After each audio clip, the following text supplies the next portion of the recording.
least it's not based off like. At least it's revolutionary stuff, not Civil War stuff. Yeah.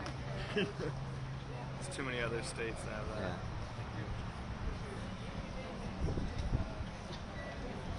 No, let me see. I'm gonna have to look up New Mexico's. New Mexico flag is very pretty. What is the? I like the. Have you ever seen the U.S. Marshall Islands? No. Oh, here it is. Oh shit.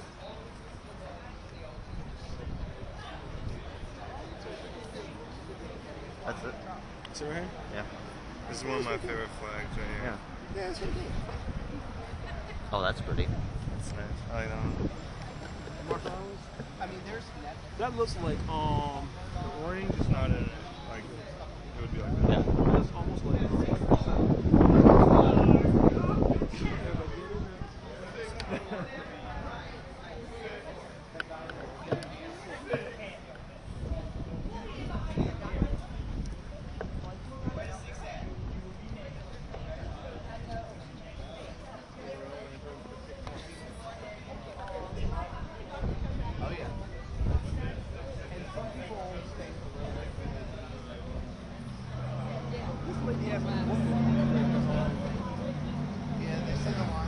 the cars that they have or whatever are white in different colors.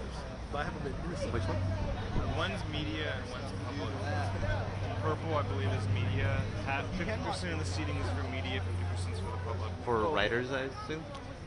Just journalists, I don't know. Yeah.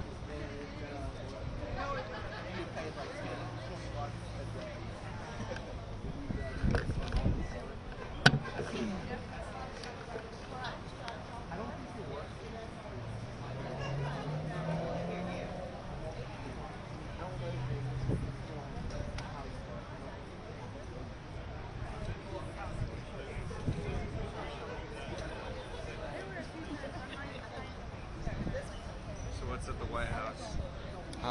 I'm with the National Association of Hispanic Journalists, and we got a meeting, as the DC chapter, got a meeting with some. I don't remember who it is because someone just set it up, but it's a. Sorry, just make sure this is stable.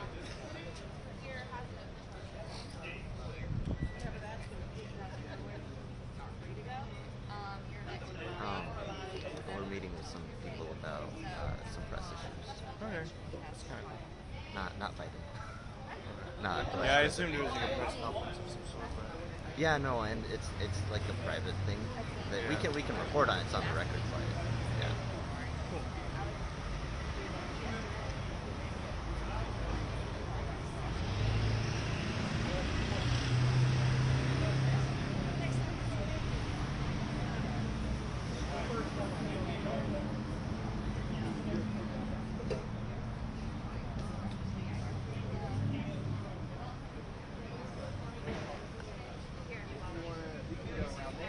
Or if you want to just fight through the crowd. Are you partnering with them? Yeah, I'm partnering.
How long have you been in DC? Since April 2020. Okay. It was a wonderful time to buy furniture. I got like a futon from Amazon and a dining table from Amazon. The bed to start, my girlfriend got me this Uzi inflatable mattress from Target that you leave it plugged in and it like keeps itself inflated. That's nice. Very nice. Yeah, instead of how it like. Yeah, I always wake up and I'm like on the floor. Yeah. Now so it was like that. And there was a built-in desk in the apartment, and I would put my camera case like standing. They're not walking yet, but you can see him standing down by that. Yeah, it's in there. I guess they I get see rid it. of the here comes the escorts. Yep. What the hell do they park down there? Huh? Where do they park down there? Right there, where they're standing now. That parking lot they're coming out of. Oh. I mean, like, what's in that building? I think that's the attorney's office. Oh, okay. I'm surprised at the number of attorney's offices that are out here. That's, I mean, it makes sense to me that close to the courthouse. No, like it makes sense, but like, why are there so many? Yeah. Is there that much demand? Probably for the Baltimore, yeah. Yeah.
Gotta love Baltimore.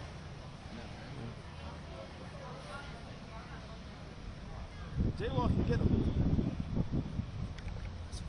Security.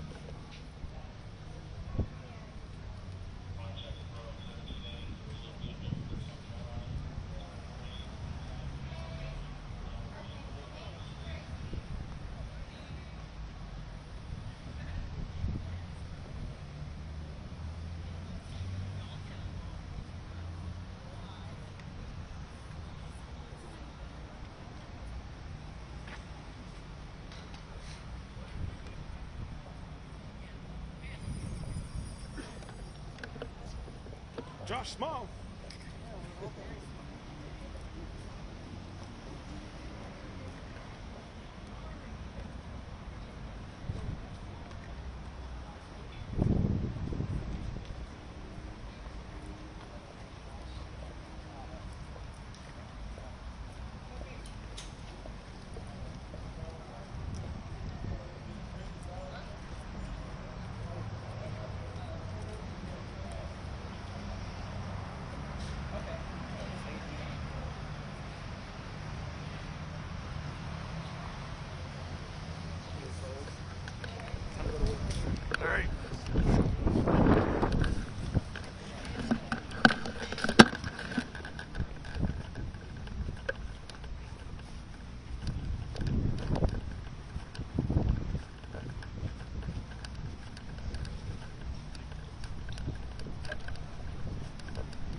may now be seated.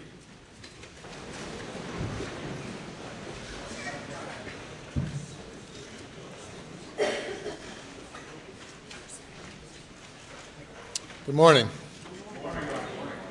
You ready to proceed? One brief housekeeping matter, Your Honor. When we put in the disc yesterday, which for the record is State's Exhibit 552, I provided the court reporter with one that was a shortened one. We actually put in the full one, so I'm going to replace 552 with the full disc with the consent of defense counsel. We consent, Your Honor. Okay, very well.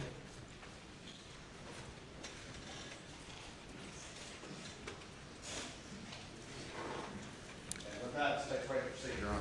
Defense ready to proceed, Your Honor. May bring the jury.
Very good. Good morning. All right, day number 20. Cross-examination. You may proceed. Court, Your Honor.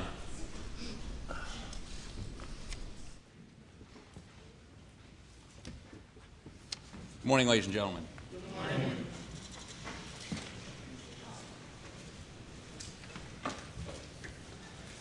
So let's see if we can do this quickly. Is that okay with you? It is Friday. Monday's a holiday. So let's see if we can't get through this. You are is it senior special agent? Yes, sir. Okay. And you investigated, your charge was investigating the so-called roadside shooting, correct? Correct. And as part of that, you, after Alec was airlifted to Savannah Hospital, correct? Yes. Okay. And did you go see him there? Yes. And did you talk to the doctors about his condition? We made contact with medical staff there. I don't know if I specifically spoke to a particular doctor, but we made contact with the medical staff that were providing treatment. So, did the medical staff tell you he had a shallow sort of trough wound in the back of his head, apparently caused by a bullet? Did they tell you that? They did not. Did they tell you he had a fractured skull?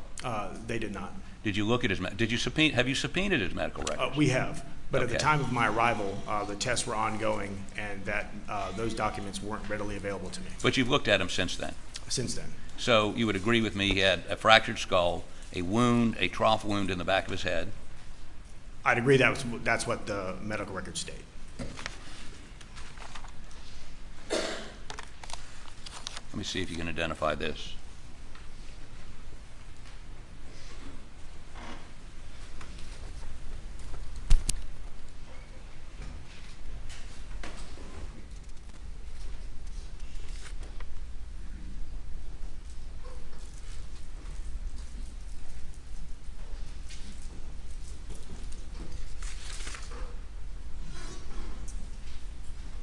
These appear to be a portion of Mr. Murdaugh's medical records. I understand it's a portion. Yes, sir.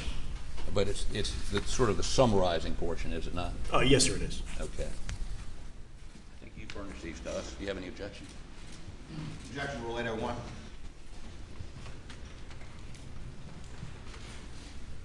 Well, let me ask you this question. Maybe this will make it easy. Who subpoenaed and got these records? Did SLED? Yes, at the time of the incident, they weren't discussing his medical condition with us. I mean, we were able to, due to HEPA, they weren't readily providing us access to his medical records or consultation with his doctors. You know, we had a general understanding based on what Mr. Murdaugh told us or told deputies on the side of the road and based what he stated on 911 that he had been shot in the head. So when we arrived and we saw a subsequent injury. Just let me cut to the chase here. Did you all subpoena the medical records? Yes, we did. Are these a portion of the medical records, the business records that you received from the hospital in Savannah, the Memorial Health? Yes, sir. Okay. Does that resolve that issue? Business records? And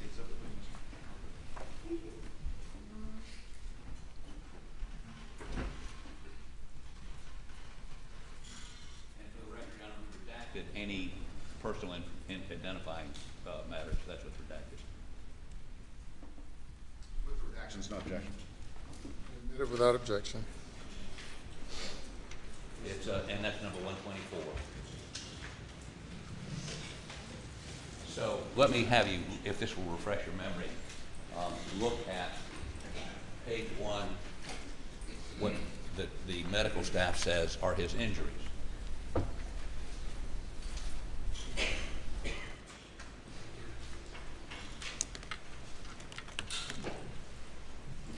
Yes. Okay, now, I could have you read that. Do you understand what it means? I have a general, like I said, I'm not a doctor. I'm a SLED agent, so I have a general understanding of the terms on the page. Does it indicate he had a furrow wound in his head?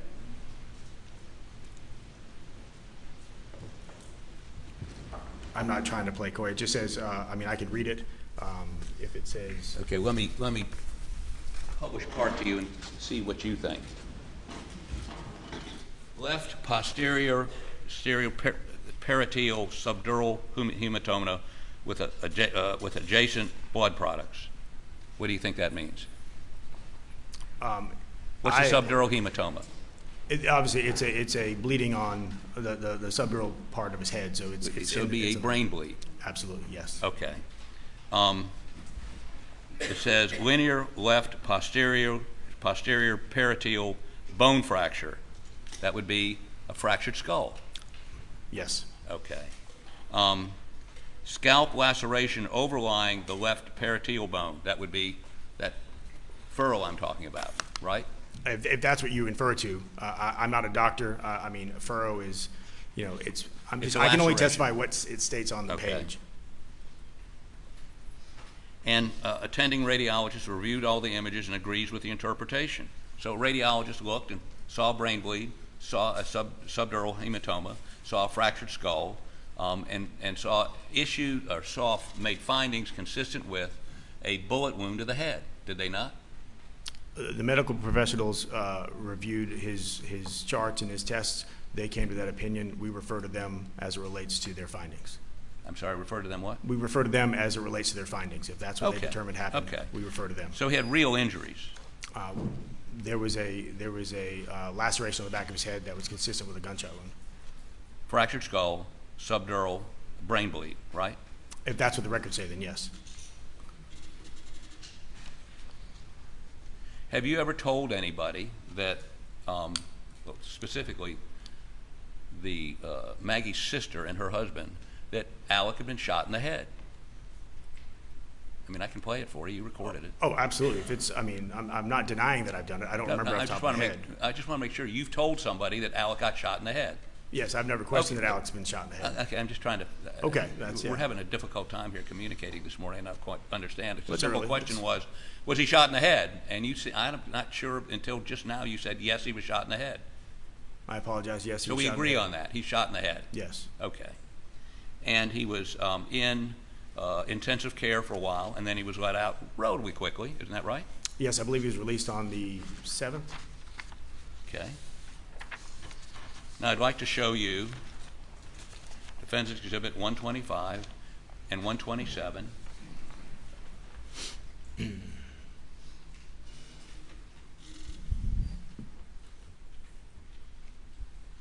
Objection, Your Honor. Now these, let me show these to you so you can identify them.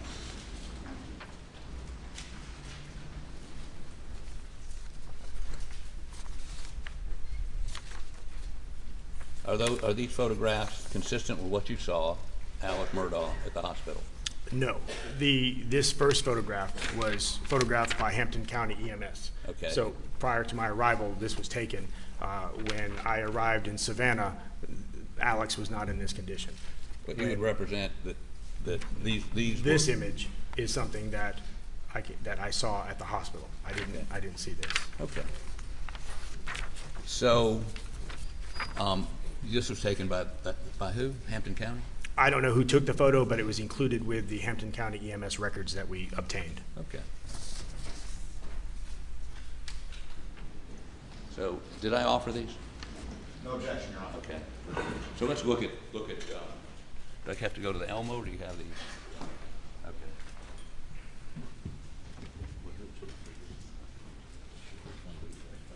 I'd like the bandage head first.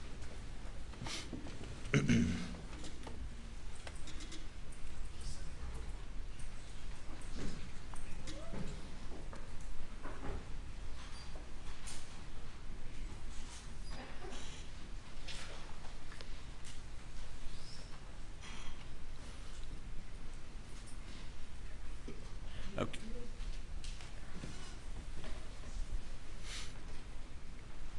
Okay, so this is the photo you indicate some other law enforcement agency took before he went to, that's at the side of the road, or is that, or do you know? This photo was included in the records from Hampton County EMS that we obtained at the time that he provided the recorded statement inside the ambulance, where Okay. he gave the detailed description of what happened to him. Which we've listened to. Yes, yesterday. So at some point, his wound was treated and he was placed in a cervical collar outside my presence. I wasn't present when he was transported. I didn't meet with Mr. Murdaugh until I went to Savannah. Okay. Put the next picture on.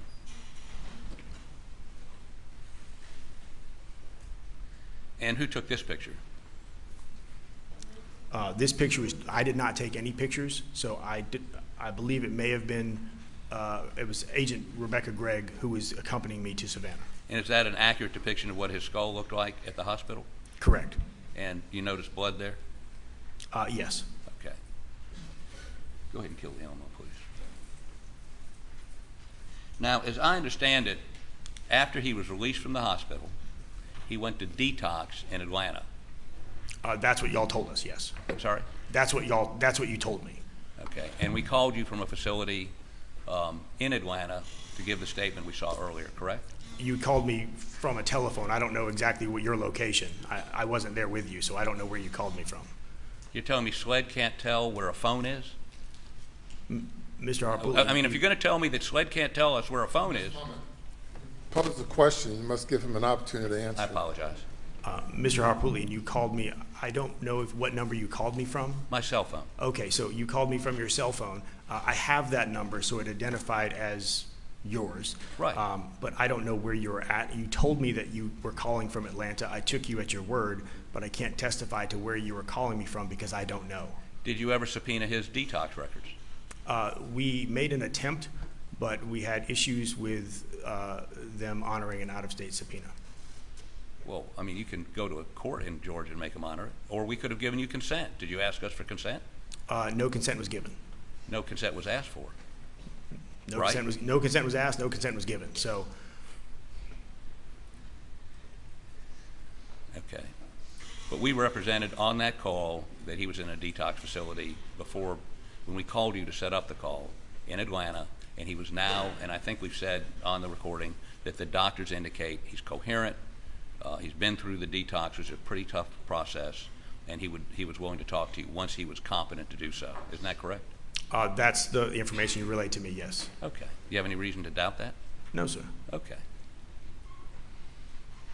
And so as soon as he came out of the initial stages of detox, you don't know this, but we went down, we called you.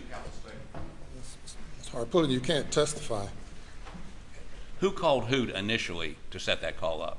I called you on the day of September 7th to reach out to let you know that we had some developments in the case, and I told you that we wanted to speak to Alex. Okay. You told us that he was in rehab or was en route to rehab, and we would try to make some arrangements. We had initially discussed agents traveling to whatever facility Mr. Murdaugh was in to meet with him in an attempt to get a statement. That meeting did not materialize. On the afternoon of the 13th, you called me from your cell phone to set up a telephone interview. Given the complexity of the case and the fluid movements of the investigation, we wanted to, agree to that so we could get some type of. At that point, Mr. Murdaugh had obviously the story that he told us was not true, and we wanted to take that as an opportunity to try to make some sense out of the investigation, given that you and Mr. Griffith were there saying he was ready to tell us really what happened. So he, through his attorneys, reached out to you to give this recorded statement we saw.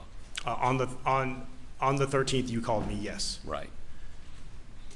And secondly, he admitted that he had stolen money, right? Yes. He admitted drug use. Yes. And he admitted that he'd lied, correct? Yes. Okay.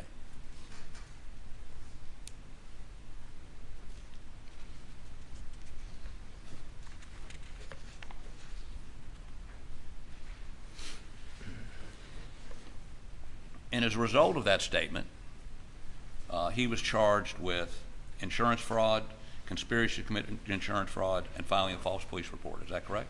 Yes, he was. And by that time, he had moved from the detox facility in Atlanta to a rehab facility in Orlando, correct? Correct. And you asked that he surrender himself, and he did that, did he not? Yes, he did. He had his son Buster drive him from Orlando to Hampton County, and I believe you all met him and, by prearrangement, him and Buster at his mother's house. The agreement was for us to meet you and Mr. Griffith with Mr. Murdaugh, that no stops be taken from Orlando to Hampton. We encountered Mr. Murdaugh and Buster pulling into the driveway of the Alameda property. So outside of our agreement, so Mr. Murdaugh was taken into custody as soon as he arrived at Alameda. Well, so perhaps if we weren't going to Orlando, stopping to get his lawyers before he surrendered himself would have been a violation of our agreement? No, our agreement was that Mr. Murdaugh was to go from Orlando directly to your custody. Buster, I don't fault Buster. I don't think that he was doing anything that he thought was wrong. He was just listening to instructions.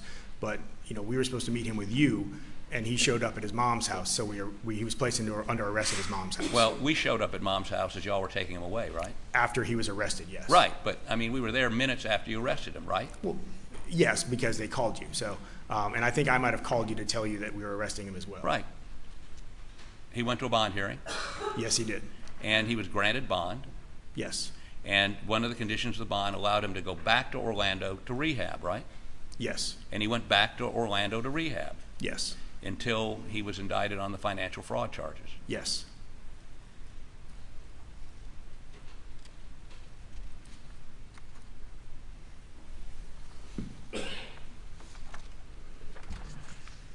And his cooperation, when I say cooperation, the statements he made I understand you were only investigating the roadside shooting, right? Correct. So you weren't investigating the murder, you weren't investigating, I'm talking about Maggie and Paul's murders, you weren't investigating the financial crimes, only the roadside shooting, correct? Are you referring during my interviews with the 3 interviews with Mr. Murdaugh? I'm sorry? Are you referring to, in the 3 interviews with Mr. Murdaugh, the first 2 interviews were conducted with him being considered the victim of a violent crime. Right. And in the 3rd interview, you set parameters as his attorney as to what information we would discuss on the call. I'm not, but he did, when you asked questions about his bank accounts, he cooperated fully with you, right? After some give and take, I think, between you and I, he disclosed information, yes. Right. And he admitted to you he'd stolen money. Yeah, he confirmed that he had stolen money, because at that point we had been told by other parties he had stolen money, and on the 7th we recovered enterprise banking slips. So we knew we had documentation he had stolen money. He just confirmed it with his. Did you know whether he knew he was just coming out of detox? I mean, certainly many defendants would have never talked to you, correct? Objection is sustained. Did he have to talk to you? Some of the best confessions I've ever got were from a defense attorney. So he spoke to me. Not this defense attorney. Okay. Well, he still confessed on the call. So I mean, there are defense attorneys and defense attorneys, right? Okay. So let me say this: as a result of some of the information you got, did you give that statement that he gave you? Did you give that to who was investigating the financial crimes? That was a joint operation out of our office. There were several agents that were involved. But no agent in charge like Mr. Owens? There was an agent, David Williams, Special Agent David Williams, Okay. myself, Special Agent Matt Wright. We've all had part in the financial investigations. Okay, and as a result of his cooperation, partially, and what you already knew, you're aware that he was indicted on 90 indictments of financial fraud, which could result in life without parole for him. Do you not? He was found. If you'd answer yes or no and then explain your answer. Was he indicted on 90 charges of financial fraud and for which he faces life without parole? Is that correct? Just yes or no? Objection is sustained. I'm sorry, what was the objection? There was an objection, and I sustained the objection. I'm sorry, Your Honor, I don't understand the grounds for the objection. 401, Your Honor.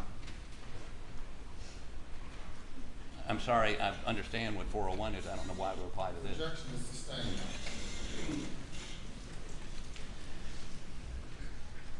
The information you got was voluntary about the financial piece of this was voluntary by him? No one threatened him? No one coerced him? He has two lawyers sitting there, right? To the best of my knowledge, no one threatened him. I was not present with Mr. Murdaugh at the time of giving his statement. I wasn't. It was over the telephone. I'm based on what you've told us. No one threatened him. Y'all were Nobody had there a gun to his representing. head. I wasn't in the room. If you did, I can't speak to it.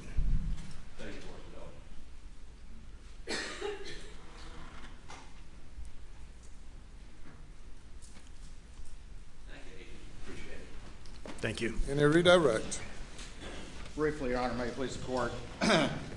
When you interviewed the defendant, Alex Murdaugh, on September 4th, that was in the hospital, is that right? Yes, it was. Did he agree to speak to you? Yes, he did. Did he respond appropriately to your... We've already dealt with this matter, and if we're going to go into this, we'd like a Jackson v. Dino hearing as to his competence to talk to him in the hospital. Mr. He specifically cross-examined him on the injuries in the hospital that he had suffered, and I'm just following up with the agent about the circumstances generally of his interaction with Mr. Gentlemen, Murdaugh. we'll have you go to the jury room for a break. Please do not discuss the case.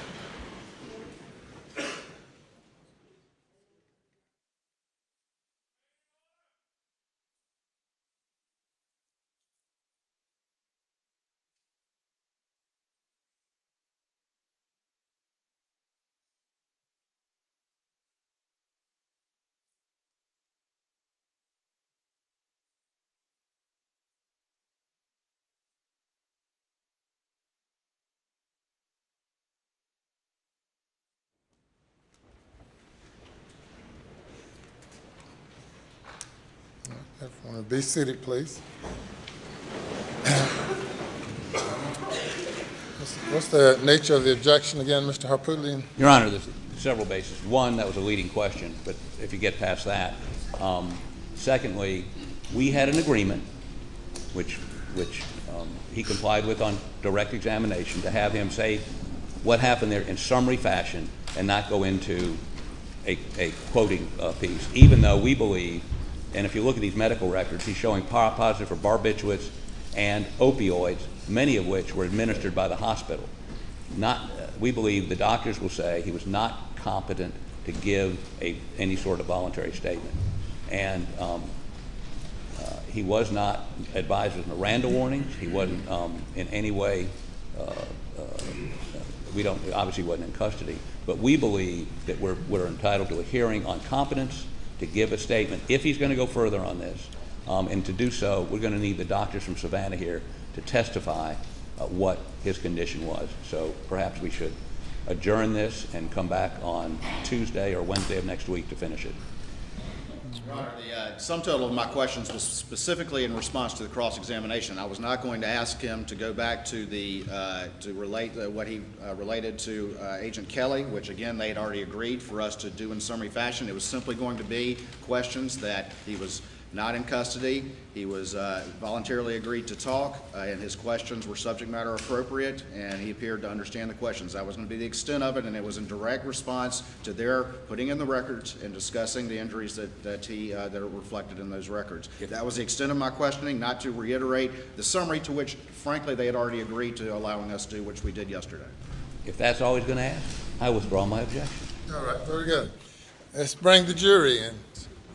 Stand and get a stretch. Yes, sir. That's what we're agreeing, if that's all he's going to ask. But if that question leads to another question, leads to another question. So stand for a few moments.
Thank you.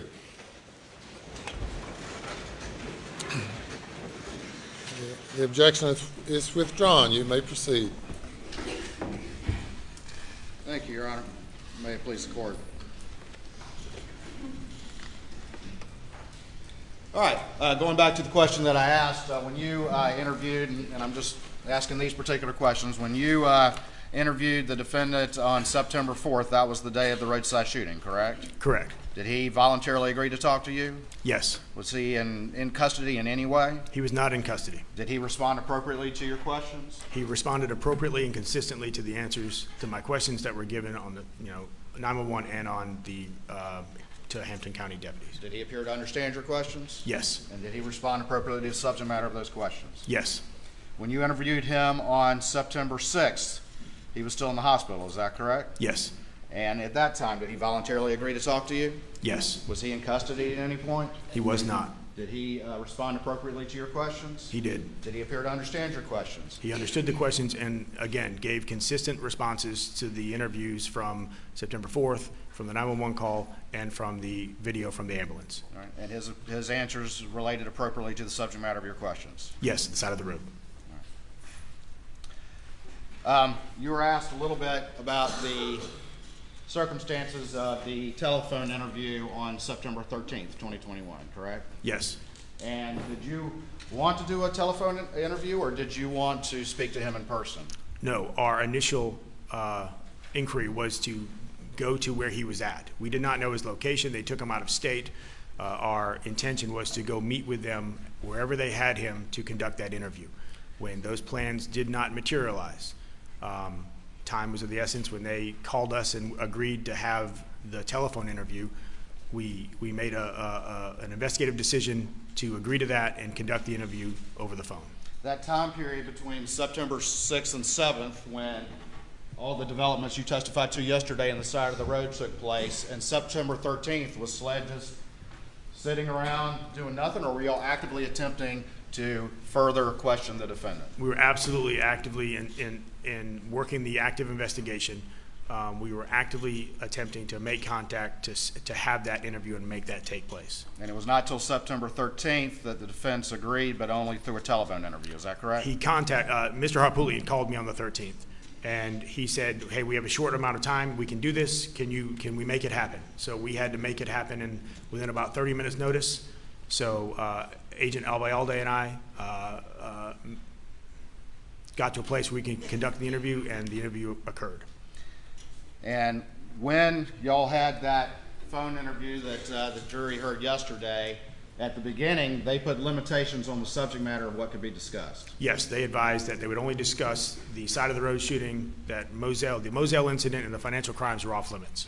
Ultimately, some financial information was discussed. Is that correct? That is correct. But Moselle never was. Is that right? Correct. You were asked about ultimately when he was taken into custody. Is that correct? Yes. Do you remember roughly what date that was? I don't have the booking paperwork. I don't remember what specific date. I took him into custody twice, so I don't know what date. And that was after he had finished that rehab stint. Is that correct, to your understanding? Yes, we took him in custody once on the Alameda property. We also took him in custody a second time when we went to Orlando to extradite. Well, what you were just asked about by Mr. Harpootlian, when he returned to South Carolina, that was the first time ever that he had been taken into custody. Is that correct? Yes. And that was for charges related to the side of the road? Yes.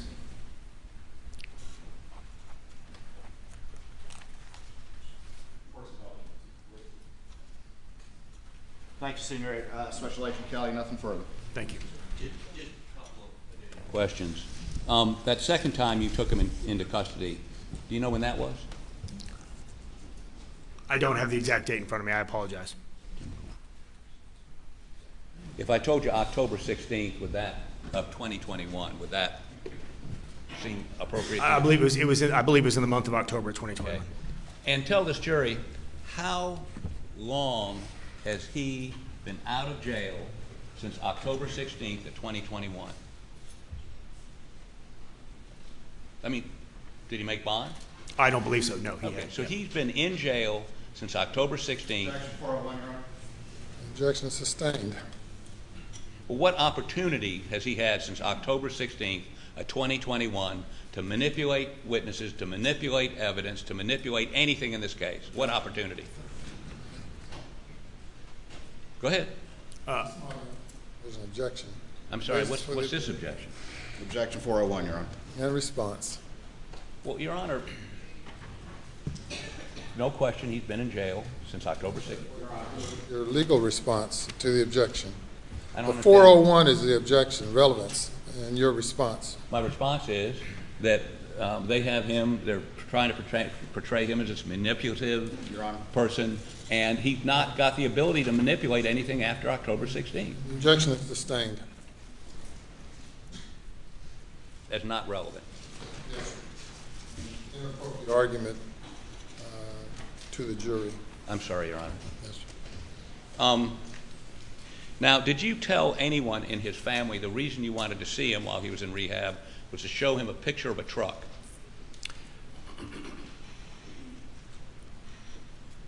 The conversations about the picture of the truck, we obtained the picture of the truck on and around. Excuse me, if you would just answer yes or no, and then you can explain your answer.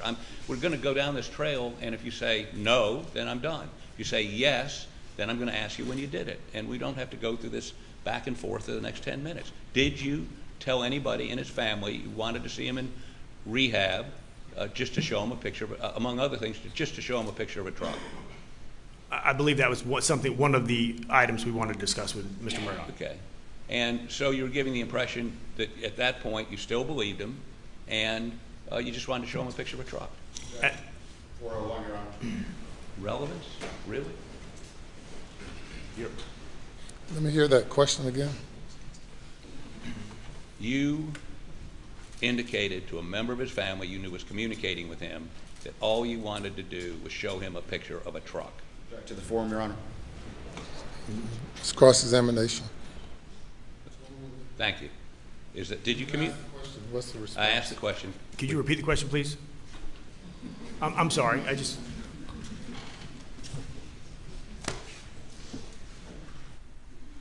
are you a senior special agent? Yes, sir, I am. Senior Special Agent Kelly, did you communicate to a member of Mr. Murdaugh's family, Randy Murdaugh, that all you wanted to do was show him a picture of a truck? That was paramount to you, and that's what you communicated to Mr. Murdaugh. Objection 401, Your Honor. Objection's overruled. The question you just asked me is that, and I responded to, that was one of the things. That was not the only thing. You know, we knew the identity of Curtis Smith. We knew the truck that Mr. Smith. I didn't ask you what else you knew. I asked you. Ask the witness to be allowed to complete his answer, Your Honor. Okay. You may continue your response. We wanted to meet with Mr. Murdaugh to show him images of the truck. We wanted to show him to see. At this point, we suspected he was not telling the truth, and we wanted to see if he would continue to not tell it, to continue to lie to us about not knowing the existence of Curtis or the truck, or if he would, you know, show some type of clarity. And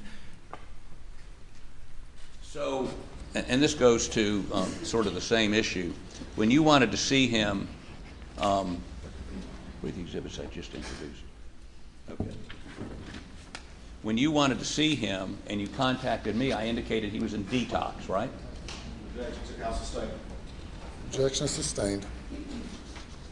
Were you aware that he was in detox in Atlanta?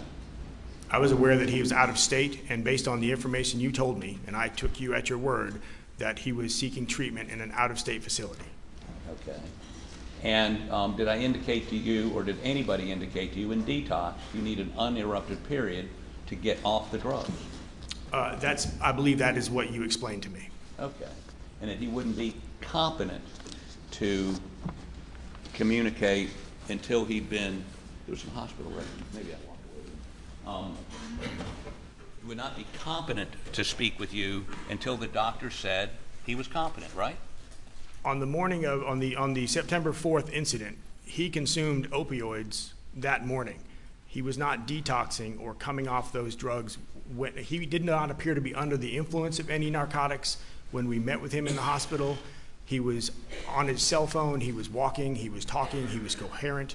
He was the victim of a crime, the only witness that we were aware of for that crime, so we obtained a statement from him so he could tell us what happened. You would concede he'd been shot in the head. I don't want to plow old ground, but he had a head wound, fractured skull. Asked and answered. Beyond. Objection sustained. Okay. Did you ask a doctor if he was competent to speak with you? Again, those medical records, the doctors would That's not. not what I'm asking you. I'm asking you if you talked to a doctor and said, is he competent to talk to us? Did you do that? Mr. Harpootlian, Would you just say yes or no, and we can move I'd on? like to ask the witness allowed to answer the question and object to the form. Let me answer the question, yes or no. could you repeat the question? Did you speak to one of his physicians or any medical personnel and ask them if he was competent to speak with you in the hospital? I did not. Okay. Now let's look at part of the records that are in evidence. And there was drug testing done on this day, correct? Again, they did not discuss with me his medical records. Mr. Harpootlian, they didn't talk to me about his medical records. And you didn't ask them, did you? Did You ask them? The testing that was being Did you conducted- ask them? We did not ask to discuss Okay. specific aspects of Mr. Murdaugh's medical condition. We had to subpoena the records with a court order to have access to them. They will not discuss openly his medical records with us.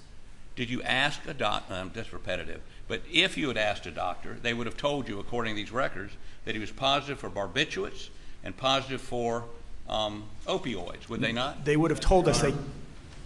Objection sustained. Were you, according to the records that are in evidence, were you aware that he was on opioids and he had a positive test for opioids and benzos? Once we have subpoenaed. Would you please answer the yes or no? Once we got the records, Would we you learned. answer yes or no? Your Honor, I would object to him badgering the witness. The witness is entitled to answer the question. You may respond as you see fit. Go ahead. At the time of September 4th, we did not ask the medical doctors or the medical professionals any information about his condition because they would not discuss it with us. So if I had asked, they would not have discussed it. So we did not ask. When we obtained the medical records through court order, we were able to review them and learn after the fact the diagnosis. Would you still have, if you'd had the medical records, would you have still gone forward with questioning, knowing he had opioids and benzodiazepines in his blood system? At that point, he was a victim of a crime. He was the only witness to a shooting that we were currently investigating. I would have asked those questions, and when I found that they were consistent with the 2 other statements he had already given, it would have allowed us to move forward with the investigation.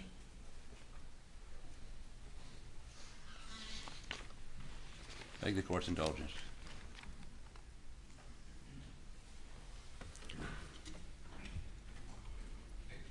Thank you. You may step down. Thank you, Your Honor.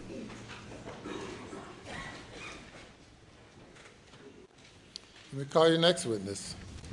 May it please the court, Your Honor. The state calls Special Agent Peter Rudofsky.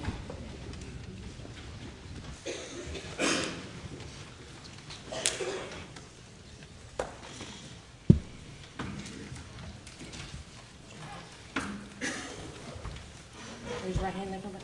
Do you swear or affirm that any testimony you give today will be the truth, the whole truth, and nothing but the truth, so help you God? If you would please be seated, state your full name for the record, and spell your last name, okay? Thank you.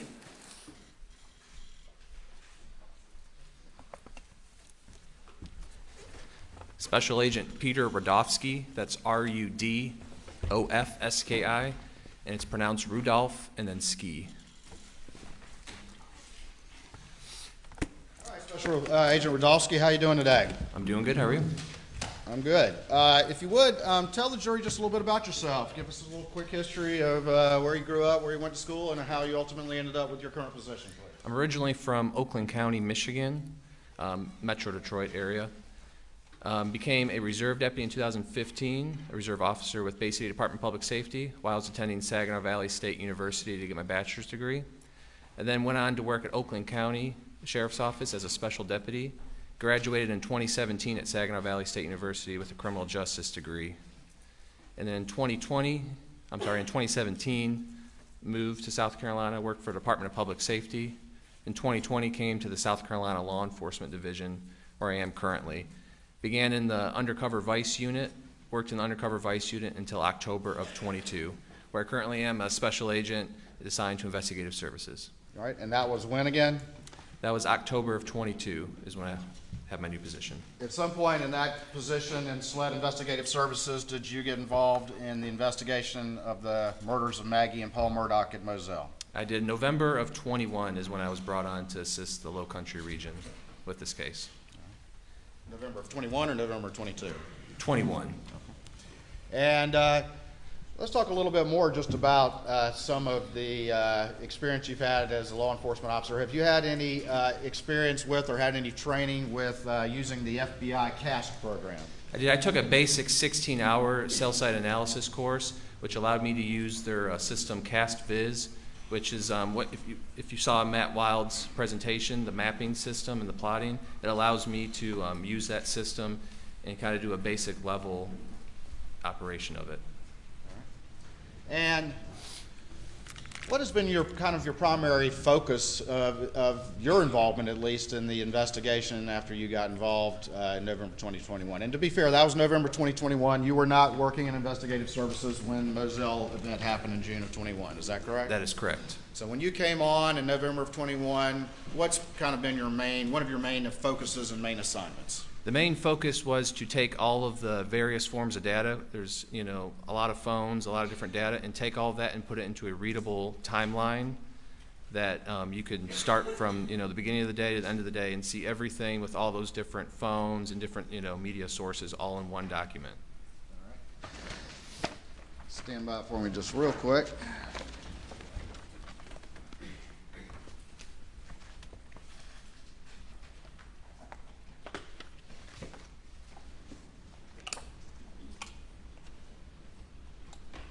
And I'm going to show you what's already been admitted into evidence as a defense exhibit 60 that was entered a long time ago in this trial. And do you recognize that? It's already in evidence?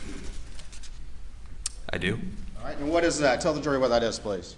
This would have been a rough draft or working draft of my timeline. I have a date of 1/12/23 at 3 p.m. was an updated time on this. All right, and that was, who prepared that document, though, that was put in by the defense? This was prepared by myself.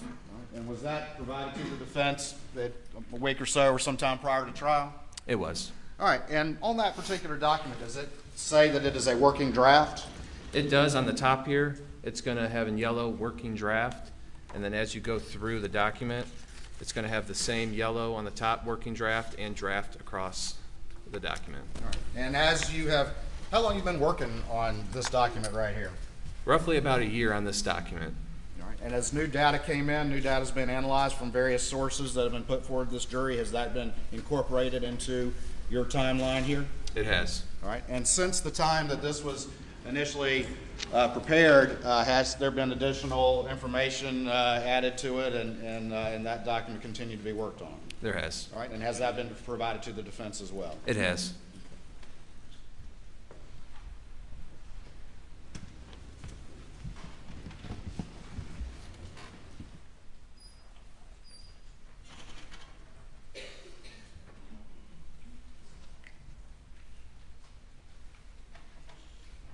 I'm going to show you what's been marked as States 520 and see if you recognize this document.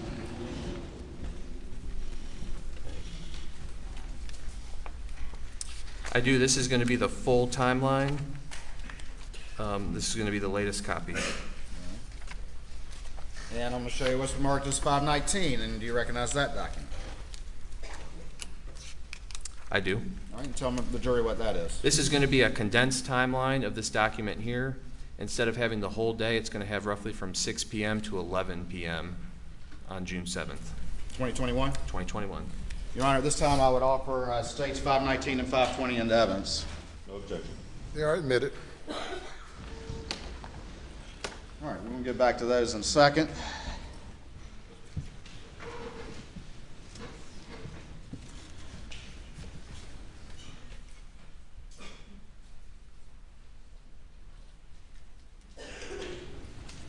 All right, now you mentioned before that you had some training in using the FBI CAS program, is that correct? That is correct. And during the course of this investigation, actually fairly recently, did additional information come in related to what you've been working on? That is correct. And explain that to the jury. What information came in? So on Friday, I received a call. Which Friday? Would have been last Friday, from Attorney General Conrad, that GM discovered some new data. I initially did a search warrant back in March of last year. No data was returned to us from OnStar.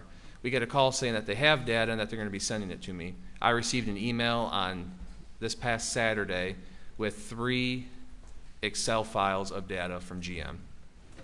All right, and tell the jury generally what was that data? There was a lot of data in it. Mostly it was a lot of latitude and longitude plots. There was speed data in there, and a lot of data that when you start your car up, you might see like your engine lights and all that, those codes and stuff. A lot of the codes was on the data. All right. And for what vehicle was this for? This is for the 2021 Suburban, driven by Alex Murdaugh. Had GM previously responded to law enforcement inquiry that there was no such data? That is correct. All we got was basic subscriber data for OnStar. And when had they responded with that information? I believe it was March 18th Of 2022. 2022. Yes. And then during the course of this trial, they contacted and said, oh, wait, we found something. That is correct. All right. All right, and since that time, have you downloaded that data into the CAS program and analyzed it in that fashion? I have the CAS data is pretty much a tool that you can take different latitude, longitude, and different kind of data points, put it in the system in an Excel file, and it pretty much plots it and paints a nice picture for you. All right. And you have you worked in this case as you've been synthesizing the data from various sources? Have you worked or synthesized the data that came from Engineer Falfusky with the FBI? Yes, sir. And remind the jury who Falfusky is again, please. He is a vehicle engineer from the FBI out of Washington, D.C., and he's the one that took the telemetry unit out of Alex Murdaugh Suburban, and he took all the data and recreated that, the year-long process to get all the data extracted that he previously testified on. All right, and is that telemetry data generally synthesized or summarized along with other data in your timelines that are admitted into evidence? Yes, it is. Can you compare for the jury the difference between what the telemetry that Engineer Fafosky did and the OnStar data that GM recently provided? The biggest difference you're going to see is on the telemetry data. If you remember, there was that Excel spreadsheet with all the different colors on it. It would show vehicle going into drive or park, moving, propulsion, that kind of stuff. The data we got back from OnStar is mostly a lot of latitude and longitude and speed and different kind of codes and whatnot. There wasn't really any location data in the FBI data. I don't believe there was any for that day. I believe it was all before. But we have mostly, you know, GPS coordinates and whatnot. That's the biggest difference that you're going to see between the reports. All right. And was the OnStar data recently received generally consistent with the telemetry data that had been developed by the FBI and Fafosky? It was. Just more specific? Just more specific.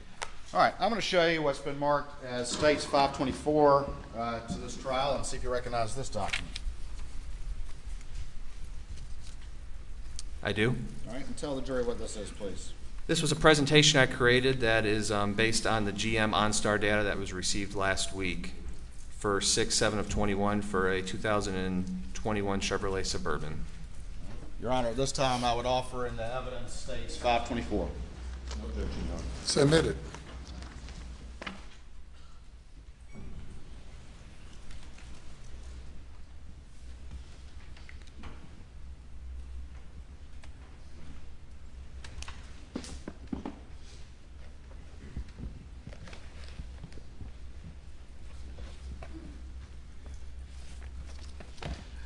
All right, I'm gonna, if I could have a computer input, please. And I'm gonna go ahead and put Exhibit 524 up on the screen, the one we just admitted.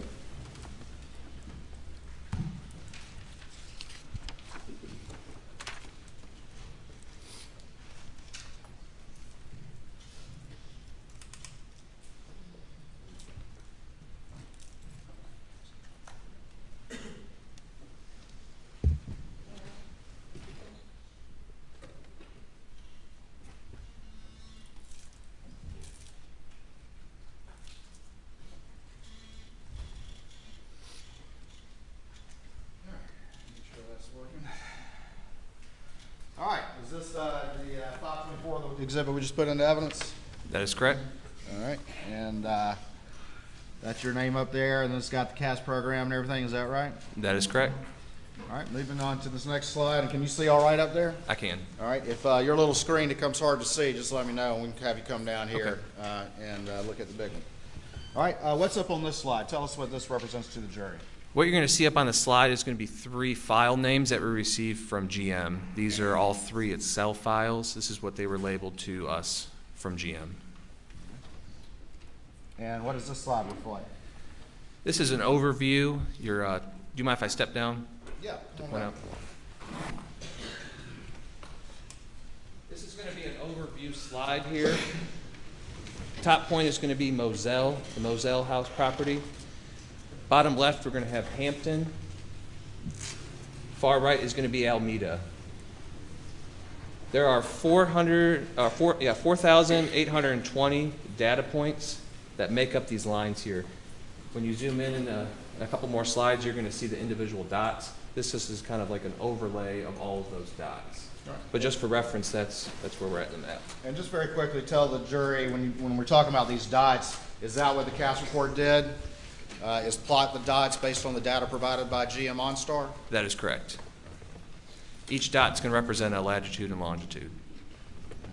Did you have to manually enter in all 4,820, or how does that work? I did not. The nice thing about the CAS system is it takes the Excel, you put it all in an Excel spreadsheet, and it does all that for you.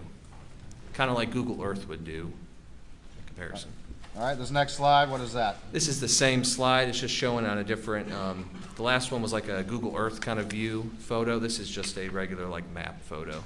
It kind of just says, you know, the location's a little bit easier to read. You got Hampton, Alameda, and then you can see Islandton. All right.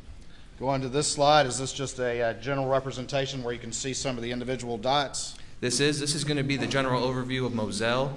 Each little dot is going to either have a single set of data points or multiple set of data points. And this is for the whole day. This is not just for a certain time period. This is going to be for the whole day of June 7th, 2021. All right, and then again, generally, what does this represent? This is going to represent in Hampton around the law firm. Each dot is either a single set of data points or multiple set of data points. It's just kind of zoomed in photo from what we saw previously. And that's the defendant's former law firm? That is correct. All right, and what does this represent? This is going to be the Alameda property that's been referred to previously, and this is just showing an overview of all the dots for that day. All right, we're about to get in some slides that have very specific references to dots. And just generally, what are you about to go through with the jury as the specific data points that you're about to relate to them? So for this presentation, we're going to go through all the different drives that occurred that day. You're going to have a data point in a slide that's going to show you the beginning, a couple slides during the drive, and then at the end. And we're going to have a couple different drives that we'll be walking through. All right, now we're at this slide. What's the title of this slide? This is Alex leaving for work. All right, and tell the jury, what image do we see right here on the screen? So what you're looking at, this is going to be the property 4147 Moselle Road. This is going to be the main entrance, and you can see underneath the little box is going to be the house. You're going to see on the date, it's going to say June 7th, 2021, and this plot is going to be 12:06:47. Is that what time the Suburban got underway, according to the GM OnStar data? That is correct. It does match up. Right. Moving to this next slide, what does this represent? This next slide is representing his vehicle making a right onto Moselle Road during his drive. All right. What time is that? The time is 12:07:40 p.m. All right. Come on down here, if you would, just real quick. And explain to the jury this box, and in particular, if there's a little arrow on this box, point that out to them so that they can understand specifically what's being referenced with the blue and white box. So anytime you see a blue box here, it's a little hard to see, but the little kind of triangle down here, that's where it's pointing to on which red dot it is referring to. So anytime you see the box, look for that little triangle, and that's going to tell you the area that the vehicle, the latitude, longitude correlates with. All right, I'll have to borrow the stick real quick. So this little blue triangle right there is what we're talking about? That is correct. And it's pointing to that little red dot there, is that right? That's correct. And we're not going to go through all 4,820 dots, but just representative dots of these various trips, is that correct? That is correct. All right. I just want to point out quickly, you might see a couple other data points. That could be for another trip. Sometimes they have the same latitude and longitude, but different times. So you might see a couple different data points, but that's the explanation for that. All right, and then the one that's highlighted, though, is the one that's the information is being referred to right there. Is that correct? That's correct. And right here we see what? We see June 7th, 2021, all right, 12:07:40 p.m. All right, thank you.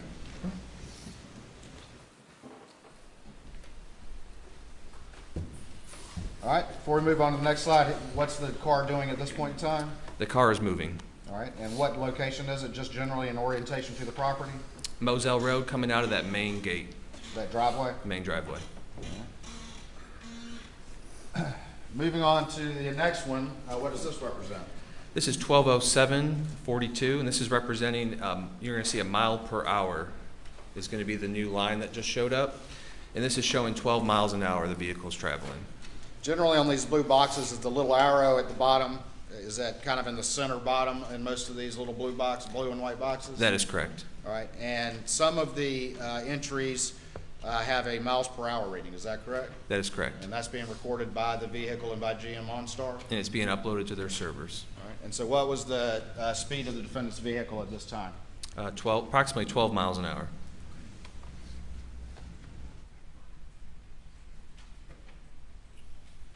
Now, on here, it's in reference to miles per hour because we're Americans. But the data that you got, what unit was it in? Kilometers. All right. And so did you convert that data to miles per hour? In an Excel spreadsheet, yes. All right. And just plugged in what the conversion is, and it converted to miles per hour? Yep, you just do the equal sign, then you do the conversion, and it converts for you. All right. All right, going on to this next slide. Is this still on the trip that morning to the or that afternoon to the law firm? That is correct. All right, and very quickly tell the jury where we're at. We are still on Moselle Road. We're past the Godley Farms Road, which would be another reference point. And that's the residence up here at the top? That is correct. All right, that's the kennels way up at the very top? That is correct. All right, what is the date and time of this reading? 12:08:30, and that is showing approximately 55 miles an hour. Okay.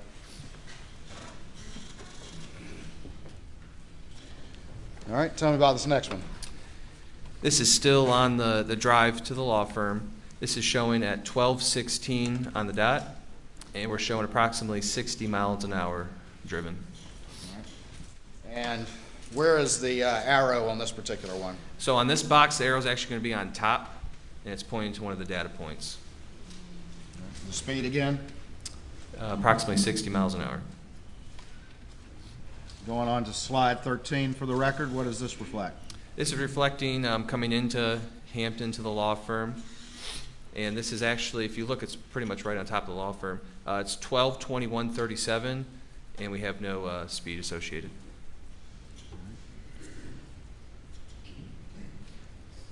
All right, and then the next slide, slide 14. This is 12:24:06 with no speed reported. This is when he's arriving. This is the last data point I could find. All right, so he's arrived at work at that time, correct? That is correct. 12:46? 12:24:06. All right. Going to this next slide, explain to the jury what this is, and we're slide 15 for the So after each drive, we're going to have a slide that's going to show a max speed from all the data sets on Excel. The max speed for his drive from Moselle to the law firm that morning was 12:13:19. The max speed was 65.8 miles per hour, and the average speed of that whole drive was 37.24 miles an hour, and that time was at 12:13:19 during his drive. All right, we're moving now to slide 16. Tell the jury what this represents. This one's going to represent Alex leaving work at the law firm, heading to his house. It shows at 6:24:18, and it shows him going 8 miles an hour, just starting to leave. All right, PM? PM. And the speed? Approximately 8 miles an hour. Going on slide 17. This one's showing at 6:26:54 p.m. It's showing his Suburban going approximately 42 miles an hour on his drive home. The arrow is going to be on the top right. And it the might speed? be cut off a little bit. 42 miles an hour. All right, and then is that the arrow right there? That is correct. All right, at the top? The top of the screen. About 42 miles an hour. That is correct. Slide 18, what does this reflect? This is going to reflect at Alex arriving home at 6:42:54 with a miles per hour of 0. This is one of the last data points that without speed. All right, 6:42 p.m. arriving back at the residence? That is correct. And the arrow is pointing to what? The residence. A little bit to the side, but it's the residence right there. All right, and tell the jury now on slide 19, what does this represent? So this is going to be from his drive home from the law firm to Moselle. It represents at 6:34:01 during his drive. The max speed obtained was 54.4 miles per hour. The average speed during this drive was 41.39 miles an hour. And you can see the location somewhere off of, I believe, 63. Driving home, what was his max speed? 54.4 miles per hour was the max speed driving home.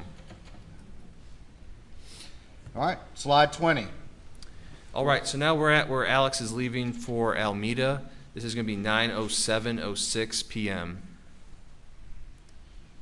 Okay.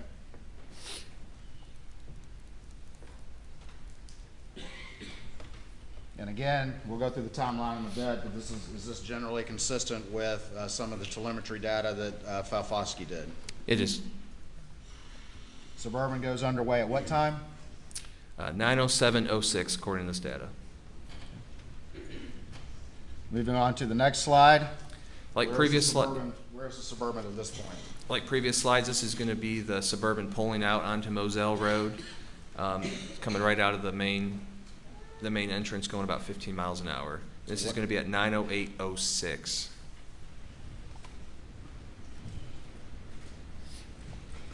What do we have right here?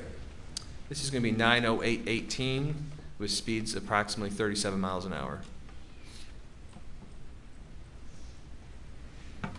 Where's the Suburban heading at this point? Towards Alameda. All right, slide 23. We have a reference point here. Can you explain what that is to the jury? So the orange dot, that's going to represent approximately where Maggie Murdaugh's phone was located the following day on June 8th, 2021. All right, and do we have a time reference for the Suburban at this time? We do. It's going to be 9:08:36 seconds, and it's showing a speed of 42 miles an hour. Okay.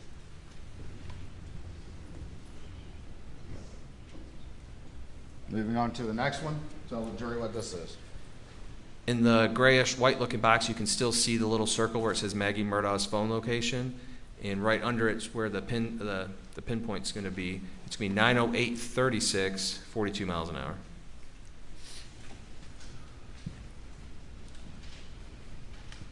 Next slide, 25. Slide 25. The upper halfway portion of that box, you're going to see the circle again, the orange circle. That's going to be Maggie Murdaugh's phone. And at 9:08:42, we have the Suburban traveling approximately 45 miles an hour. After passing that location, does the defendant's vehicle start to accelerate? It does. Going to slide 26. Tell us what this references. So we also have Maggie Murdaugh's phone location. This is just another data point. There's several throughout the road. This one is showing 9:08:54, 44 miles an hour. Slide 27. This is going to show you another overview of this data point in location to Maggie Murdaugh's phone. 9:08:54, 44 miles an hour. Slide 28. This one's further down the road past Godley Farms Road, just for a reference point. This is 9:09:06, traveling 48.6 miles per hour. Slide 29.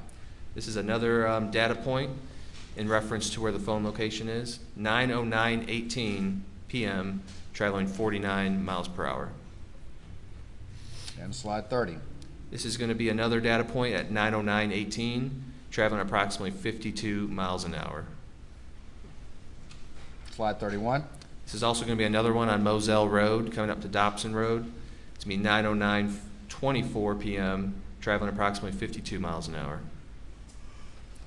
And then slide 32. This is also going to be another data point on that road, 9:09:42, traveling approximately 54 miles an hour on Moselle Road.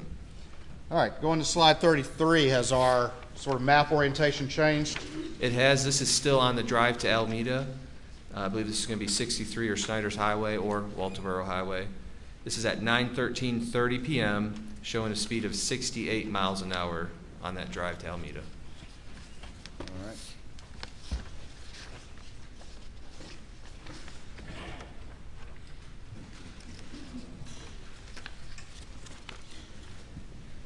And I'm going back to slide 3. Do that real quick.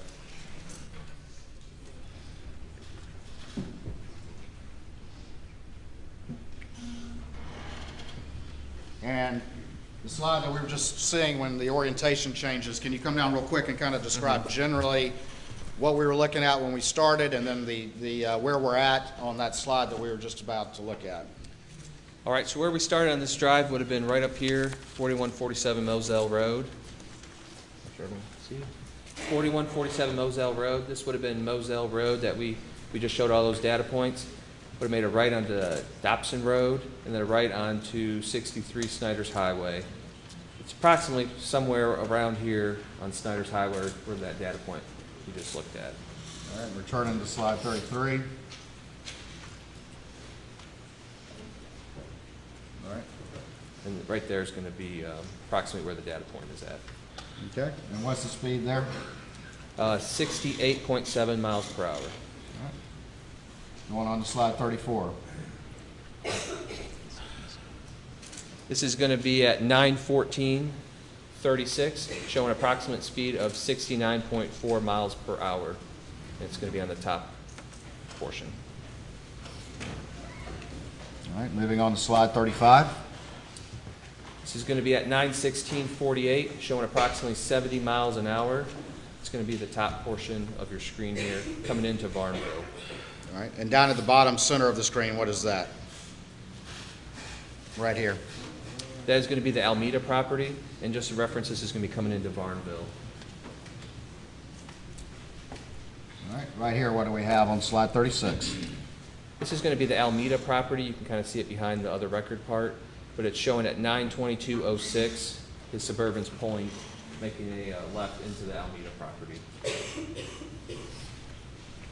Slide 37, what do we see here? First of all, orient the jury as to what the map image reflects, and then describe the data point, please. So the map image is going to reflect, you're going to make a left into the driveway. There's a railroad track, I believe here. It's a curved driveway coming in, and then right here is going to be the house.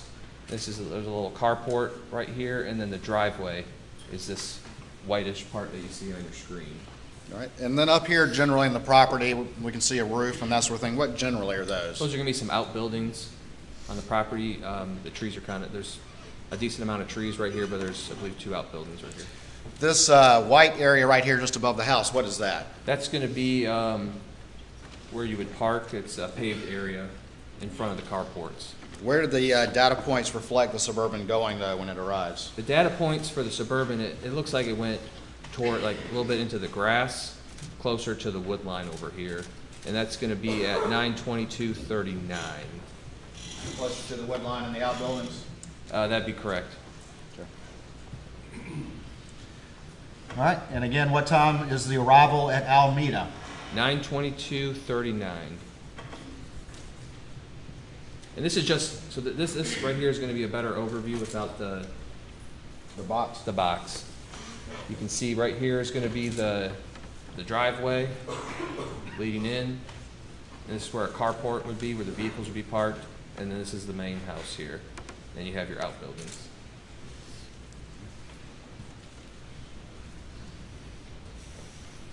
Right here we have kind of a line of data points right there in the grassy area behind the house. We do. All right, going on to slide 39, tell the jury what those calculations represent, please. So this is going to represent the drive from Moselle to Alameda. During that drive, the Suburban reached a max speed of 74.4 miles per hour during that drive and averaged 51.94 miles per hour. And this is the data point with the highest speed obtained. Was that top speed higher than any speed he achieved when he went to work earlier that day? That is correct. Is that average speed higher than any average speed he had when he went to work that day? That is correct. Or returned from work? That is correct. Want me to stay down here? You can go back up. Back.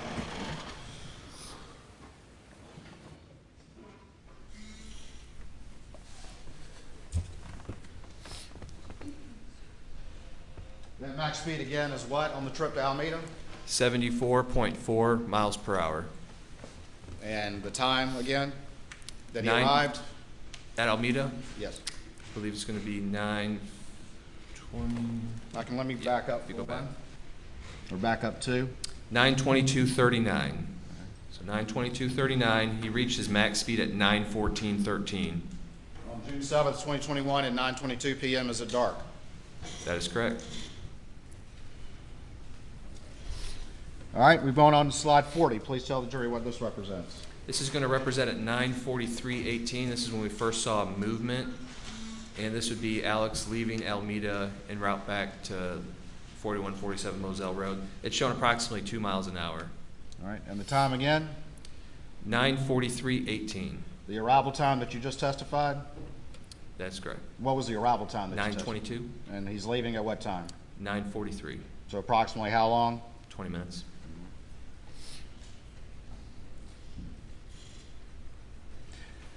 Going on to slide 41, let me ask you this. Does the data reflect that that the car pauses for a period of time while in that driveway area of Alameda?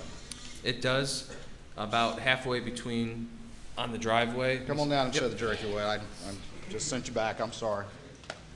So halfway during, so this is the driveway right here.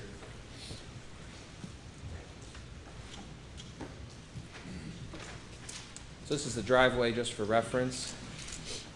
We see what looks like a data point, I believe, right here.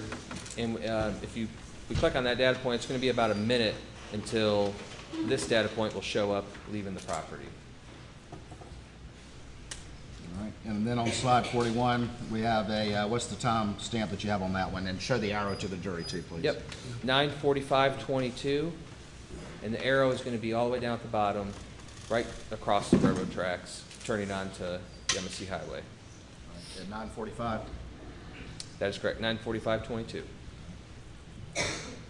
All right, moving on to slide 42. Please tell the jury what this data point represents. This slide's going to show you the drive back from Alameda to Moselle. This is just a data point on Yemassee Highway. It's 9:46:01, and on this one doesn't have a speed. Going to slide 43. This is also orient the jury and tell them the data point, please. So on the bottom you have Alameda, going through Varnville, and then heading up to Moselle. This is at 9:51:30. This is showing an approximate speed of 74 miles an hour. It's going to be the top portion of that box. That's the arrow at the top center. That's correct.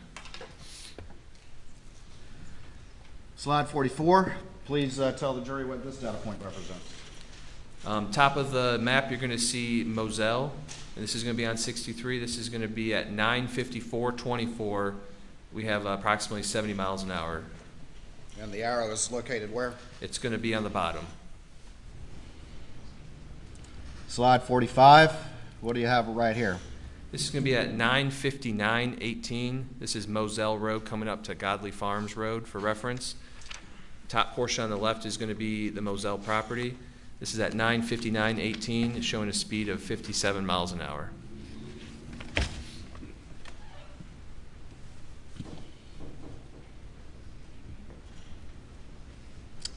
All right, we've moved on to slide 46. Tell me about that one, please. So this is going to be the arrival into Moselle. This is showing 10 o'clock on the dot, showing 7 miles an hour, making a left into the main driveway. 10 o'clock on the dot. That is correct. And slide 47. This is about 30 seconds later. This is 10 o'clock. This is about halfway down the driveway of the main house, showing 22 miles an hour. All right. Slide 48. Tell the jury about the calculations reflected on this slide. So this is going to be from his drive back from Alameda to Moselle Road. The max speed that was obtained during that drive was at 9:51:43 seconds, was 80 miles an hour. The average speed was 46.52 miles an hour during that drive. Is that average speed going to also, though, include that minute where the car paused at the driveway in Alameda? That's correct. The top speed was what? 80.16 miles an hour. And at this time period, would it have been dark outside? It would. Let me ask you this. You're a law enforcement officer that works in this area of the state, correct? That is correct. And have you, during the course of your law enforcement career, have to respond to emergencies or call for services and that sort of thing? That is correct. All right. And this particular road that we've been talking about, these roads, have they recently been paved? They have. And was that after the murders occurred on June 7th, 2021? They were. Or were you familiar with the condition of the roads and what they were like on that route prior to them being repaved? I am. All right. And tell the jury what running code is. If you have an emergency or a call for service, an emergency, what is running code? Running code is where you activate your blue lights and siren, and you go above the posted speed limit at a safe fashion to get to your arrival in a safe manner. That's when the cops turn on the lights and they're heading to the scene. Yep, blue lights and sirens. All right. And you're traveling as fast as you possibly can and still be reasonably safe. Is that correct? That is correct. And have you had call prior to this road being paved to run code down that road? That is correct. All right. Would you at night, or did you ever at night, on the roads as they existed at the time of June 7th, 2021, run in code with your lights on, run 80 miles an hour down that road? I would not, no. And why not? Tell the jury why not. Due to the time of night, the heavy deer population out there, as everyone could probably see, I mean, deer will run out all the time, and especially with all your lights, it attracts the deer. So it's actually worse having your blue lights on sometimes. The deer actually are kind of attracted to that light. And then also the road conditions, the road was, was a lot of potholes. And was the defendant's top speeds on both the trip to and from Alameda in excess of any max speed in his trips previous in the day? That'd be correct. Posted speed limit is 55 on 63.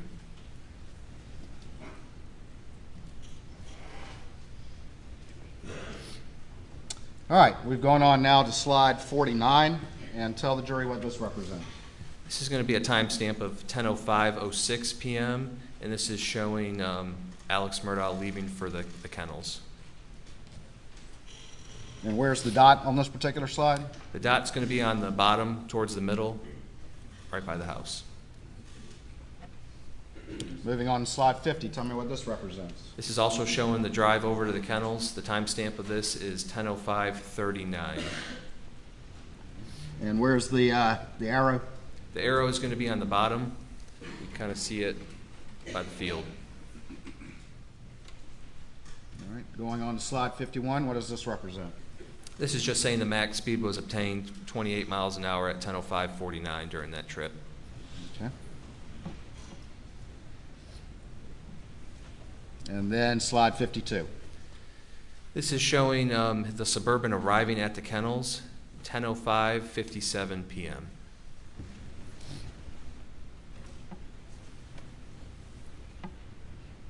And backing up still on slide 52, can you remind the jury, and we'll talk more about this with the timeline in a minute, but generally what time was the 911 call? 10:06. I do not know the seconds. All right.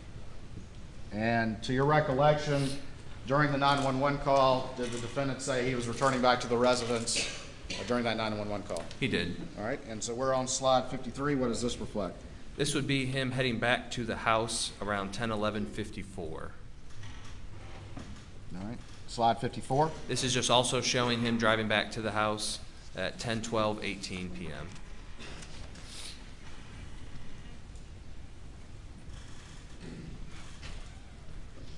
Slide 55. This is just another slide at 10:12:30 p.m. showing 32 miles an hour. And where's the dot? The dot is going to be on the bottom, and it's going to be on the main drive to the house. Slide 56. This is going to be at 10:13:54 showing 2 miles an hour, and it's right next to the house. All right, slide 57. This is just showing on that max speed from going from the kennels back to the house was at 10:12:19, and the Suburban reached 35.78 miles an hour approximately. Slide 58.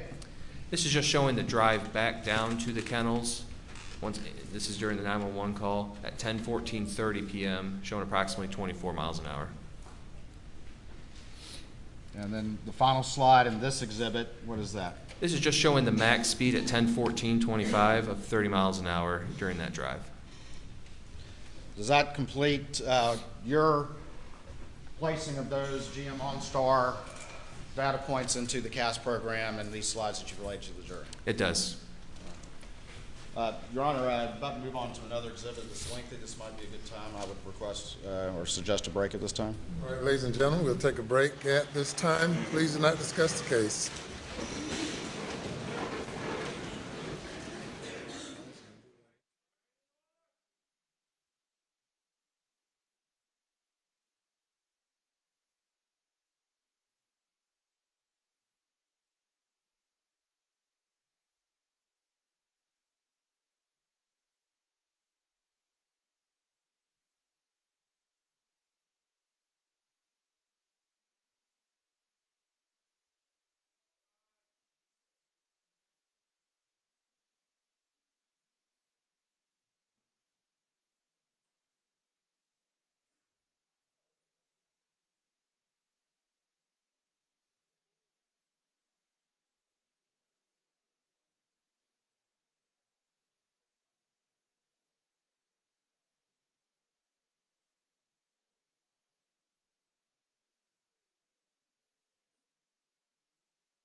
may now be seated.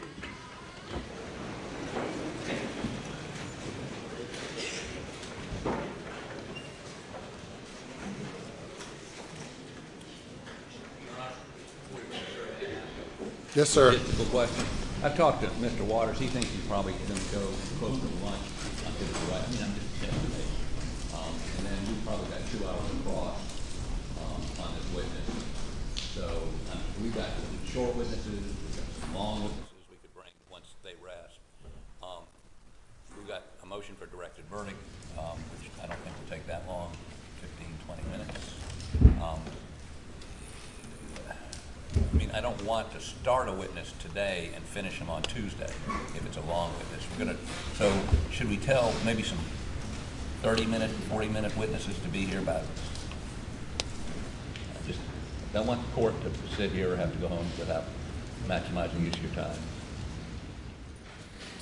Well, certainly I do not like a witness to be on the stand over the weekend because we end up starting back at the beginning. Pardon? It's a 3-day weekend. It's not just a weekend. I mean, it's right. You know, we have to be flexible. I don't know how long all this is going to go. Is this your last witness, Mr. Waters? Barring some need for an audible, yes, sir. Okay. So you should be ready to do some witnesses today, I would think. Yes, sir. Assuming the case proceeds beyond directed verdict. Yes, sir. Okay. Well, you know, Thank you. I think you've answered. You don't want to start a 3 or 4 hour witness this afternoon. Not at all. Yeah, okay, well, that answers the question. We may come up a little bit short, sort of hard to gauge, but we've got some relatively short witnesses, and then we've got a rather long witness. I understand. Thank you, Your Honor. Yeah. I want to put on the record that I received a note from the jury after returning from lunch yesterday. The jury somehow thought that they would elect their own foreperson.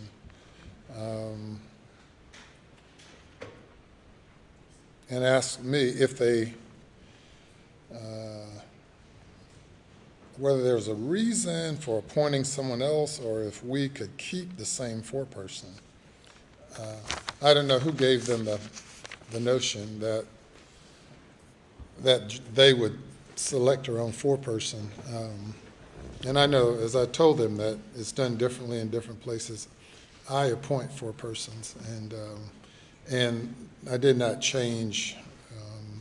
I did not accede to them saying we already have a foreperson. But that was the reason I gave an explanation right after lunch, explaining to them that the fact that you are a foreperson doesn't give you any more authority than any other juror. But I want to make this note a part of the record. If I could also, if we conclude this witness, and obviously I would request at the conclusion of that witness that there be at least a brief recess just to do an exhibit check and any housekeeping. If we are going to rest at that time, if I could have an opportunity quickly to do that outside of the presence of the jury. Okay. 2 short witnesses, it sounds like, at best, this afternoon. Thank you, Your Honor. Okay. Very good. Bring the jury.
well. You may continue.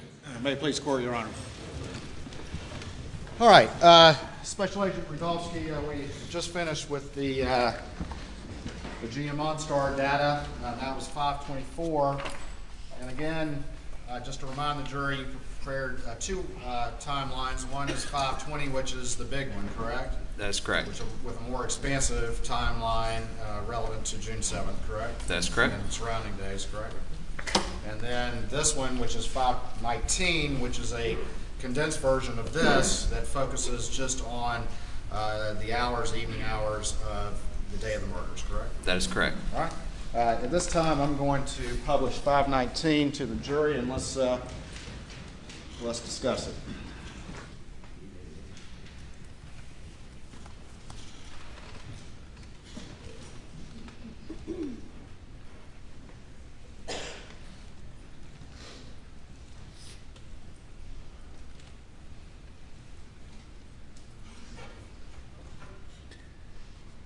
All right, just real quick, I want to go through this opening page, and this is the condensed one, 519, is that correct, up on the screen? That is correct.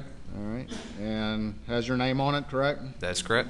All right, and then we have a reference guide right here, and if you would just explain just some of the various sources of information that have been admitted before this jury that you ultimately synthesize into this summary timeline. Okay.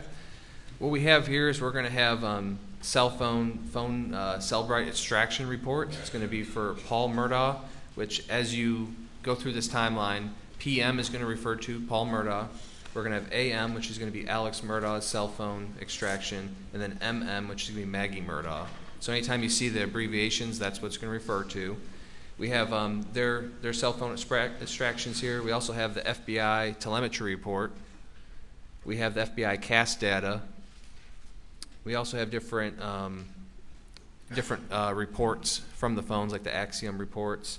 We have an ALPR report in here, which is actually probably not in the condensed one. That's going to be automated license plate reader data for Maggie Murdaugh's Mercedes. We're also going to have some Snapchat data, and then data from Rogan Gibson, Paul Murdaugh, Alex Murdaugh, Maggie Murdaugh, and Buster Murdaugh's CDRs, which is the call data records from Verizon. Pause you real quick. So we have extractions. Tell the difference to the jury, and I don't mean to point out with the stick, between an extraction and then CDRs or SIL data records, please. So the extraction is going to be what, like Britt Dove testified, what he actually extract out of the phone. And then the CDRs is going to be what Verizon testified, which is going to be their records of phone calls and text messages. So two separate data sources from two separate entities.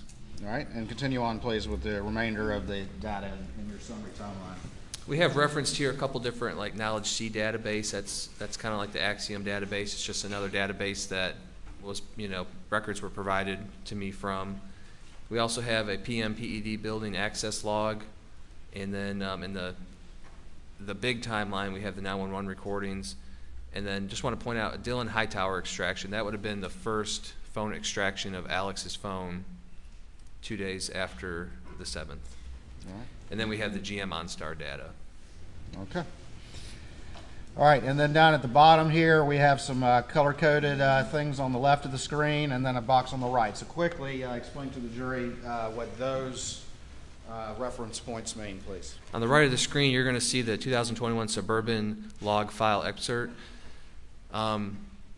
Frykowski from FBI had that Excel sheet with all the different colors and everything. This is going to be a reference guide, so when you're going through this, what the colors actually mean on the data. Right, and then, give an example of what you mean by that. So you're going to see kind of that reddish, pinkish color. That's going to mean that the infotainment center is booting up. So when we go through this timeline, you're going to see that data section highlighted with that color. That's what you'll know is happening with the data. If you see pink, it's going to be a propulsion. When you see blue, it means that it's either in and out of park. And that's kind of just how we're going to be reading it as we go along the timeline. All right, and then these addresses have colors over here, and just, we don't have to go through every one, but the first one, that red one, what one is that? 4147 Moselle Road. All right, so if we see that little red box with an arrow on it, that's Moselle on the map? That is correct. And then the green is what? It's going to be Almeda, the Almeda property. Okay. We'll talk about the others as we go through. All right. All right, let's start moving through it.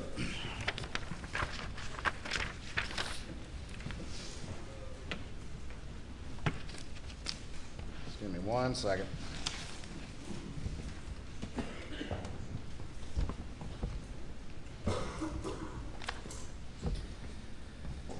All right, all right, so this timeline, this condensed timeline begins roughly when? Around 6 p.m. All right, on what day? June 7th, 2021. All right, and let's start at 6:04, and I want to move through this expeditiously, and we'll stop and talk about some specific entries as we go through, okay? Okay. All right, and so starting there at 6:04, does Paul Murdaugh have any phone activity? He does. He calls Will Loving. And as you can see in the parentheses, it's going to say PM extraction. That means it was pulled off of Paul Murdaugh's phone extraction, just for reference. All right, and Will Loving, that's the individual that testified weeks ago? That is correct. And 6:08, what activity we see on Paul's phone? He makes an outgoing call to Dad, which is identified as Alex Murdaugh. It shows answered, but 1 second long. All right, and what was the source of that information? That was from Paul Murdaugh's phone extraction. It does not show up in Alex Murdaugh's original logical dump or the second one from Britt Dove, but it does show up on his CDRs from Verizon. So that'd be the records that Verizon actually keeps for the phone. All right, and can a user of a phone affect the CDRs that are with the Verizon phone company? They cannot, no. Or can the user affect what data remains on their phone? Yes. And frequently throughout this timeline, do we see instances in which there was a call logged on on Alex Murdaugh's CDRs, but was missing from his phone from the extraction? That is correct. Don't leave the witness. All right. Can you explain any difference between the CDRs as it relates to Alex Murdaugh's phone and whether or not there's any missing call logs on the extraction from his phone? As we go through this extraction, you're going to see that multiple instances we're going to have calls showing on Alex Murdaugh's CDRs that we could not find on the logical extraction or the Britt Dove full extraction of Alex's phone, and that's going to be notated on the bottom if it was not in the extraction. All right. 6:09:48. Do we have any communications on Maggie's phone? This is going to be a iMessage from Maggie Murdaugh to Paul Murdaugh stating, "You okay getting little foot massage? Then I'm heading home." And that was obtained from Maggie Murdaugh and Paul Murdaugh's phone extractions. At 6:10:01, going to the bottom of this page, that being page number 2, is there another message from Maggie to Paul Murdaugh? This is also going to be iMessage to Paul stating, "Love you and Blanca cooked you dinner." Moving on to page 3. And what does this reflect right here? This is going to be from FBI agent Matt Wild. This is going to be from his report. This is for Paul Murdaugh. You're going to identify that on the right-hand corner where it says Paul. Just for reference, anytime you see a map, if you look on the right-hand corner, it's going to tell you whose map that is for. All right. And just generally remind the jury what this map reflects, please. This is just showing generally where the cell towers are located and where the area, whenever like a phone call or text message, where it was pinging during that time for Paul. And these little red things right here with the angles on it, what do those reflect? That's going to be where the cell tower is and what angle the call would have originated or take place from. All right, and down at the bottom, what's the first time recorded for Paul's cell phone as it pings on these cell towers? It's going to be 6:17:42. And can you describe to the jury generally where these cell towers reflect Paul's phone is moving?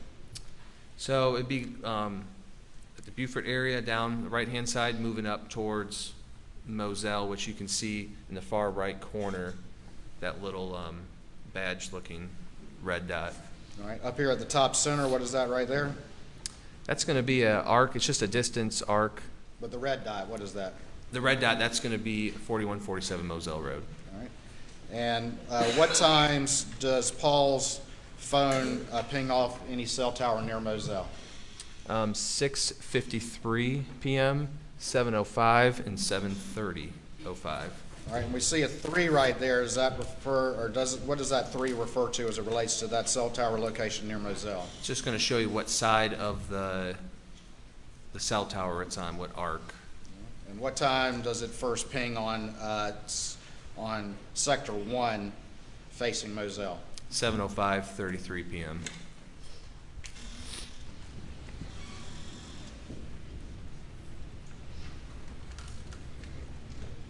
All right, moving to continue on page 3.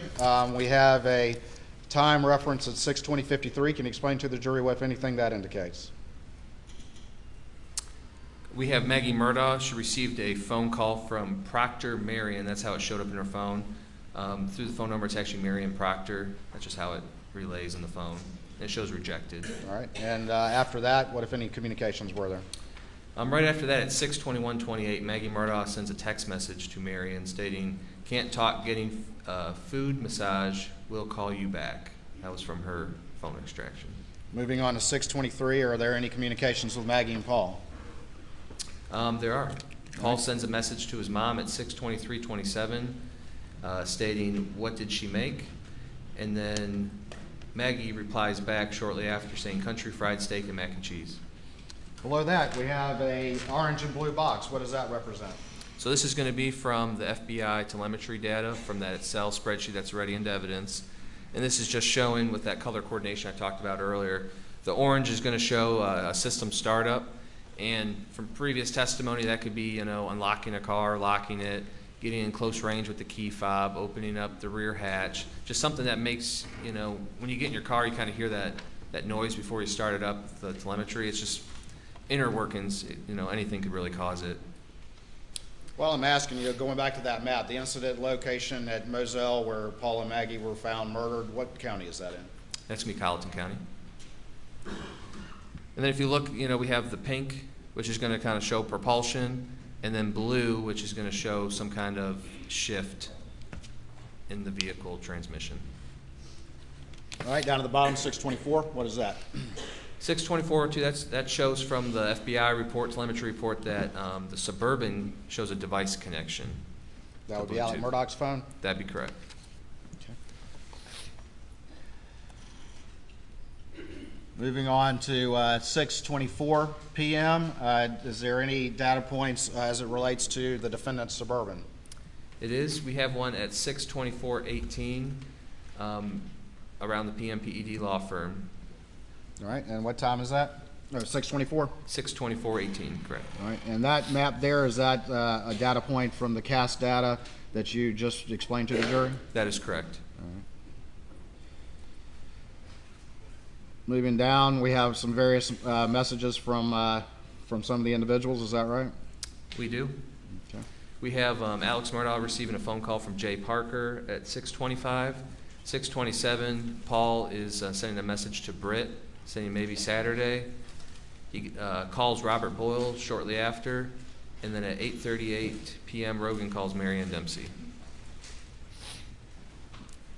And to your recollection, what is Marianne Dempsey to Rogan at this period of time? I believe it's a girlfriend currently at the time. All right, moving on to page 5. Mm-hmm. What does this map represent? Who is this from, this map? This is going to be from Matt Wild from the FBI. This is directly from his report. And what phone does this map reflect? Top right, it's going to say Alex Murdaugh with associated cell phone. All right, and then there's a box below that. Explain to the jury again what that box represents.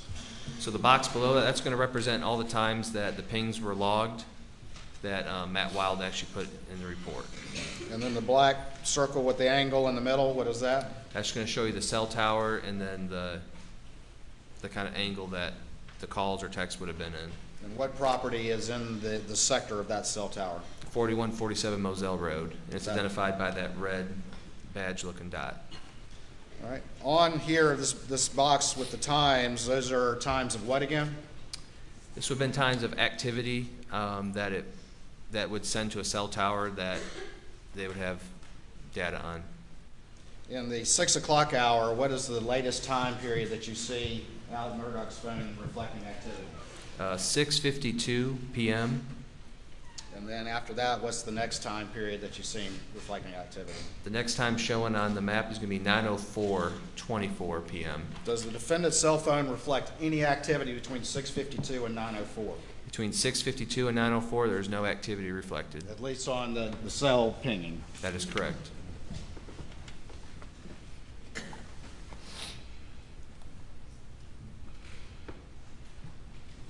All right, at 6:40:01, what activity, if any, is reflected?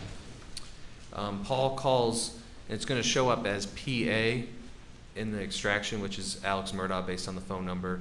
It shows it was answered. It was 2 minutes and 29 seconds long. This call also does not show up in the phone extractions for Alex Murdaugh, just on his CDRs. It was in the defendant's CDRs? That is correct. All right.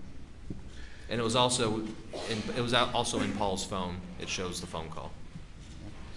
6:42, and what if anything's reflected? We have a Suburban device connection to iPhone from the FBI report at 6:42:48, and at 6:42:54, we show the Suburban arrives at 4147 Moselle Road based on the GM OnStar data. All right, and going on to page 6, is that your CAS map reflecting that data point you just described? That is correct. It's going to be the 6:42:54 data point. And what happens at that moment? That's when Alex Murdaugh is going to arrive back from the PMPED law firm from work that day.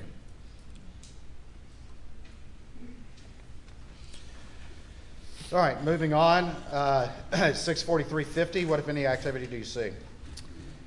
It shows that Maggie Murdaugh's phone had a missed call from PA, which is Alex Murdaugh.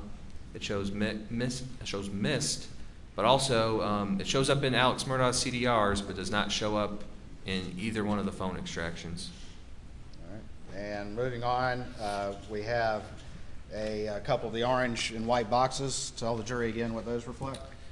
So these are just going to reflect some kind of system boot up. Doesn't mean the car moved or did anything. It just means that door was opened. It just something triggered the car to kind of do a little internal boot up from previous testimony. At 6:53:44, what if any activity do you see? Paul Murdaugh calls John Marvin. It shows 1 minute and 42 seconds long, and that's based off of Paul's phone extraction. So your understanding, when you see those times of the call lengths, does that also include connection time as well? It does. Based on previous testimony from Verizon, that could include how long it takes to get the actual network connected. All right, and then at the 7 o'clock hour, what if any communications are on Paul's phone? So Paul sends a text message to Claude CB Rowe saying, "Are you coming tomorrow?" And then shortly after, he sends another text saying, "Sunflowers died. We need to plow them under ASAP." And that was based off his phone extraction. Moving on now to page 7. Do we have some activity at 7:02:29?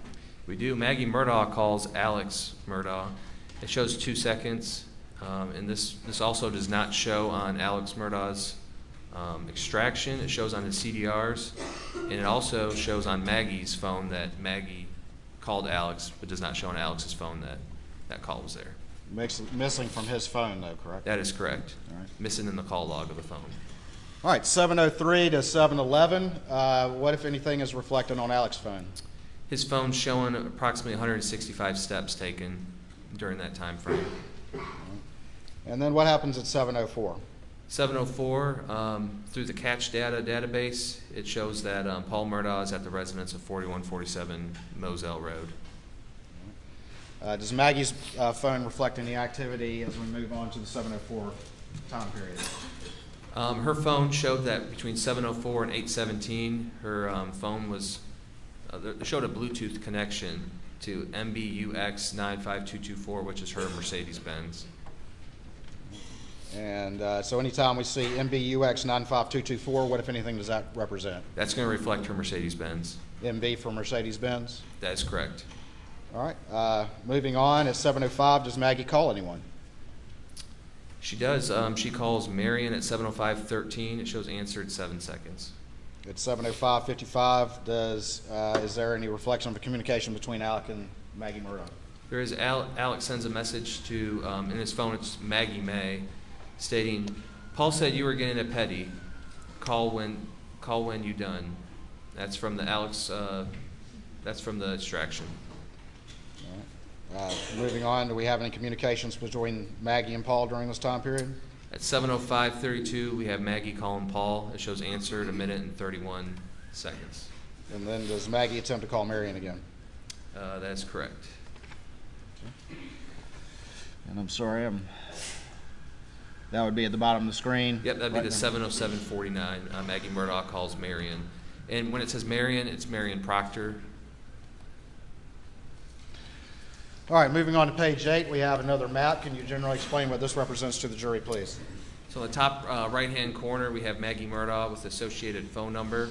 We have 2 points, 4147 Moselle Road in the red, and the green's going to be the Almeida property. When you're looking at this map, number 1's going to be closer to Charleston, and it's working its way. Maggie is working her way towards Moselle in this map. All right, and the first time period you see on dot number, this numbered 1? It's going to be 7:07:49 And p.m. the latest time period you see on the dot that's numbered 5? That is correct. That's going to be in the Walterboro area. It's going to be 7:50:20. 7:50:20 is going to be the latest dot, and that's in the Walterboro area.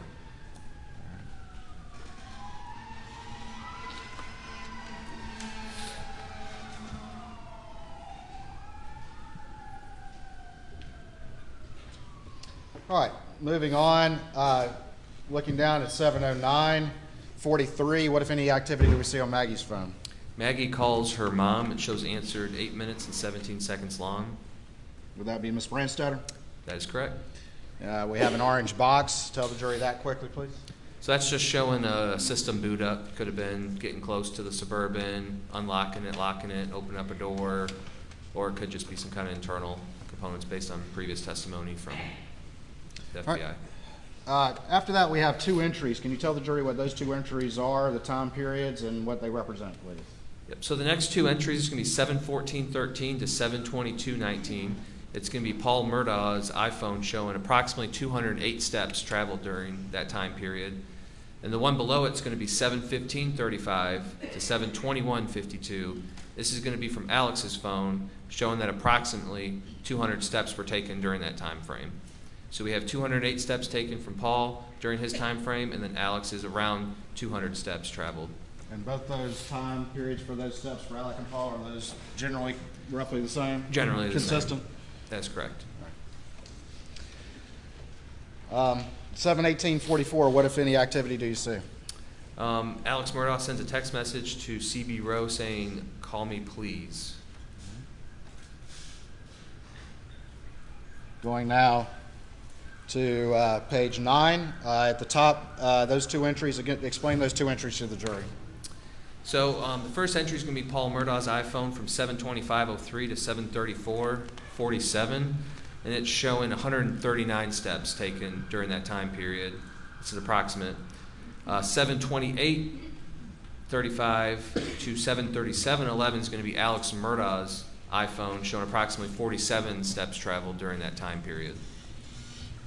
All right, 7:30 p.m., we have another data point indicating Maggie's trip home to Moselle. That is correct.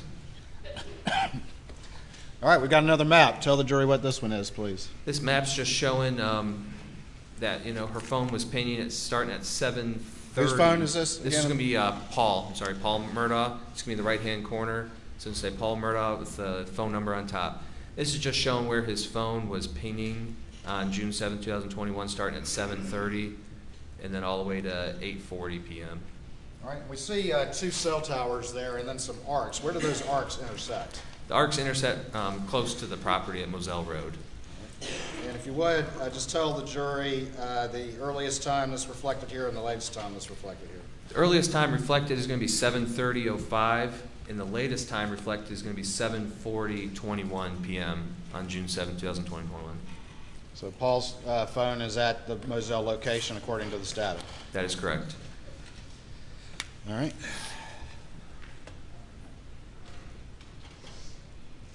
Bottom of page 9. Do we have any communications between Maggie and Marion Proctor? We do. At 7:31:13 p.m., we show a call from Maggie to Marion at 7:39, which is the length of the call. 7 minutes and 39 seconds. That's correct. Does that include connection time as well? It does. Do we have any step data on Paul's phone in a time period around this time? Paul's phone shows between 7:35:10 and 7:41:43. It It shows roughly around 171 steps traveled during that time frame. 7:37 and 7:38. Do we see any activity on Paul's phone with some of his friends? Yeah, Paul receives a Snapchat message from Michelle Beck stating, BC, I have short-term memory loss, and that was based off his phone extraction. And then Paul Murdaugh receives an iMessage from Megan Kimbrell stating, Paul.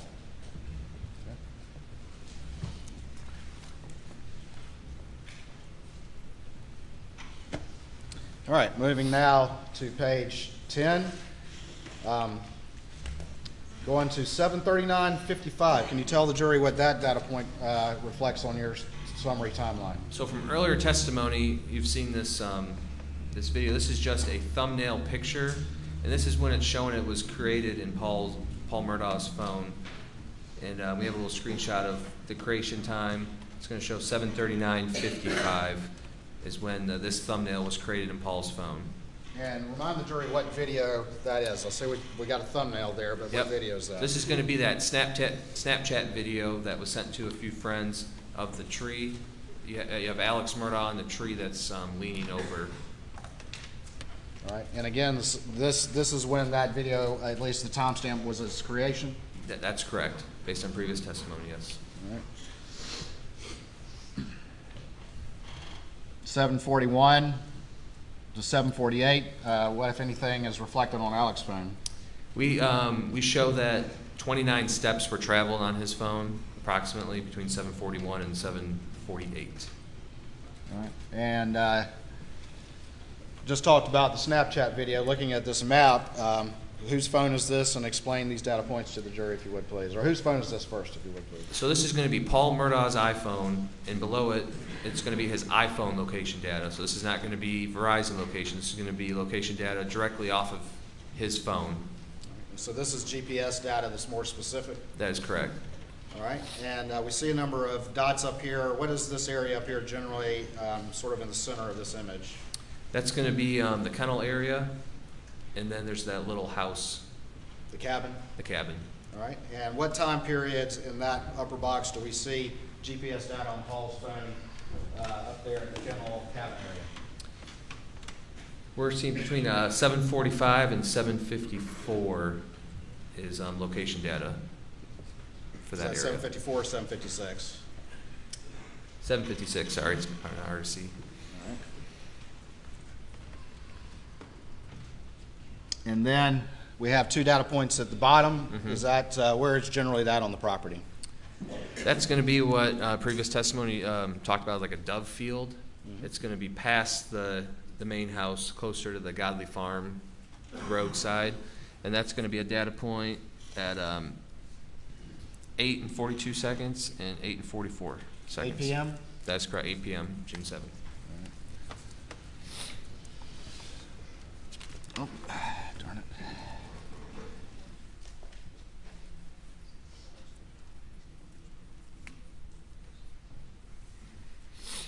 And then down at the bottom of page 10, is there any step data on Paul's phone? There is. It shows approximately 89 steps traveled during what time periods? 7:45 p.m. to 7:55. Moving on to page 11, we have a map. Tell the jury whose phone that is and what that data point is, please. So this is going to be Maggie Murdaugh's phone. This is going to be Verizon location data. And what we see here is the tower and then the arc of the tower. This is going to be in the Walterboro area. The time is 7:50:03 p.m. All right, and moving now, we're starting to see some references, and there's a little battery symbol on the side. What does that represent? So that's going to represent battery life. So right here, this is going to be at 7:52:28. It's going to show Paul Murdaugh's iPhone battery at 7%.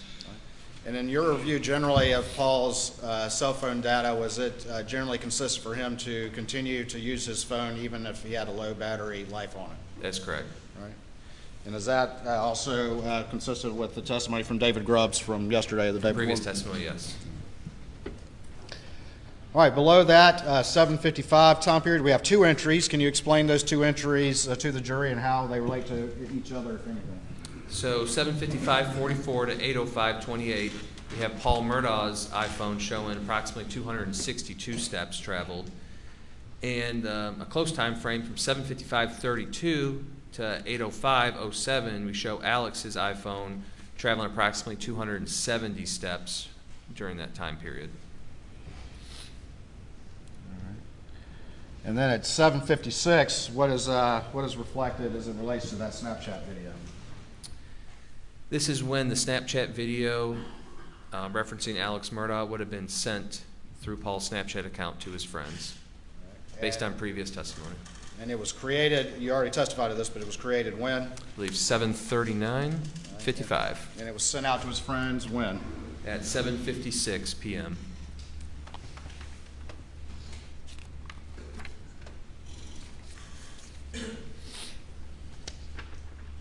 Moving on to page 12 at 7:57, does one of his friends respond? Yes, he receives a Snapchat message from Brian Murdaugh Oops, sorry. stating, "Damn, man, needs some straps, oh it." All right. Now we're moving into the 8 p.m. hour on June 7th, 2021. Is that correct? That is correct. All right. We have a map here. First of all, in the right corner, whose phone is this? This is going to be Paul Murdaugh's phone. This is going to be his iPhone location data. And starting up at the, it's sort of the top center, more to the right. Where does that location generally? That's going to be the little cabin on the property. All right. And what is the data point? What's the time on that data point up there? I believe it says 8:06:20 p.m. All right. And then we see the dots sort of moving down. And in what direction are they generally moving? That's moving towards the main house on the property. All right. And then down at the bottom of the screen, at what time do we see that data point stop at the main residence? 8:14. What's the first data point? 8:08:45 and then 8:14. Paul's at the main PM. residence at what time? First? 8:08:45 p.m.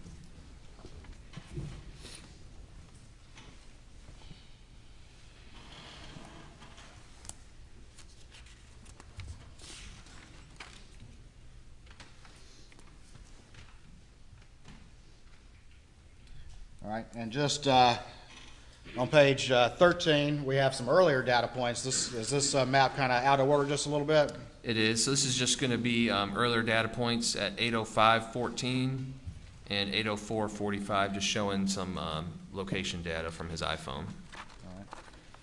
So that one should have gone before this one, the one at the bottom of page 12. That is correct. Which reflects Paul again getting back to the main residence at what time? 8:08:45 p.m.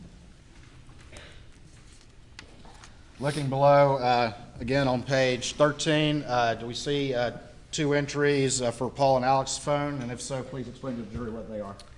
So for Alex's phone, we show between 8:05 and 8:09 that his phone approximately took 54 steps traveled during that time period. And then for Paul, we show 8:05:46 to 8:15:24. We show approximately 303 steps traveled during that time period.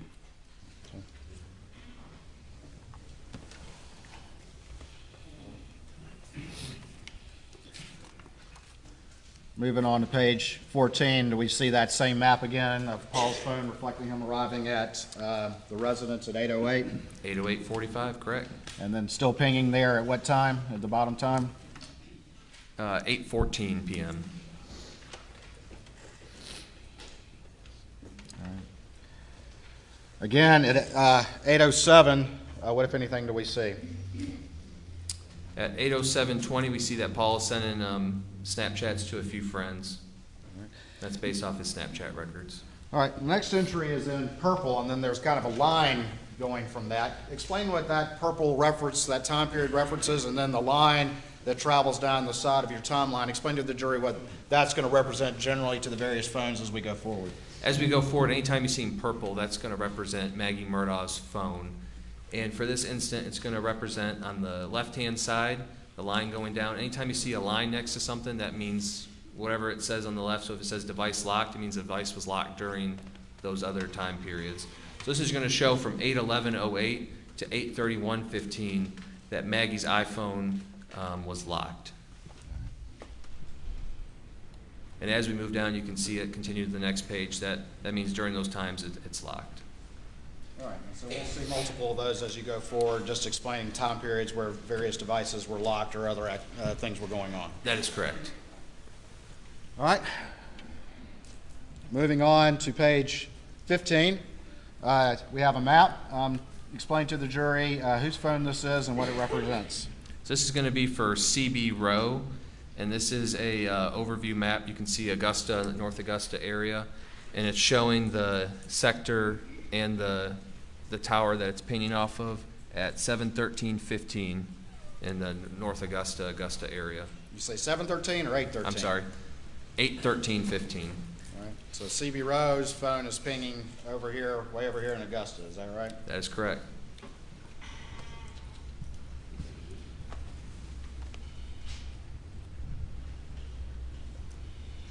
All right, moving to the next map. Whose phone is this? If you could tell whose phone this is, and then what data points you see on this particular map. So this is going to be Paul Murdaugh's iPhone location data, so it's going to be separate from like Verizon location data. And this is showing at the area of the main house, bottom left, and the data starts at 8/14 and goes all the way to 8/35/07. 8:35. Paul's phone is located where? At the main house, 4147 Moselle Road. And down at the bottom of page 15, do we have any step reference for Paul? We do. From 8:15:55 to 8:21:45, we're showing approximately 140 steps traveled.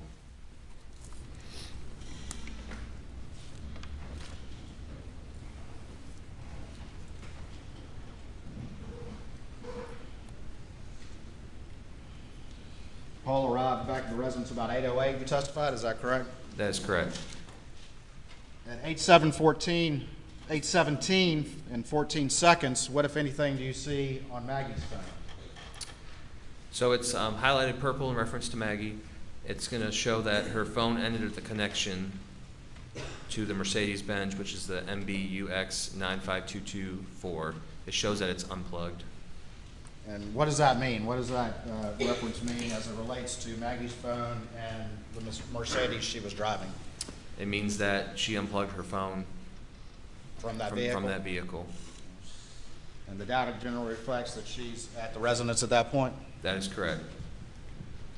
Paul 8:08, Maggie 8:17. That is correct. Alex's last data point on his phone was 6:52, right? That is correct, based on the Verizon records.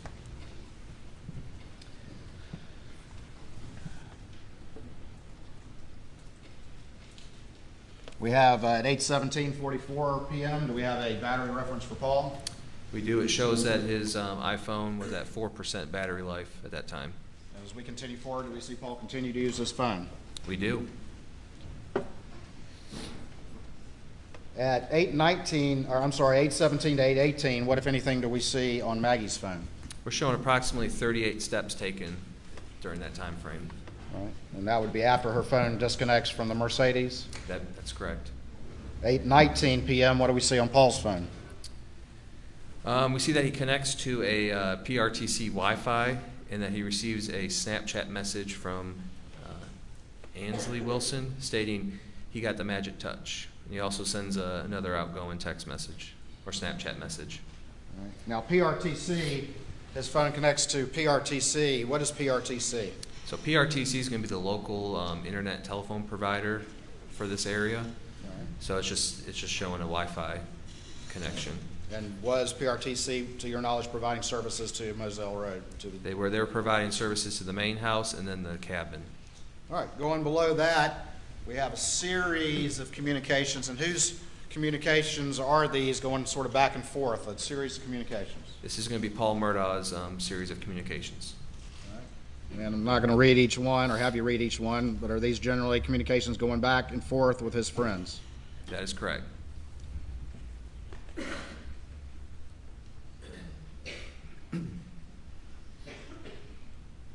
And on this page, they start about what time and continue through about what time? Start around 8:23 and go all the way to 8:29. Well, I think we keep on going down. Yeah, about 8:30. It's about 8:23 to 8:30. all right, at 8:30 to 8:33 p.m., what, if anything, do we see on Maggie's phone? We're showing that her phone took approximately 42 steps traveled during that time period. All right.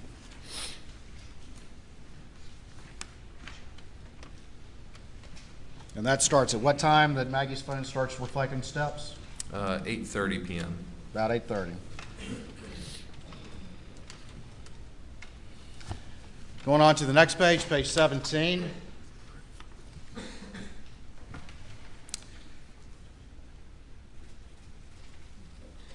Going back just real quick on page 16, generally that series of communications with Paul and his friends, is he generally responding fairly quickly to the communications back and forth? He is either, it's their Snapchat and iMessages. He's responding and using those two applications very frequently.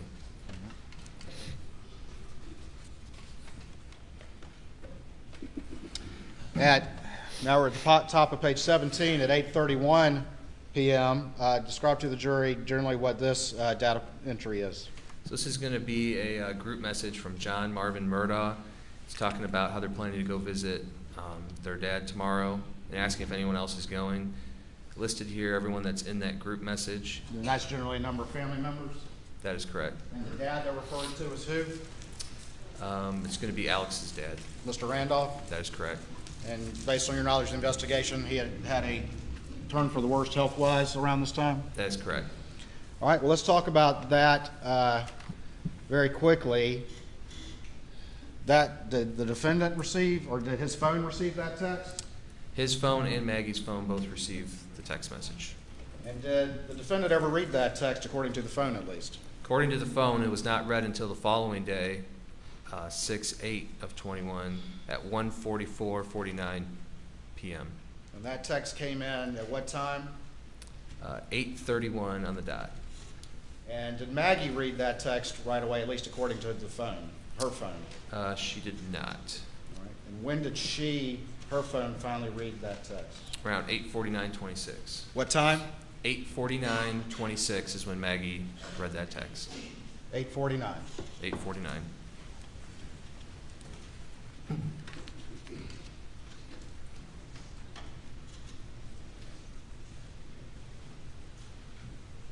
At 8:31, what, if any, entry do we see? So at the 8:31:15, Maggie Murdaugh's phone unlocks and does orientation changes. And then at 8:31:18 to 8:49:26, we show that her phone was locked. At 8:31, there's an orientation change. Does the data reflect that her phone was unlocked at that period of time? That is correct. All right. And then what happens after that at 8:31 and 18 seconds? Her device is locked until 8:49:26. 8:49:26, is that correct? 8:49:26. All right.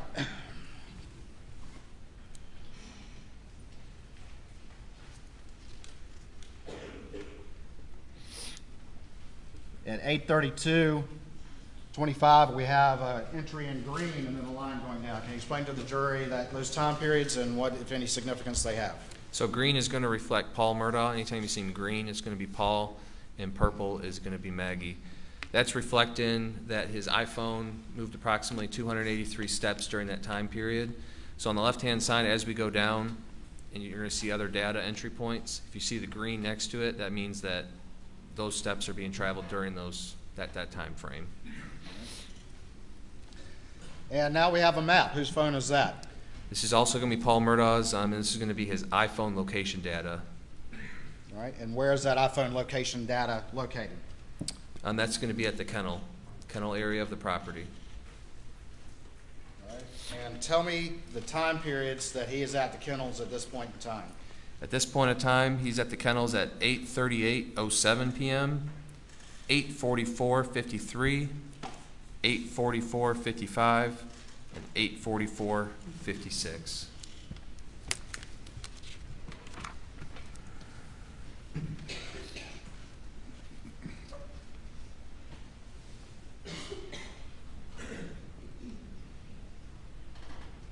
What happens at 8:40 while Paul's phone is at the kennels? Paul calls Rogan Gibson. It shows answered for 4 minutes and 14 seconds. Starting at what time? 8:40:20. And if you have about a 4-minute call, what time does that end? 8:44.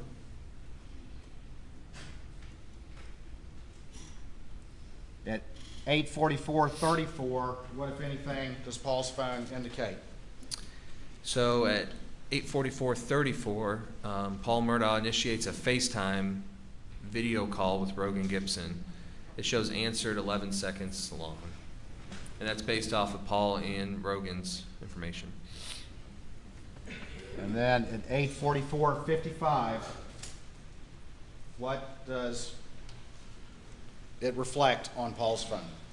This is when this video was extracted and created through Paul's phone, which shows Alex, Maggie, and, well, you can hear Alex, Maggie, and Paul in the background. That's the kennel video at 8:44. That's a kennel video that's been in previous testimony, correct?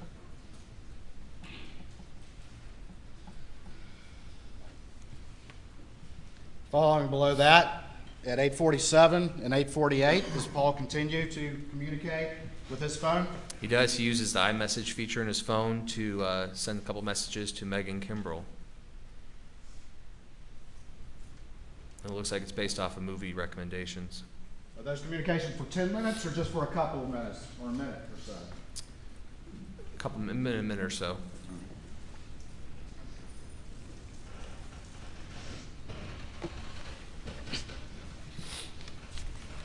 Going to the top of page 19. Mm-hmm. What time do we see there? 8:48:29. And what's going on? What's Paul doing?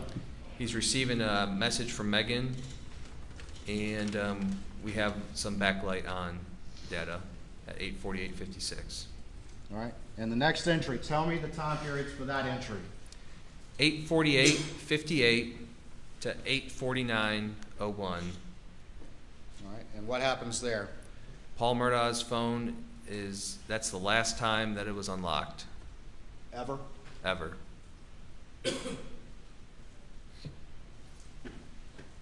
$8:49:01.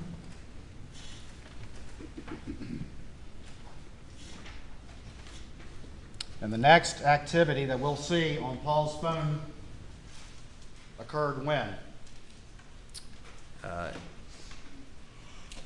We have a backlight off from 8:49 to... Going back to 8:48 to 8:49:01, you said that was when Paul's phone was last unlocked? That is correct.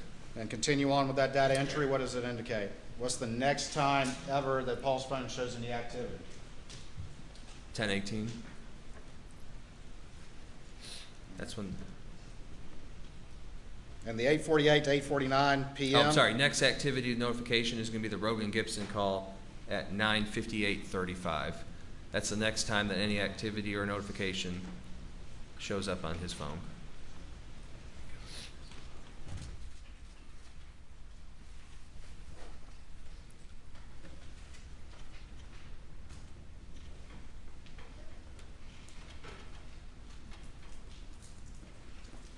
Looking at this entry with the green line on the right side, what are those time periods there, and what do they represent starting at 8:49:01?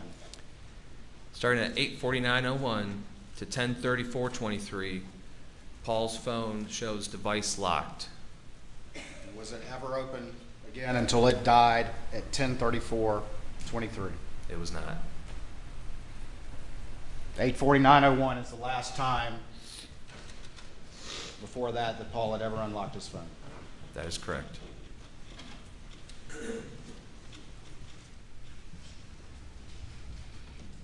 Just a few seconds later, does Maggie's phone reflect any activity? It does. 8:49:26, so approximately 26 seconds later, her phone unlocks for text message notification, and it implements an orientation change. And was that text message about Mr. Randolph that you earlier referred to? That is correct, that group message. I believe it was in response to Lynn. And at 8:49:31, here in red, what happens to Maggie's phone? Just seconds later. Maggie Murdaugh's phone locks forever. Forever. Until when? Until it's recovered the next day at 1:10 p.m. On June 8th. on June 8th by law enforcement. Do both Maggie and Paul's phone lock forever around 8:49? They do.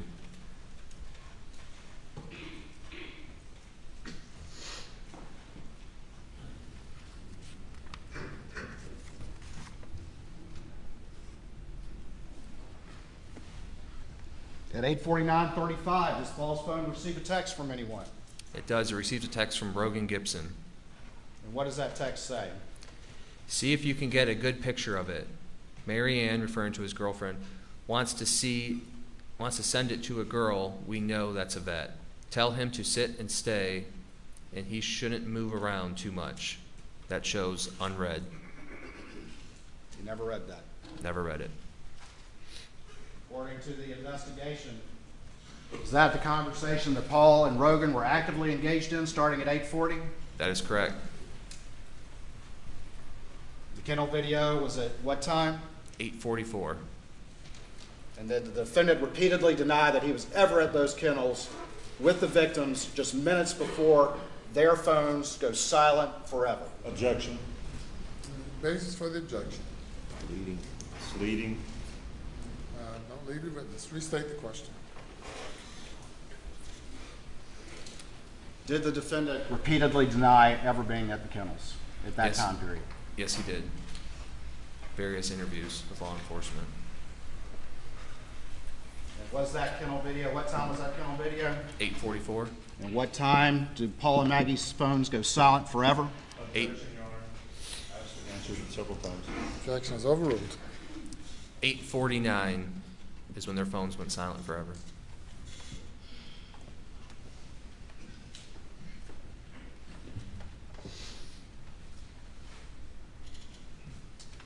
At 8:53, do we see any activity on Maggie's phone? We do. At this time, as you can see to the right, her phone is locked, but we do see that 59 steps were traveled over the period of 8:53 to 8:55. And that just means the phone was moving, correct?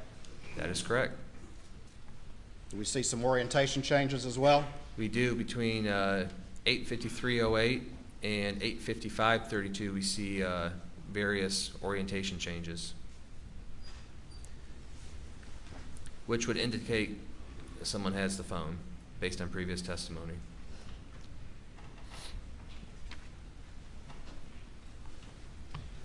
Moving on to page 20. At the top, we have 8:55, and we have a reference to a data point. Can you explain that to the jury, whose phone that is, and just generally what that is based on information gathered in the investigation?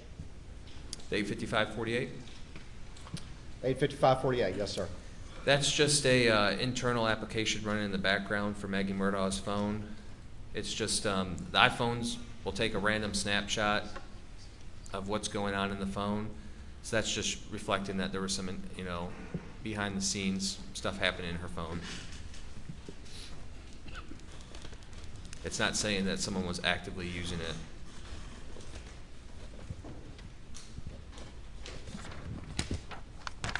Hold on for me just real quick.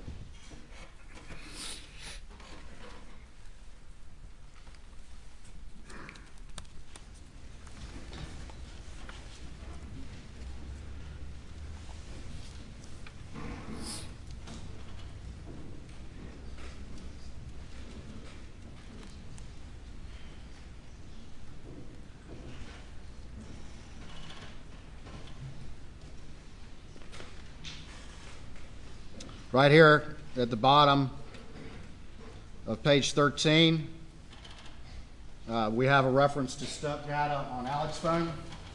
That's correct. And what are those time periods? 8:05:35 to 8:09:52. It's showing 54 steps traveled. All right. We'll turn into page 20.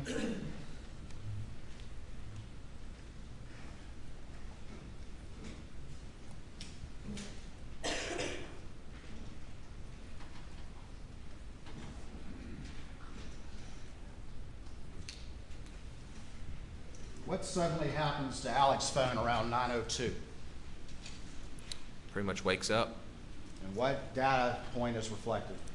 From 9:02:18 p.m. to 9:06:47, it shows 283 steps traveled.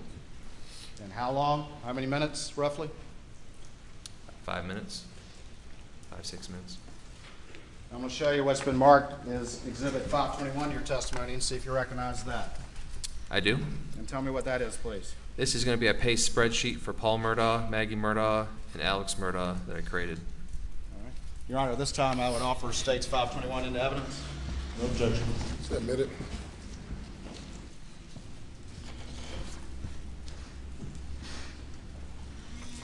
Can I have the other one, please?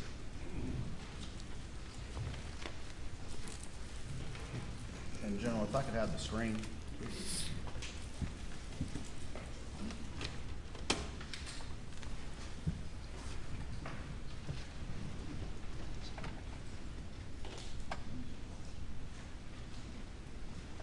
All right, tell the jury real quick as we look at this exhibit just admitted, just generally we have at the top, tell them quickly what this is and what these columns represent. Explain this chart if you would. First column entry, that's just going to be from all the various entries from the phone data. We have a start time, we have a end time, we have the time elapsed in between the estimated amount of steps, and then we have a steps per minute calculation, which is going to be the far right. And the steps, those are the data entries in this timeline that you've been testifying to as reflected from the phone data? That is correct. And then the last column is just a simple calculation of steps based on the time periods of those readings? That is correct. And the last step readings that we have on Paul's phone are from what time to what time? The last step reading from Paul's phone is 8:32 to 8:42. We have one for Maggie as well, is that correct? We do. Her last time frame is going to be 8:53 to 8:55. And then down at the bottom, who do we have? This is going to be Alex Murdaugh's PACE spreadsheet. Let's talk about this a little bit. If you would, start with entry 21. And what time periods is that? This is Alex's phone, correct? This is going to be Alex Murdaugh's phone. Right, time period? 6:52 to 7:02. How many steps? Approximately 283. And how many steps per minute based on a simple math calculation? Estimated 29.34. All right. 22, time period, steps, and steps per minute. 7:03 to 7:11. Approximately 165 steps, estimated 19.20 steps per minute. 24.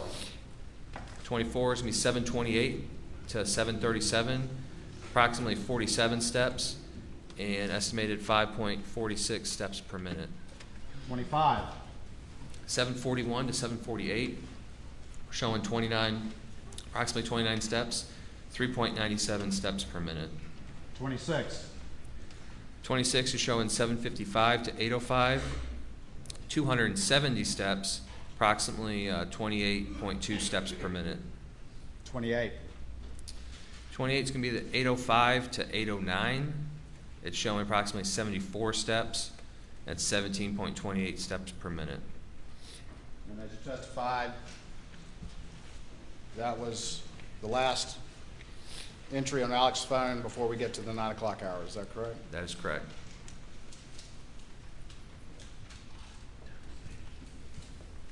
And what time was the video again? 8:44 p.m. Let's talk about 27. What's the time period there? Time period to be 9:02 to 9:06. How many steps? 283 steps, 70.75 steps per minute estimated. He was a busy guy right then, wasn't he? It appears.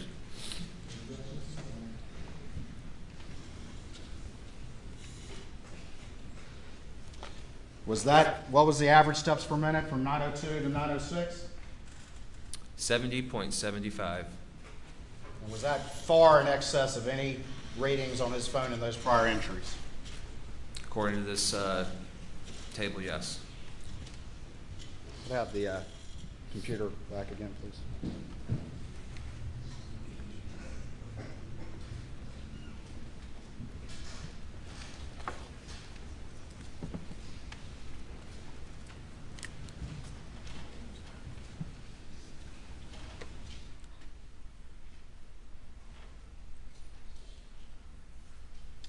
We have a map here on Paul's phone.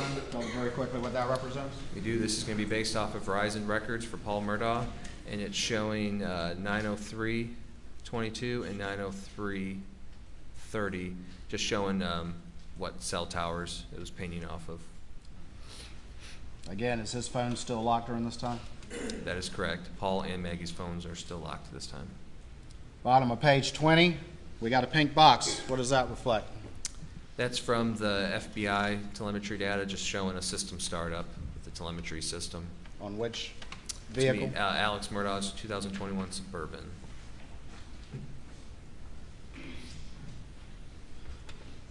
Is there a CDR reference to Mary Ann Dempsey attempting to call Paul? There is. And Mary Ann Dempsey again is who? Rogan Gibson's girlfriend at the time.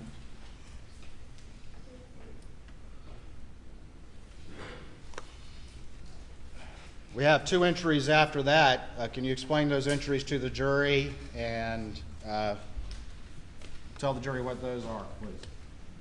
Yep. So at 9:03:52 to 9:04:23, Maggie Murdaugh's iPhone backlight is on. At 9:04:23, Alex Murdaugh calls Maggie Murdaugh, shows 18 seconds in his CDRs. This does not show on that Dylan Hightower first extraction or the second extraction. And it also shows missed on Maggie's phone extraction. That one's missing from Alex's phone, correct? That is correct. In the call log, it is missing.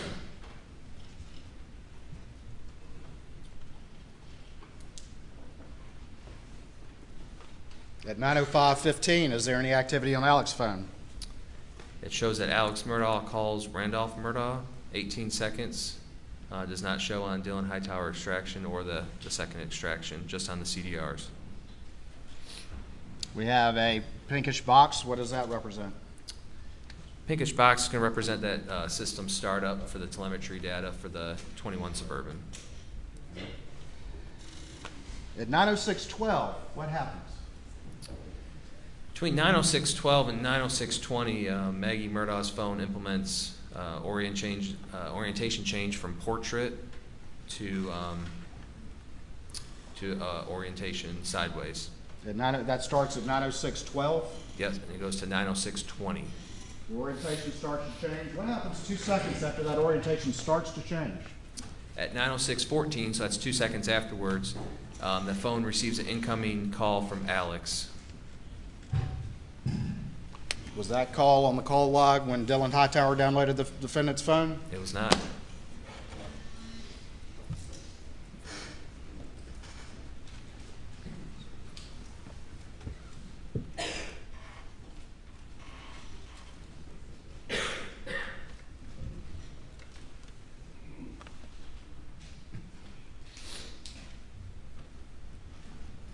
At 9:06:14 and 9:06:15. Are those referencing that missed call that showed up on Maggie's phone?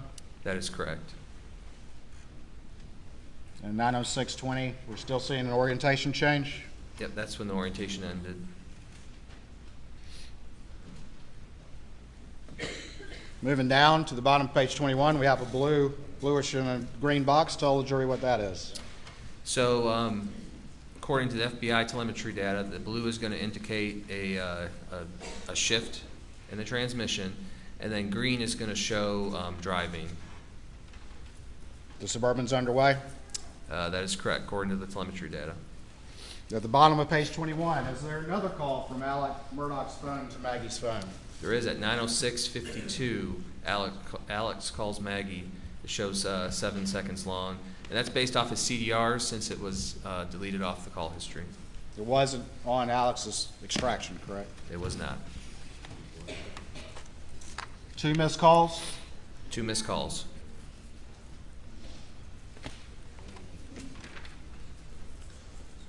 Moving to page 22, at the top, what, if anything, does Alex Murdaugh's phone show in relation to the Suburban? So it's just showing that, the device connected to the car. When you get in your car, your phone will pair. It's just showing a device connection to iPhone. And then the next entry, there's a time range there. Explain that time range to the jury and what that means. So starting at 9:07 and going till 9:44. 9 what? Sorry, 9:31:44. Her backlight is off. The backlight is off. That entire time period. That entire time period. It was on, but now for this time period from 9:07 to 9:31, it's going to show off. Going to this map, is that some of the cast data that you did that you've testified to the jury? It is. This is a previous slide that we had up. It's showing at 9:07:06. The Suburban is leaving 4147 Moselle Road. 2 calls to Maggie. Does the Suburban just take a quick right and go down this road right there to the kennels, or does it just continue straight on? It just continues straight on. Doesn't stop by the kennels for a second, does it? Does it stop by the kennels? His vehicle does not stop by the kennels. Keeps right on going. It's right on going to Moselle Road, makes a right.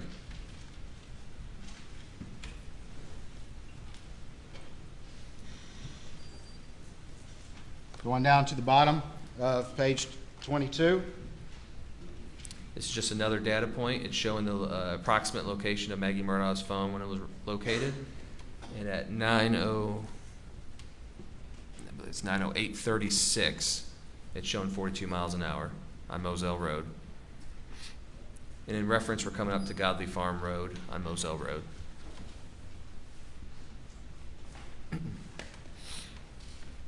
This is at 9:08:36. And then we have, below that, we have a reference to a data point that you previously showed to the jury at 9:08:42. Yep, it's going to be on the next page.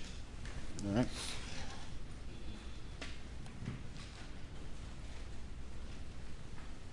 It's going to be at 9:08:42, and it's showing approximate miles per hour of 45 in reference to where the phone was found the next day.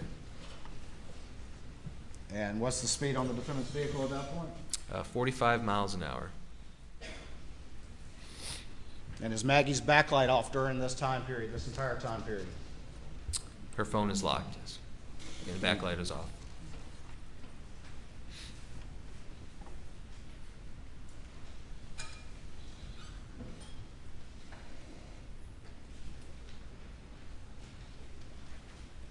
At 9:08:58, what do we see? Alex Murdaugh sends a iMessage to Maggie stating, "Going to check on M, be right back." This shows unread in Maggie's phone.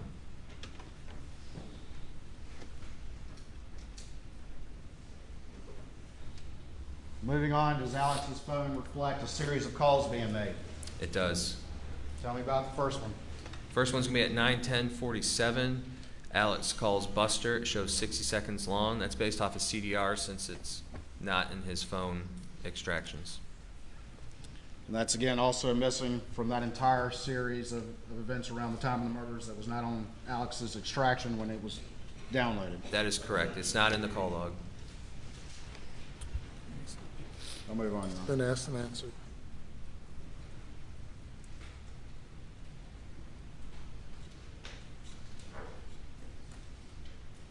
Down at 9:12:14, what if any activity is reflected on the defendant's phone?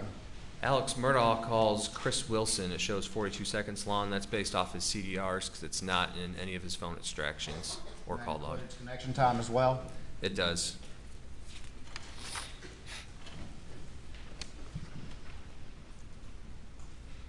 Moving on to page 24, we have a map. Tell the jury quickly what this map reflects. This is going to be an Alex Murdaugh location map from Verizon. It's going to show at 9:12:14 what tower and what sector it's pinging off of, and then at 9:18:46 what tower it's pinging off of.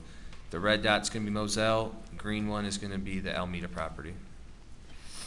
Moving on to the next map, is that similar information of the defendant's trip from Moselle to Alameda? It's similar, it's just going to show you the coverage areas for each tower.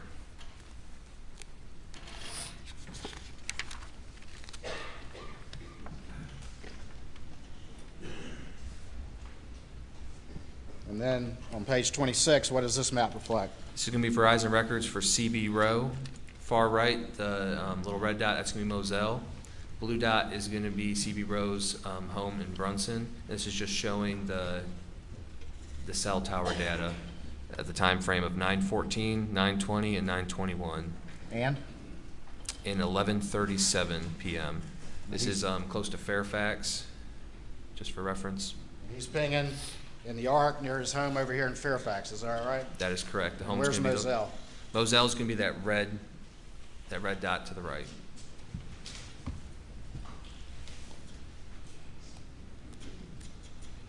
At 9:18:46, what, if any, activity is reflected on the defendant's phone? At 9:18:46, Alex Murdaugh calls John Marvin Murdaugh. It shows 106 seconds, and that's from his CDR since it's not on either phone extraction call log.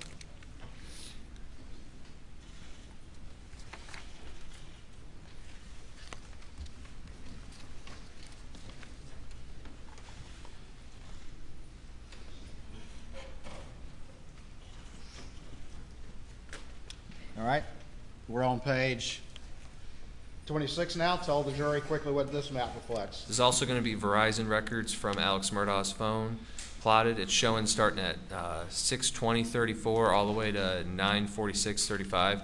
It's showing from the cell tower in the sector of Alameda. You said 6:24 or 9:20? I'm sorry, 9:20:34. So roughly 20-minute period at Alameda? Roughly 20 minutes, correct.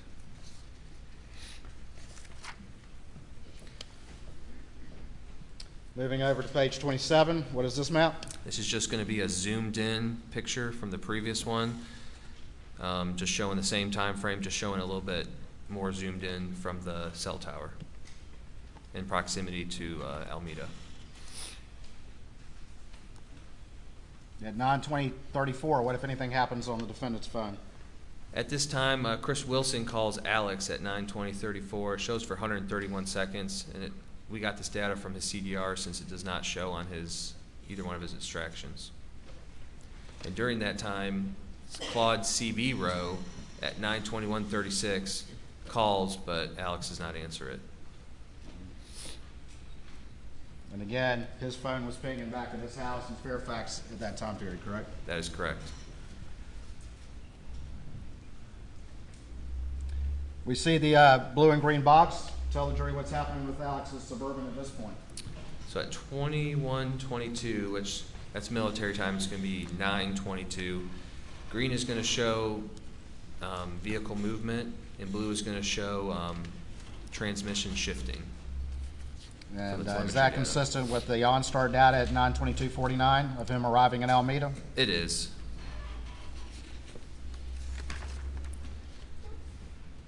And on page 28, is that data point that you just referenced? That is correct, 9:22:39.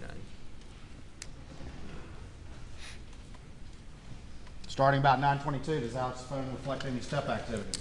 It does, 9:22:39 to 9:32:14. We're showing approximately 195 steps taken on his phone. At 9:24:13, what, if anything, does the defendant phones reflect? He calls Libby Murdaugh, which would be his mom, shows 20 seconds long. That's from his CDRs because it's not on either phone extraction. And that would be the landline at Alameda? That's correct. After that, is there another missed call from Rogan to Paul? There is at 9:26:06 p.m. And then at 9:31:44, is that the first backlight activity on Maggie's phone since that time period you testified earlier about 9:07? That is correct.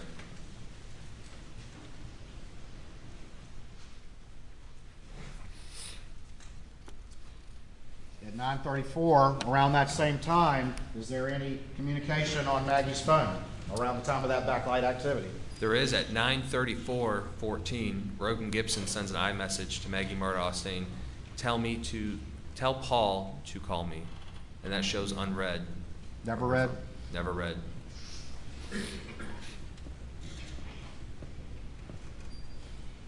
Do we also have backlight activity associated with a missed call to Maggie's phone? We do at 9:34:20.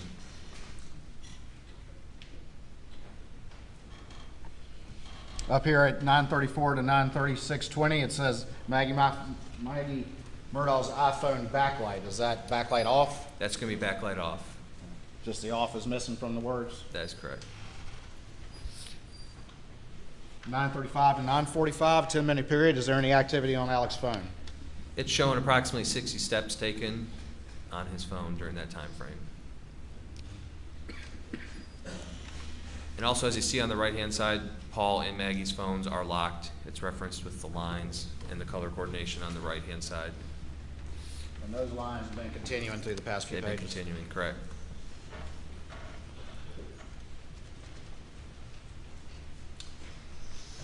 We have some orange and purple boxes. Quickly tell the jury what those are. So the orange color is going to be that system startup from previous testimony from Falkowski. And then the pink is going to be engine running propulsion. And is there another missed call from Rogan to Paul? There is at 9:42:17. There's a missed call. And then we have Alex's Suburban showing a device connection at 9:42:49, which is consistent with the data. All right. Telemetry. Suburban's leaving Alameda around this time? That is correct, 9:43:18. We show it starting at 2 miles an hour.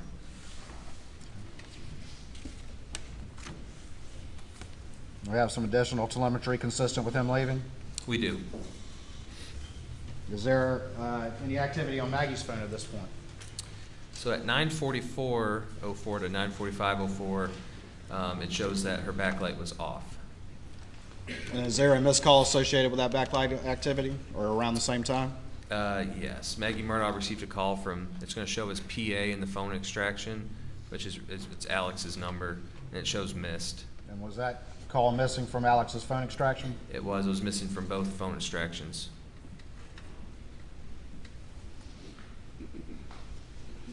Going down to 9:46:35, what if any activity do you see? It shows that Alex Murdaugh called Paul Murdaugh. It shows 18 seconds long. That's with the connection time. And that is based off of Alex's CDRs. It does not show in either extractions.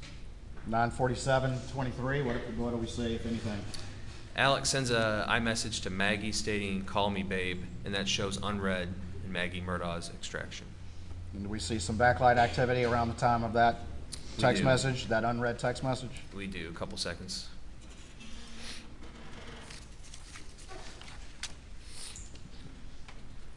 Do we have a map here? Just generally, what does this reflect? We do. This is going to reflect the coverage area of the cell tower between Moselle and Alameda. And this is whose phone? This is going to be Alex Murdaugh's phone. This is going to be his Verizon records, not location data from phone. Moving towards the direction of Moselle? That is correct.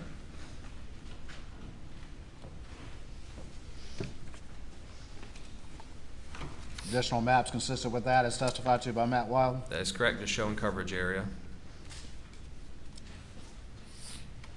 At 9:52:15, what if any activity is on Alex's phone? So at 9:52:15, Alex Murdaugh sends an iMessage to Chris Wilson saying, "Call me if up." Just around the time where he's running 80 miles an hour? That's correct. 9:51:43 is when we have the 80.16 mile per hour. All right, moving over to the next page, is there any further activity? Alex ends up receiving a call from Chris Wilson at 9:52:59. Shows 42 seconds long with connection. That is also not on either extraction. And at 9:53:55, he receives another call from Chris Wilson. Shows 123 seconds.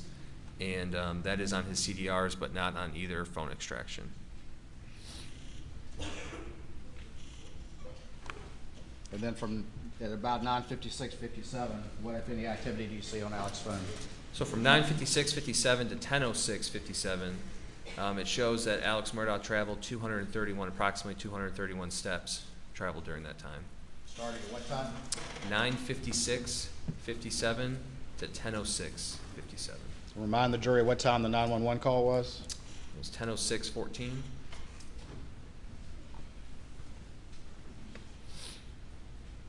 At 9:57 and 9:58, what activities reflected on Paul's records? So Rogan Gibson calls Paul Murdaugh, shows 4 seconds, and that's based off of CDRs. And then at 9:58:35, Rogan sends a text message to Paul stating, "Yo." And that hits Paul's phone? That is correct. And It shows unread from his phone extraction.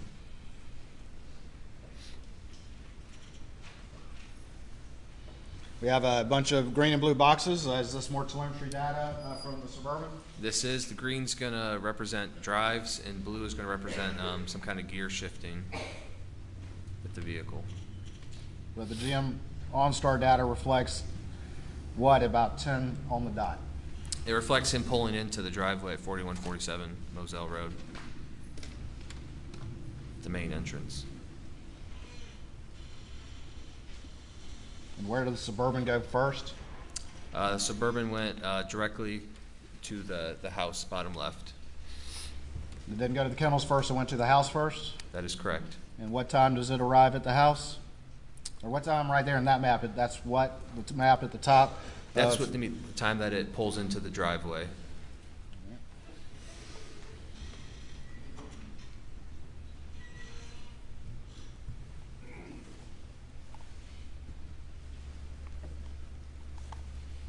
I'm sorry. Give me 1 second.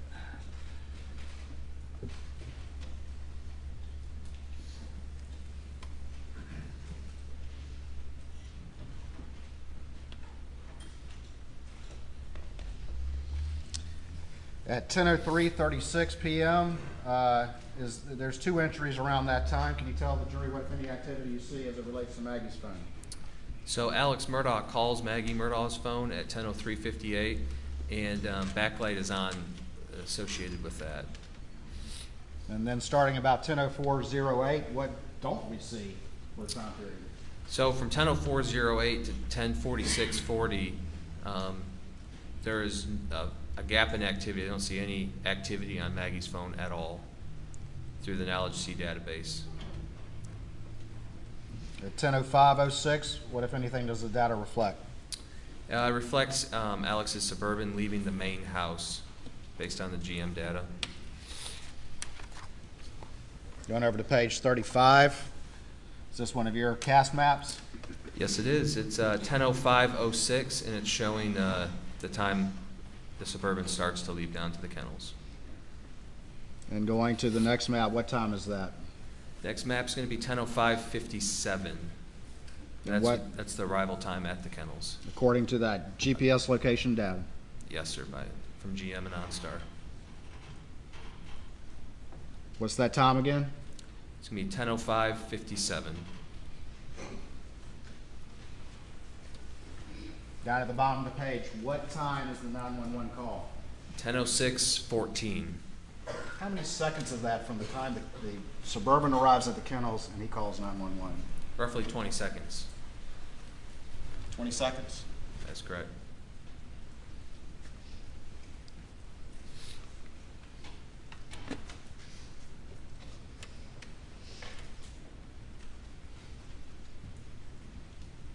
Do you recall the defendant's statements to law enforcement shortly after the crime? That he went over and checked the bodies and that sort of thing? I do. What, if anything, in his statements to law enforcement did the defendant say about what he did when he arrived at the scene? The defendant stated that he went and checked on Paul and Maggie to check the bodies. And from the moment the Suburban arrived at the kennels, how long did it take for that 911 call to be made? Less than 20 seconds.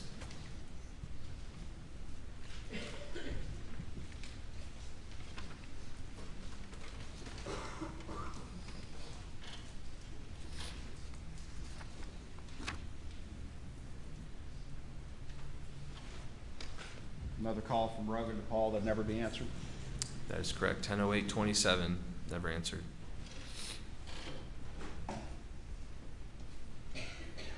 At 10:11:54, what happens? This is when Alex Murdaugh was on the 911 call, stated he was going to go get a gun. This was at 10:11:54. This is when the Suburban is showing leaving the kennels.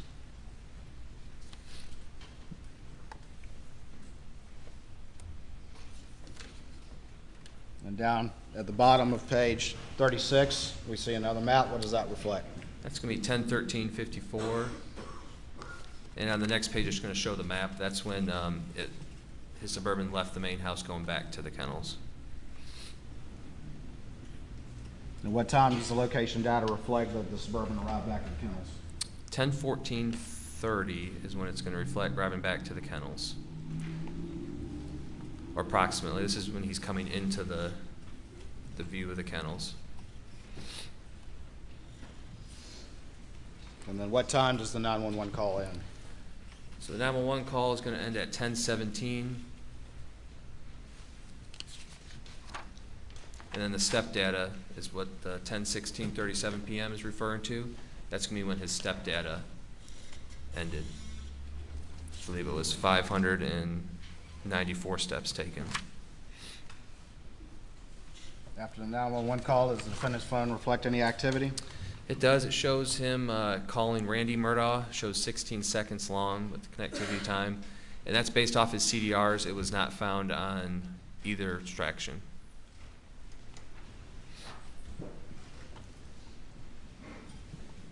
And then also we have a 10:18 where he's sending a text message to Randy saying, please call me emergency.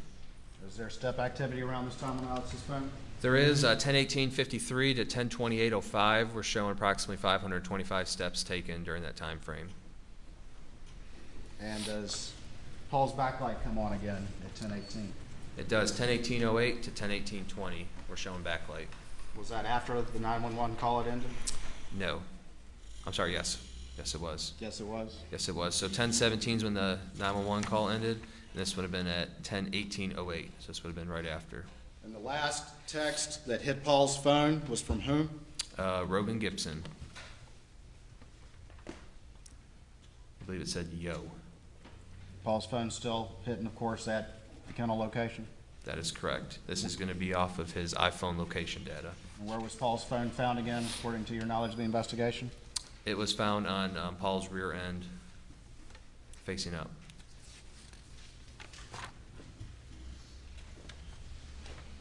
Top of page 39, we have a map. What does that reflect? This is going to reflect Verizon records for Alex Murdaugh, starting at 10:19 all the way to 11:18, and it's just showing the sector it was pinging off of, and that's in the area of Moselle Road. All right, and we have a range of times there from the 10-ish hour to the 11-ish hour p.m. with Alex phone being there. That is correct. Does Alex's phone reflect a couple of calls that were not on his extraction but in the CDRs? It does. To what people? It's going to be to Randy Murdaugh, John Marvin, and then Rogan Gibson, and then Christie. At 10:20:08, what, if any, activity does Paul's phone reflect? So Paul's phone shows a display on screen auto lock. It's been locked. It's just documenting a auto lock. Display on auto lock? Mm-hmm. And now auto lock can be consistent with what, according to your understanding? According to my understanding is that auto lock could be, it doesn't recognize like a face, so it automatically locks, or it could be just hitting like on the iPhone, the power button on the side. And what was the last text that hit Paul's phone again? Who was it from? Rogan Gibson. And what does the defendant do just seconds later? Calls Rogan Gibson. Was that on the Dillon Hightower extraction? It was not on the Dillon Hightower extraction or the second one.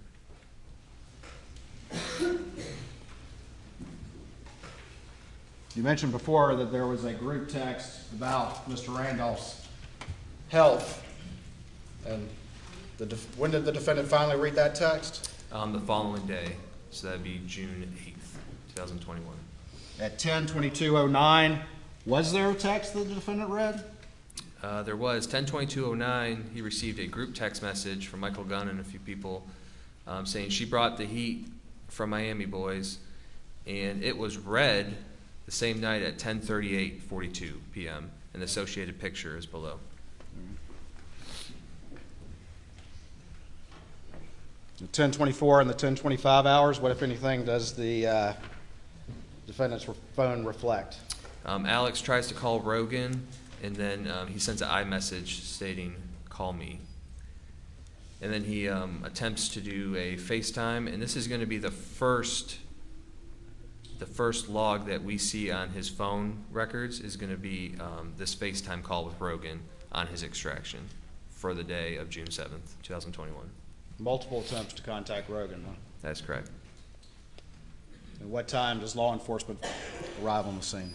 Approximately 10:25 is when the first deputy arrived on scene. 10:25? That is correct. We see step activity around this time on Alex's phone? We do. So we had a group of step activity end at 10:28:54, and then we had a new group start at 10:28:54 that goes to 10:37:27. It's showing 320 steps traveled approximately. And does the defendant's phone reflect any phone activity after that? It reflects at 10:29:17 a call to Randy that shows answered 42 seconds long. That's also not on the extraction. And then a FaceTime with Rogan at 10:30:31 that does show on the extraction. That was attempted FaceTime? That's correct. I believe in previous testimony, Rogan said he was asleep during the time. Moving on to page 41. This is going to be a Paul Murdaugh Verizon records. This is just going to show the the tower and then just the location, and you can see Moselle Road within it. This is a 10:34 time period.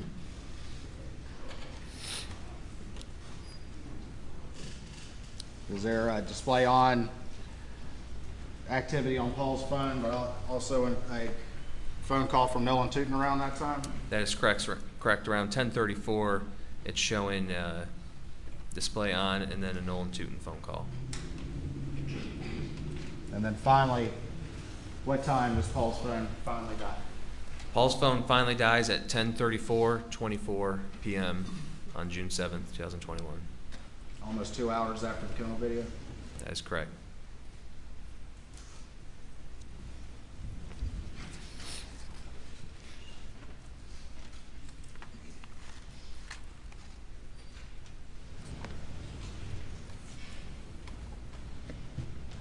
Maggie's phone stays locked until when? The following day, June 8th, around 1:10 p.m. when the investigators find it. When the investigators find it. That is correct.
I'm going to show you a couple of exhibits. We're almost done, and everybody's hungry. I'll show you what's been marked as 523. If you're to this trial, states 523. Do you recognize that? I do. And tell the jury just where that's from, please. This is going to be a text message I retrieved from one of the Cellbrite extraction reports. It's me from Paul to Alex. Your Honor, this time I'd offer States 523 into evidence. Your Honor, we would renew the previous objections, have no additional objections. Or 403. I see the exhibit.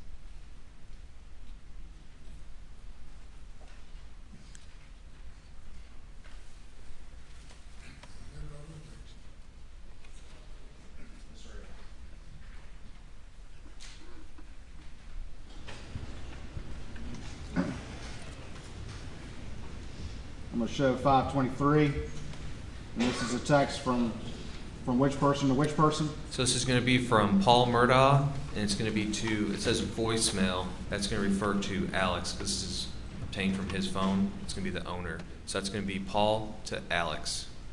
And what's the date? The date is going to be May 6, 2021 at 10:52:13 a.m. And what does it say? It says, I am still in EB because when you get here, we need to talk. Mom found several bags of pills in your computer bag. And this is again from Paul to Alex on May 6.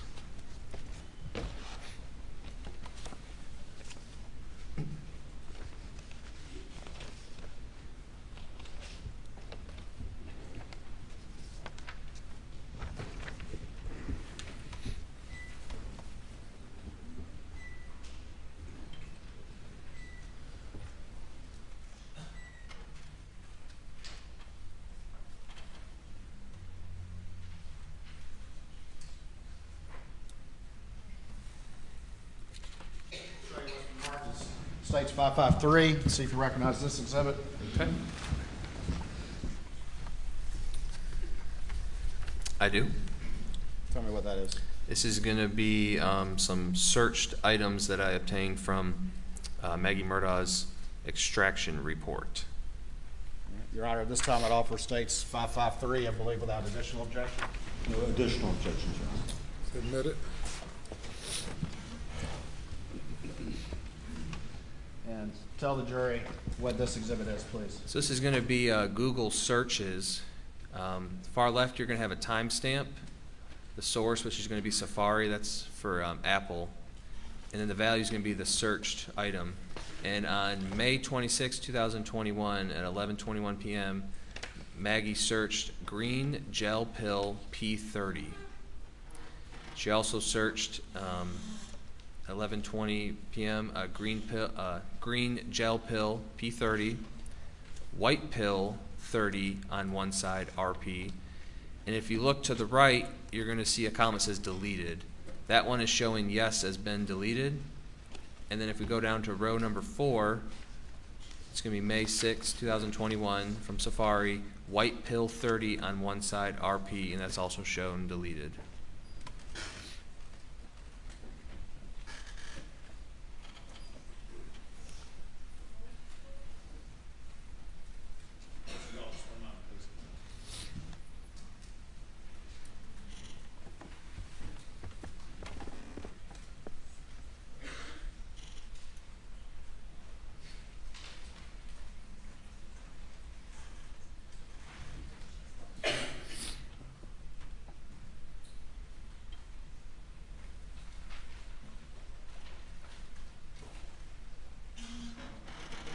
Could you slide it down just a little bit? I just want to make sure there's not another entry.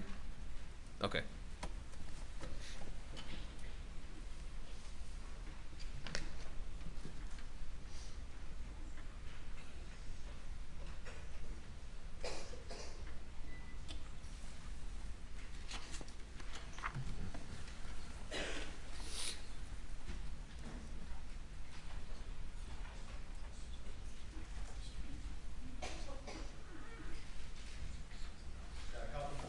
Show you what's been marked as stage 556 and see if you recognize this exhibit. I do. And tell just generally what is this? This is going to be a text message thread between Alex Murdaugh and Russell Lafitte. And at the time, where did Russell Lafitte work again, to your understanding? Palmetto State Bank. And Your Honor, this time I would offer stage 556, I believe, without additional objection. No additional objections beyond the 403 and 404 objections previously ruled upon. See the exhibit. May I question, Your Honor?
Right, I'm gonna put stage 556 up on the screen.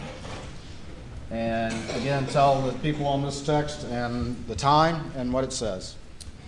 So this is going to be a text from voicemail, which is going to be Alex Murdaugh's phone, to Russell Lafitte. It was sent on June 3rd, 2021 at 3:22 p.m.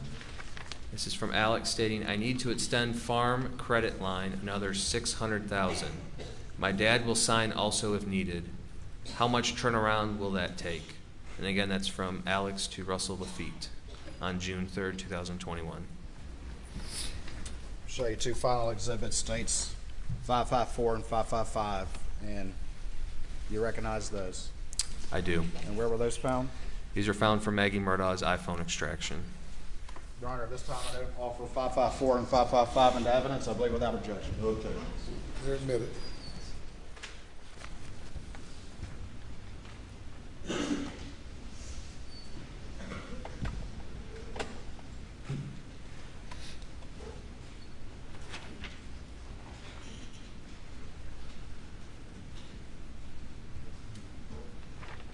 States 554, who is that? It's going to be Maggie Murdaugh and her sister.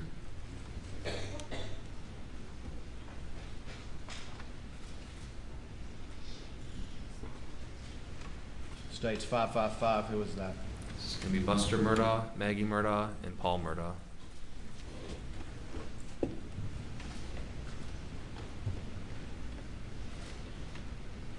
Thank you, Special Agent. Please answer any questions the defense may have. Ladies and gentlemen, we break for lunch now. For an hour and 15 minutes. Please do not discuss the case.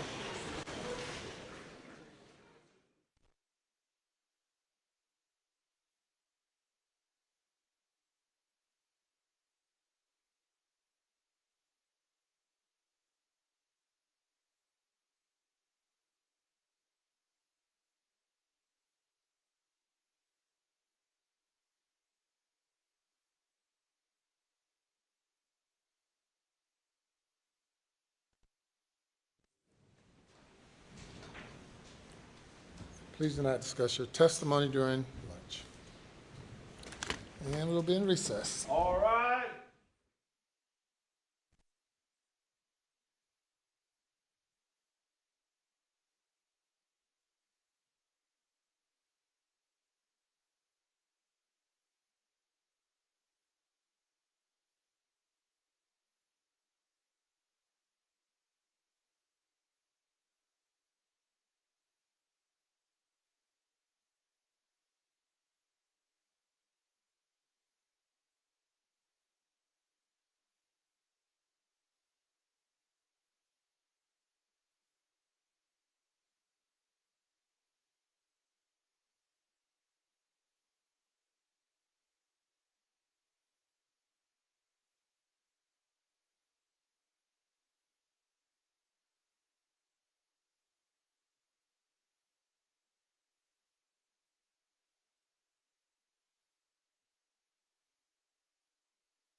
now be seated.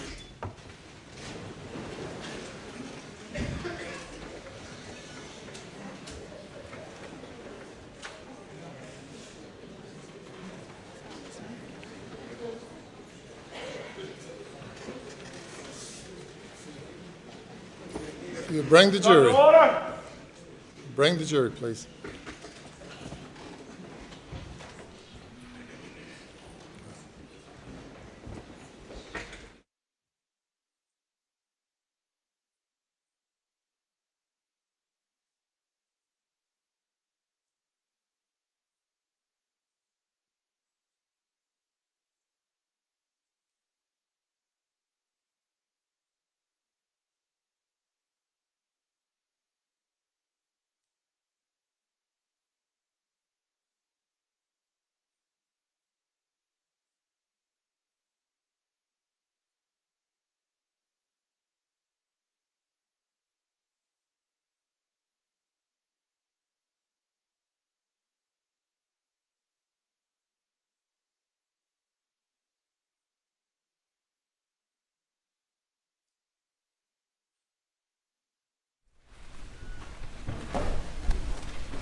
Jury is present, sir.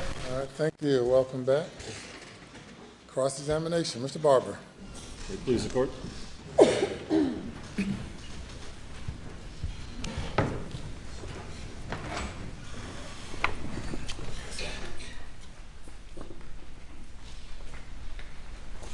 Good afternoon, Agent Rudolph. Did Good I say afternoon. that right? Yep, sounds good to me.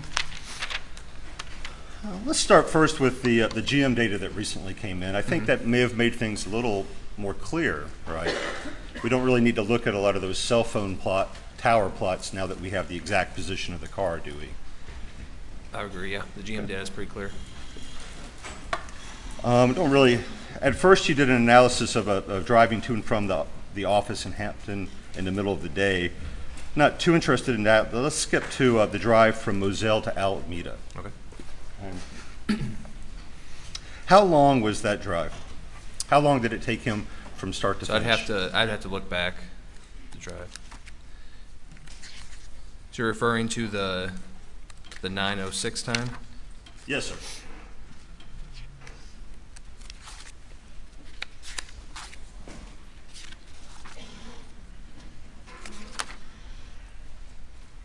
So it looks like 9:07.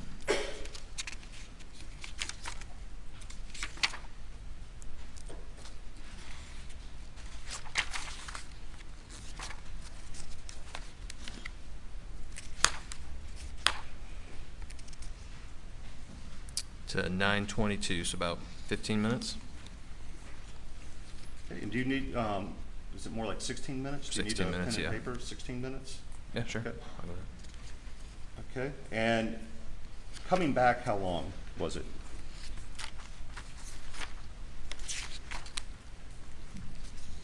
$9:43.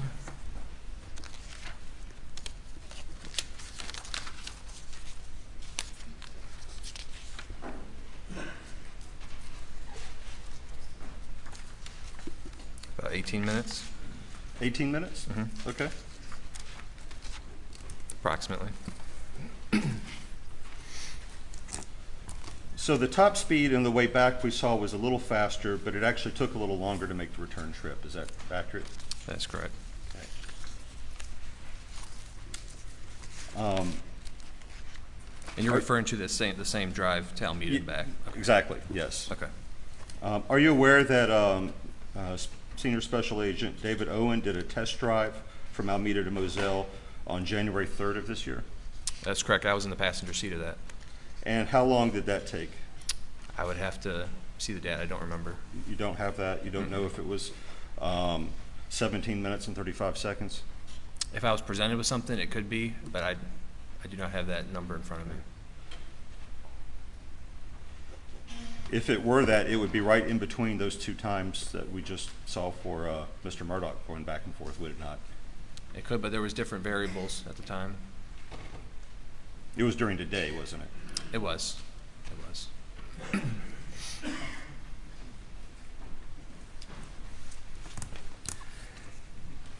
So on this way back, there's that little 80-mile-an-hour spurt.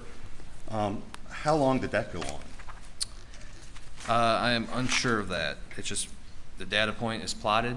It doesn't give it just gives you a timestamp. It doesn't say for how long.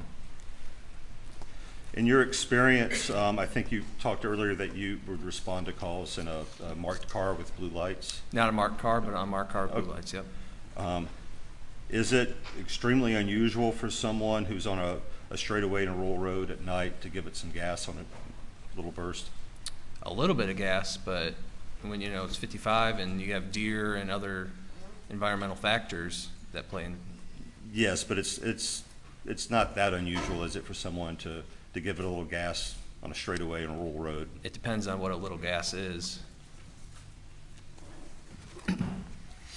But the overall speed that he went to get from where he was going, coming from to where he's going to, as far as you know, is in line with the test drive that you were in the passenger seat for? If that is correct, what you mentioned, yes. It's like right in between those two, actually.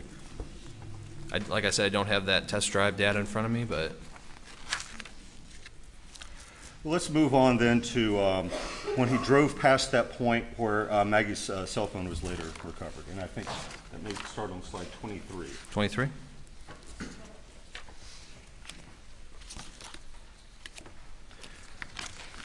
Actually, if you go back one slide. Right. So we're in slide 22, sorry.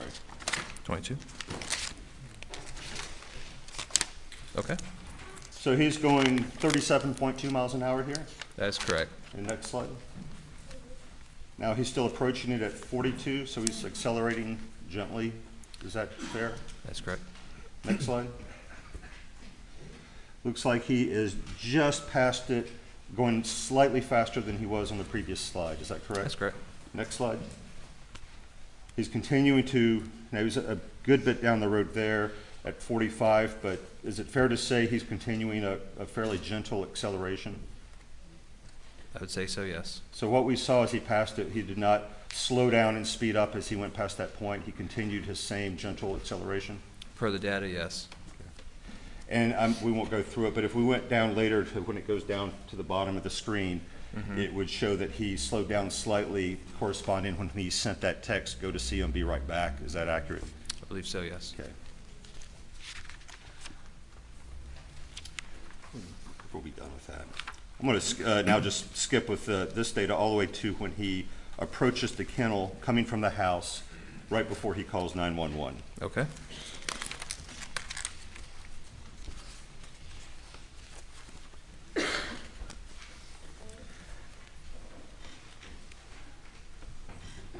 The direction he is driving as he comes right up, right before he parks, would he have his, would he be illuminating the bodies of Maggie and Paul? Per the aerial that I'm looking, I don't know if you want to put it on the screen so we can show, but per the aerial, it would be coming around that curve and it would illuminate at least Maggie's body. Would the illumination, is it going back towards that space between the barn and the kennels where Paul's body was out? Like I said, this is just a data plot. But you could determine that, could you not, from just the last 2 points, because that would show you the direction that the vehicle is pointed. It doesn't say the vehicle's pointed that direction, it just says that's But where if the it moved vehicle's from at. point A to point B, being a car, it would have to be Yeah, in but that where direction. where it final rests, I don't know which direction it's But pointing. as it's moving. As it's moving, yes, you would think it would go Right, that so, direction. so the headlights certainly on Maggie, it would appear from the plot maybe on Paul as well. And does he park near Maggie's body? I do not know where he parked the first time, because all we have is when the deputies arrived the second time. So On your plot? On the plot here. When he comes the first time before the 911 call, where does his vehicle stop in relation to Maggie's body? It stops before it. How close is it? I do not have a descriptive, is it very close? Is it pretty much right there? I wouldn't say it's right on top of it, but it's very close in the area. So as he's pulling up to the scene, he can certainly see one, if not both, bodies on the ground, and he stops right next to Maggie. Is that fair? I'm just looking at the data provided. I was not there on scene. I But don't the know data what he- I provided don't is know the what he location saw. of the car and the location of the body. But I don't know correct? what he would have saw or what the car would have saw at that time. You don't know what would be directly in front of his car as it was moving from point to point to point? I was not out there. You don't know which direction the car would be pointing as it moved We know from which direction point the to car would point be to point? pointing, but what he saw or what the final Well, resting forget place what of the he saw. car is. Is the car's headlights pointing at the bodies as he's pulling up? I cannot give a definitive answer on that because I was not there, and the data I have. I'm asking from the data. The Obviously data you does weren't not there. say. Allowed to finish this answer?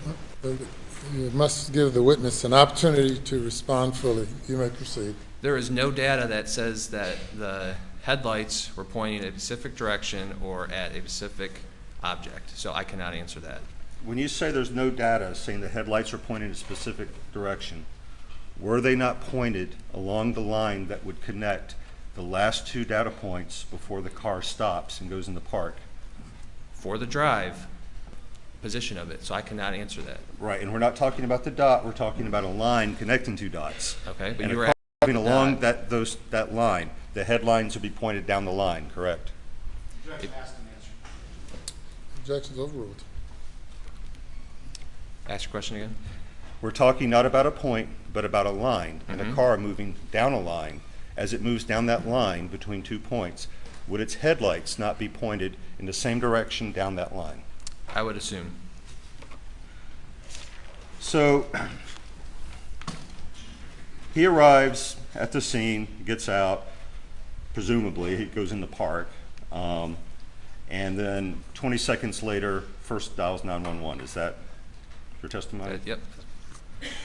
So pulling up on the scene, body's in his headlight, presumably knows something's horribly wrong, gets out 20 seconds to the first call to 911. Is that correct? That's correct. Which was actually misdialed 9111, and he had to redial it a second time, which was at 18 seconds, correct? That's correct. Okay. So he had 20 seconds, and I think there's maybe an implication, or that's not enough time.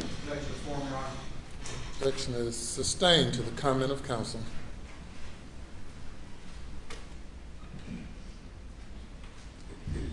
Sir, may I approach? Is this timer set for 20 seconds? It is. Okay. When I say so, would you please press the start button? Okay. Now.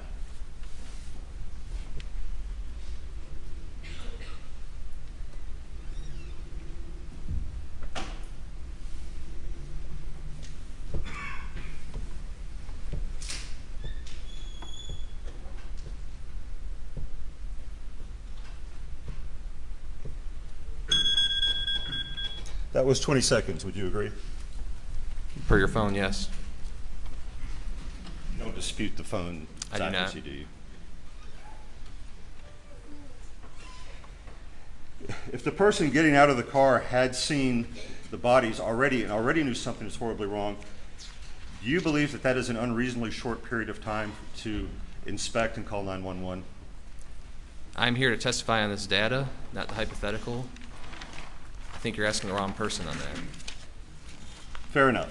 We'll move on.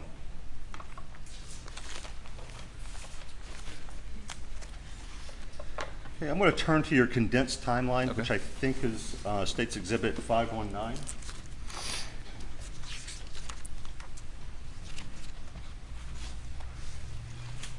I'm going to ask you to turn to page 21.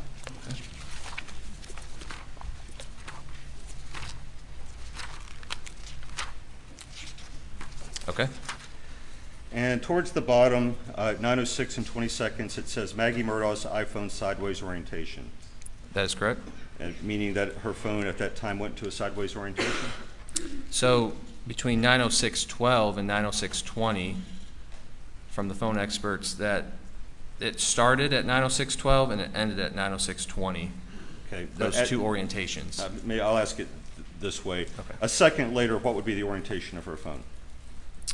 From a second from what? The 20? After that, yes, at 9:06:21. I do not know. Well, then what does this entry mean? If it doesn't mean that it, There's nothing that says 9:06:21 on here. Right, so what happened at 9:06 and 20 seconds? It finished its orientation change to sideways. What does that mean? So it went from a portrait, Mhm. so let me get the phone. So it went from portrait to sideways. And until... In those, between the, Go ahead, sorry. between 906.12 and 906.20, is that is what it's showing. That's why we have the little purple on the right-hand side to show that it's connected. It's all one big sequence, per our phone experts that had previously testified. So it would remain in portrait until the next, remain in the landscape orientation until the next change? I am unsure of that. I'm not a phone expert, so I am unsure of that. I was given this data, and this is how it was relayed to me, and this is how I have put it in this timeline. Okay. So if you were to go to page 19, please. Okay. And the very last entry there, Maggie Murdaugh's iPhone vertical orientation. Mm-hmm. What does that mean? So this was all given to me from different, data sources. So how I read this is that the phone has turned to a vertical orientation. So I guess Has turned to a vertical orientation, and because we have a sideways orientation and then we have a vertical orientation. Okay. Just keep scanning down until you get to the next orientation change for Maggie Murdaugh's phone, please. From page 19? Yes, sir. Okay. We're just looking for the next orientation change.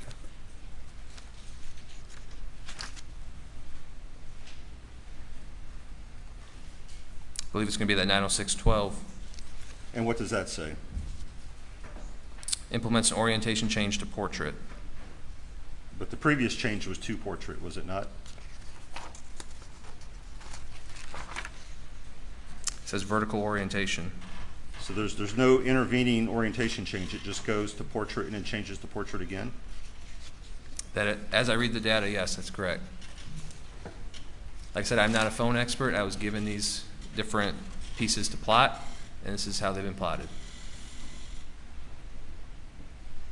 When you're given these pieces to plot, do you ever notice if things don't seem to make sense or don't match with other data? Do you alert anyone? So we have phone experts that review that. So they have reviewed the data, and I do not know if that's something that they came across.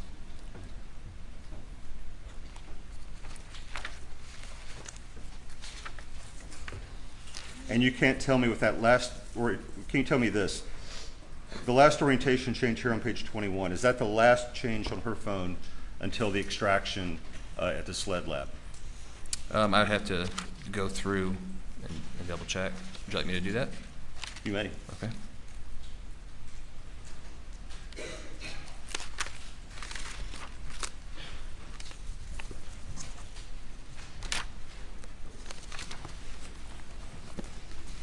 You said orientation change, correct? Yes, sir.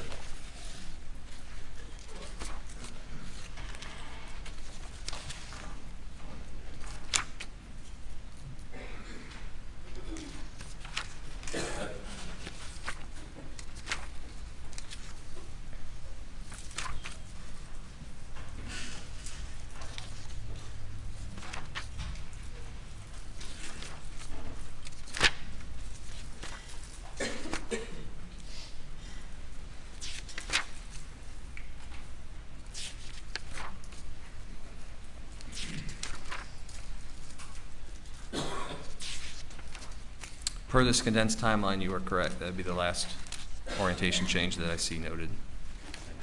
I mean, that's the last one until the phone was downloaded? I believe so. You showed State's Exhibit. That would, now the thing is, this is just the timeline, so it could be in what's already in evidence from Lieutenant Britt Dove, but in this timeline, that is the only one showing.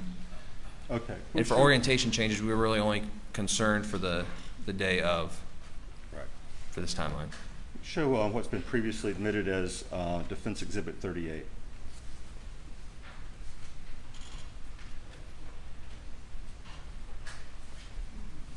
And go to the last page.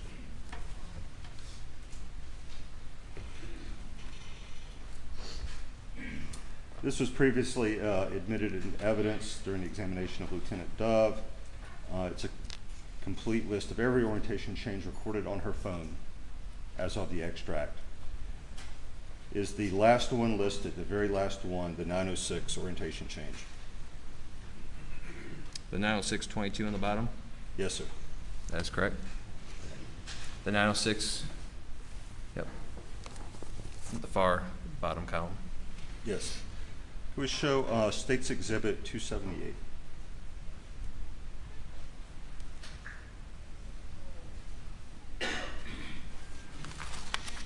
This was also admitted in that examination. This is a photo taken in the SLED lab before the extract, actually 5 days before the extract. This phone is in portrait mode, is it not? The way I read it, yes, that is portrait mode. So that very last orientation change we saw was to portrait mode because there are no subsequent orientation changes. I assume so, yes. And not landscape as it says on this. The thing is, before this picture was taken, you have to remind yourself that, you know, SLED got the phone, and then this photo was taken at a lab. Yes. So, I don't know. I don't know what happened. People, you know, it's been moving around, manipulated. I don't. But we just looked at a complete list of all the orientation changes, did we not? It wasn't time limited to a particular day. It's everything on the phone. Like I said, I did not produce that document, so I'm going to have to go on your word on that. Let me ask this before we kind of move on from this. Okay. It's been stated a few times in testimony, and I think you did as well, that you don't get an orientation change recorded when the screen is off. Is that correct? That is my understanding from previous testimony. Okay. So my screen is off.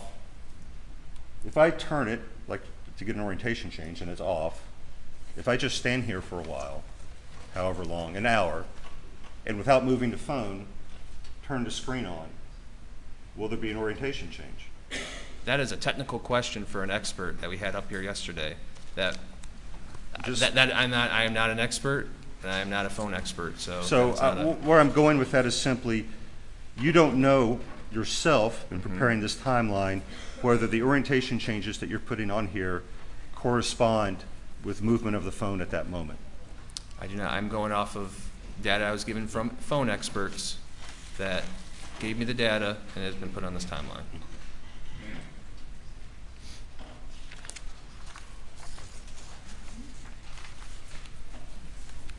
I'm going to turn now to the timeline and really focus on the timeline for Maggie Murdaugh. And I'm going to skip, kind of close to the time that we're... Are you still on the condensed or the full? I'm going to be on the condensed the entire Okay. time. I'm not going to refer to the other one. Okay. And I want to start on page 17 with that group text that Maggie Murdaugh read that came in at 8:31, but she read it at 8:49:26. Okay.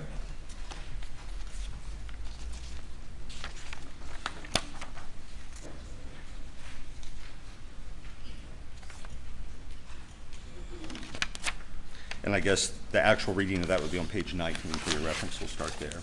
On page 19, you said? Yes. Okay.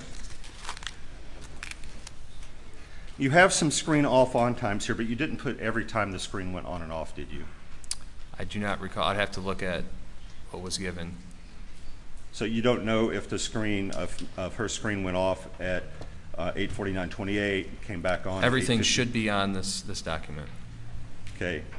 Did her screen go off at 8:49:28 and come back on at 8:53:08? I have a screen on at 8:49:20. And when did it go off? I do not see it on here. Well, let me ask it this way. Do you know that whether the screen went off at 8:49:28 and came back on at 8:53:08?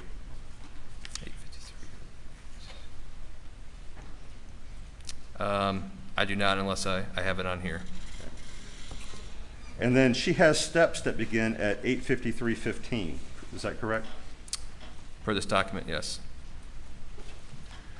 When you were looking at the step data, did you look at the corresponding distance data that goes to the step data? I was just provided the timestamp and then the steps.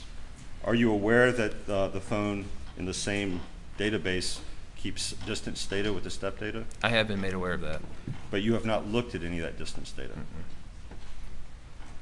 I was told that it's not accurate, it's not reliable, the distance, so I did not focus in on that. So,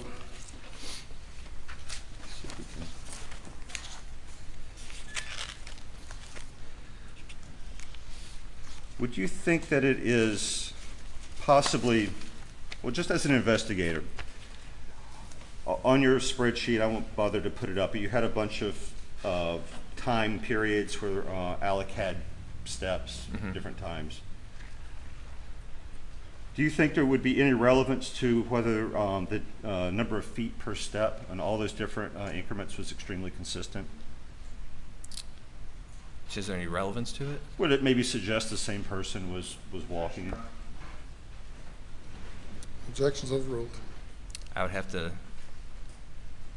I didn't do the feet per step, so I'd have to see the data. I understand that, and the Yeah. question is, would there be any relevance to an investigation to seeing that the feet per step were extremely consistent for disparate time periods of the same phone? Like I said, this was just a tool that we used. It could be, it just was not explored. And if this time period, 8:53 with Maggie Murdaugh's steps to 8:55:32, if the distance covered in that time were short, meaning she was moving particularly slowly, could that have any relevance?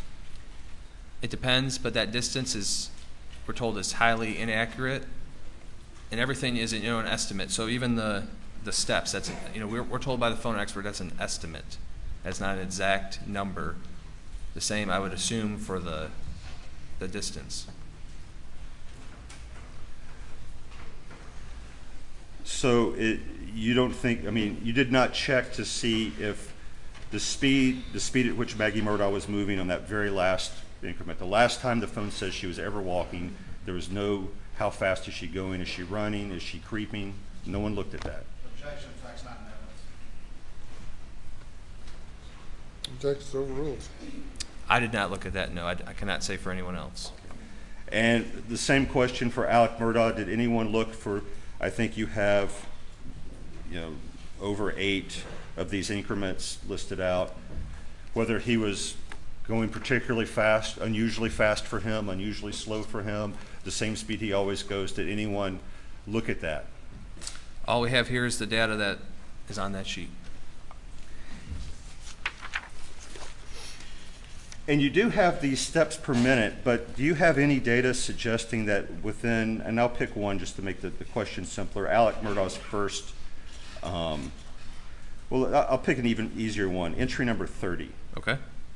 Which is when he's at Alameda and then part of when he's leaving Alameda, is that correct? That is correct, based by the time. And it says 60 steps over almost just a little short of 10 minutes? I believe so, yep. So, of course, it's slightly more than 6 steps per minute, which would be a step every 10 seconds. So this time period is not saying that he's going that many steps per minute, right? It's saying he walked and then he didn't walk and he walked. Is that fair? It's just giving us an analysis, a general overview of, our estimated steps that it gives us, and then estimated steps per minute. That's all it is. It's just a general. Well, I'll just ask open-ended. Why is this last column steps per minute here? Why are you presenting this? It's just another way to present the data.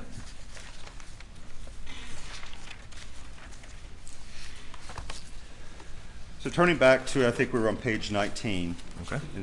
Maggie Murdaugh's phone is walking.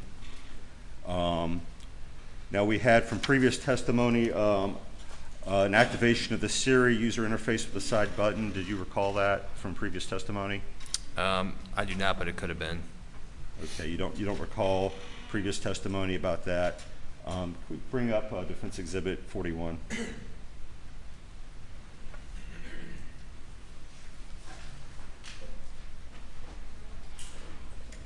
And there's a begin and end. It's all the same time there in the bottom couple rows. You can see 8:53:20. Mm-hmm.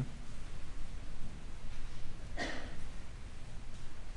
don't know if this refreshes or if you recall, or if perhaps you know from experience that the Siri interface can be activated by squeezing and holding the right button on the phone. Do you know that? I believe so, if you have it, activated to do that. So the phone's walking, it's in somebody's hand. Now, this is something that's not in your timeline, but again was certainly discussed with Lieutenant Dove. 8:54:32, the screen comes on, and a couple seconds later, there's a camera access. Do you recall that? I do. Okay, and that's not on your timeline? It is not. Okay. Now that came up in testimony with both experts, and I believe, do you recall Lieutenant Dove said that it was possible to find out what caused that, but he had not himself looked to see. That's correct. And I believe investigator Grubb said he did not know why. Is that correct? I believe so. But it's knowable, according to the previous testimony? That's correct. But no one's checked to see? To my knowledge, no. And then after that, there's some orientation changes, and then finally the screen goes off, I believe, for an more extended period of time at 8:55:36. Mm-hmm. Is that correct? That is correct. Now, after this period, there's nothing else that happens with her phone other than missed calls and text, except that final orientation change. Is that accurate? That is accurate.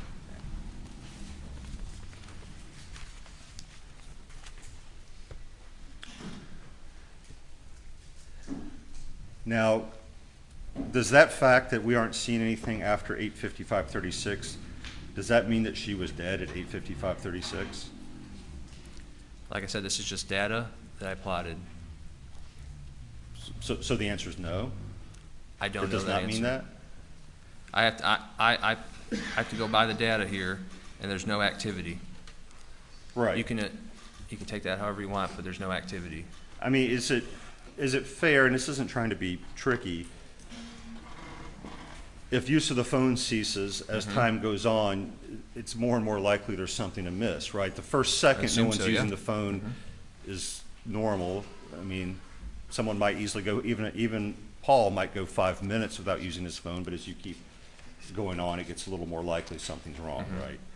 Is that fair? I would say so. Okay. But So you have it's not an immediate thing that, well, the last Witness be able to finish the answer he started? I apologize, Your Honor. I honestly thought he had finished. I'm good. Go ahead. So it wouldn't be fair to say that if the last usage was at some particular second that the person was dead that second, right? It would create an inference that would increase in strength over time that no one's using the phone, something's wrong, right? I can't answer that. I mean, I don't have the knowledge on that.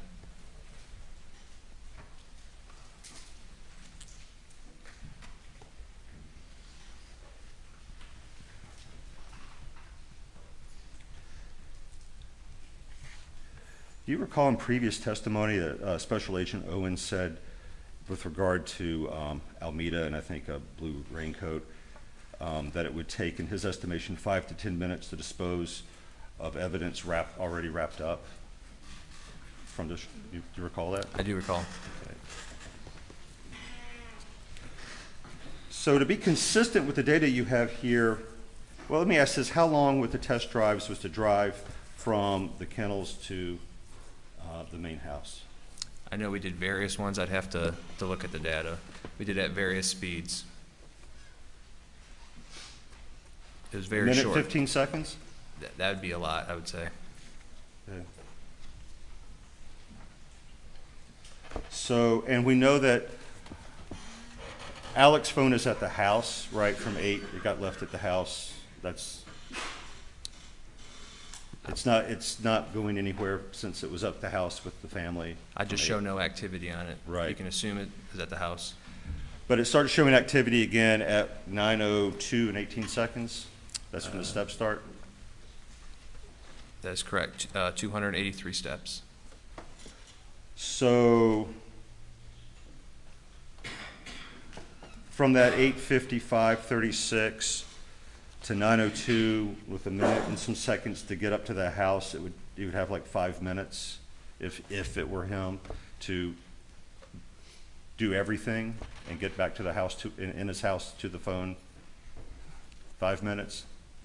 I think you're missing that the phone was actually locked at 8:49 for Maggie's phone. So the 8:55:36 is just when the backlight is off, but her phone locks forever at 8:49. But it's moving around, right, at 8:53. You didn't look at the speed at which it's moving, but that could tell us something. There's a Siri activation. I'm just asking my question, Your Honor. What's the question?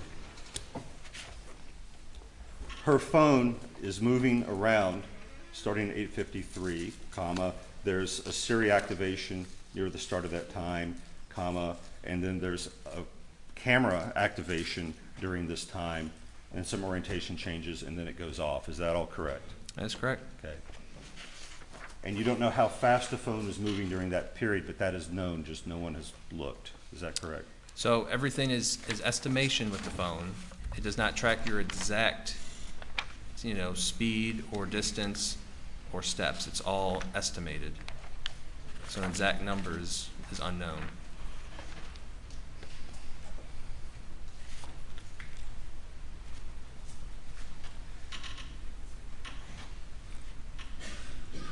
And you have, I assume from your testimony, you don't know why someone would take Maggie's phone but not Paul's phone? I would not know. I mean, I'm not there. I mean, I would not given know. your job as a SLED agent, I mean, would the fact that the camera was, the phone was in someone's hand and it was an attempt to take a picture, would that be an inference you could draw? He never said it attempted to take a picture, from what I heard, but you'd have to ask a technical expert on exactly what that camera function was for. Well, you see, the thing is that the technical experts, they're not going to say either, are they? It's some investigator is going to have to make some inferences from the data, and the question is it a fair inference that if the camera's in somebody's hand and they're trying to take a picture, that might be why the killers take that phone and not the phone that's in somebody's pocket? So the way Your Honor. What's the basis for the objection? Argumentative. The response to, by the defense, any response? Your Honor, I'm asking the investigator whether... What you're asking is the response to the objection is argumentative. Your Honor, I do not believe it's argumentative. I'm asking if an inference would be fair. I overrule the objection. So the inference I'm looking at it is that the camera was trying to identify a face to unlock, which it did not. So that is the inference that I would look at that instead of taking a photo from a layperson perspective. Right, except that's not an inference an investigator would make, correct? A technical expert would go and see what triggered the camera activation and tell that to an investigator, correct? I was not, but I am not the technical person. And I think we covered in some previous questioning that the testimony has been that that's knowable, but no one has checked.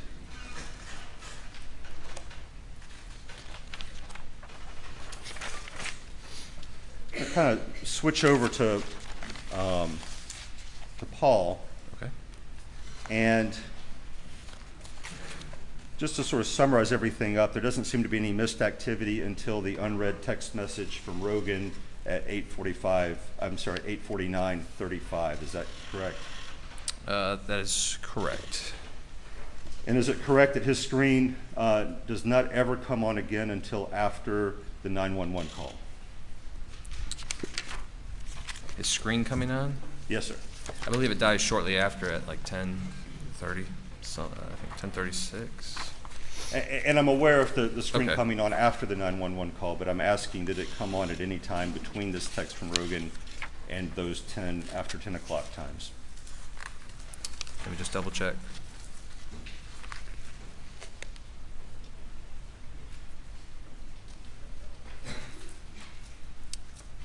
I show a display screen on at 10:20:08.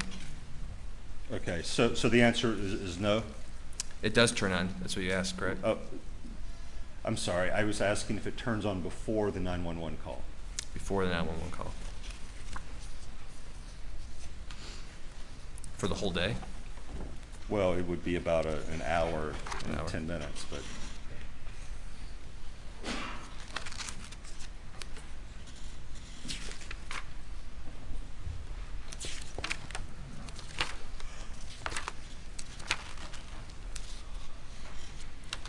I'm not seeing a screen on before the 911 call. And that 9 to. So 10 incoming o'clock text timeframe. messages or calls, if they were received, did not cause the screen to come on. That is correct. Is it possible, and I understand this may be a question for a technical person, but is it possible that that's because the battery was at 2%? Like I said, I would not know that answer. Did anyone ask, hey, why isn't the screen coming on these notifications? Unfortunately, I think it's hard to tell, with the experts, but that would be my assumption that it would be either low battery. That's fair. Trying to conserve the battery because you don't want the light takes so much power, so I would assume that would be the answer. So after, whatever happened after 8:49, his phone is not prompting him. It's not lighting up when things come in. I don't know if it's vibrating or whatnot, but according to the data here, it is, it's not lighting up. Now, I think the previous testimony was that whoever, if anyone saw his lock screen before the phone went dead, after the 911 call, would have seen the yo text. Is that correct? I believe so, yes. They would have also seen this 8:49 text, right? The 8:49. 35. 35. Or at least a notification that there were multiple texts, correct? I would assume so, that's correct. And there were at least 4 incoming calls from Rogan between 9:10 and 10:08. Is that correct? I'm going to go off of your account. 9:10 and 28 seconds, Okay. 9:42 and 17 seconds. I think there's one at 9:57, Okay. one at 10:08. Correct. The one at 10:08, that would be during the 911 call, correct? That is correct. And that would be during the 911 call, before Alex Murdaugh leaves the scene to go up to the house and come back. Based on the data, that's correct. Okay.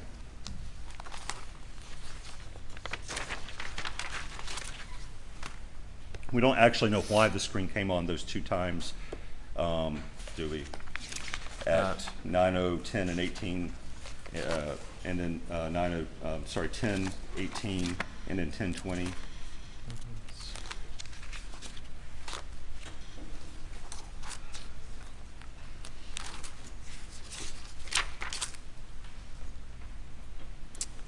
We do not. You know how long the screen stayed on those times? I do not have that. You don't know if it was 12 seconds? Okay. At the second one of those, the 10:20:08 screen on, doesn't Alex Murdaugh's phone indicate he's walking at that time? So we have a start time and an end time. Doesn't mean he's walking during the whole time, but that is what the Well, phone. is this the start? I'm sorry. Let me just ask: is this the start? Your Honor, it's just a clarification. Did you? So as the witness starts talking, then you start talking. Who's talking? Were you talking? Yeah. Well, go ahead. So the phone parses the data. It gives you a start time and an end time. Doesn't mean they're walking during that whole time. It just takes a start time and end time and gives you that data. Sure. So to say that someone's walking during the whole time would be, unreasonable. After the 911 call, was Rogan the first person Alex Murdaugh called? After the 911 call? Yes, sir. Calls at 10:06:14. That you said Alex called? Yes, the first person he called after hanging up with 911. Was it Rogan? I have at 10:17:46, he calls Randy Murdaugh.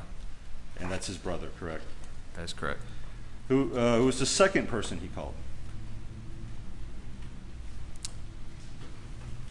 He iMessages Randy, and then calls Randy Murdaugh again. And then John Marvin. John Marvin is another brother, correct? Yep, at 10:19. And then the third time person he calls is Rogan, is that correct? At that time, yes. And is that about 2 minutes and 30 seconds after that first screen on time? That's correct. Okay. So not immediate, not the first person. I think you're referring to that question that was previously during the 911 call. This is all after the 911 call. Right. The question is, it's about 2.5 minutes after Paul's phone screen comes on that there's a call to Rogan, and it's the third person that Alex Murdaugh calls. Is that correct? That was at 9:08. Wasn't the screen on? No, 10:18 and 53 seconds. That'd be correct.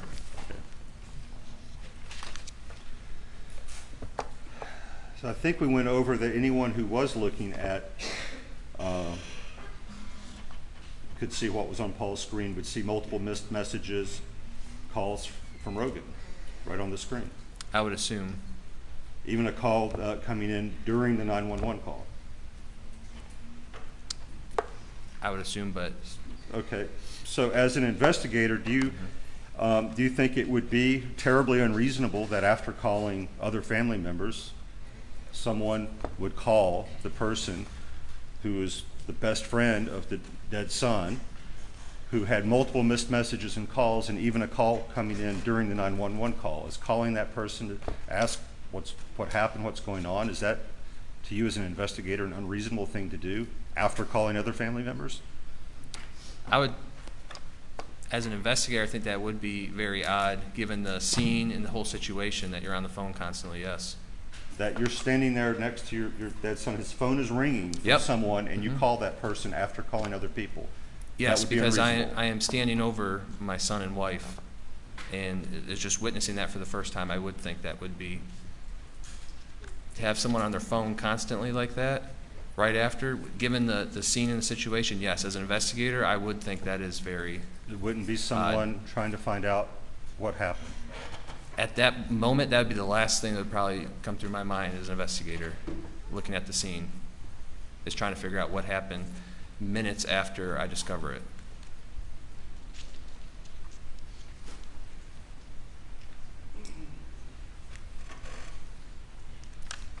I'd be in a state of shock if that was me personally. And speaking of a state of shock, I think you have in the timeline later on, he reads some spam text message about, I think there's a picture of a woman in a bikini. I wouldn't call it a spam text message. It's from Michael Gunn, who would be one of his friends. A group text? A group text, yeah. And then he Googles the name of a restaurant in Edisto Beach, is that correct? That is what comes up on his phone extraction. And doesn't he also call a videographer he hadn't spoken to in years? Can you give me a page number to refer to? Yes.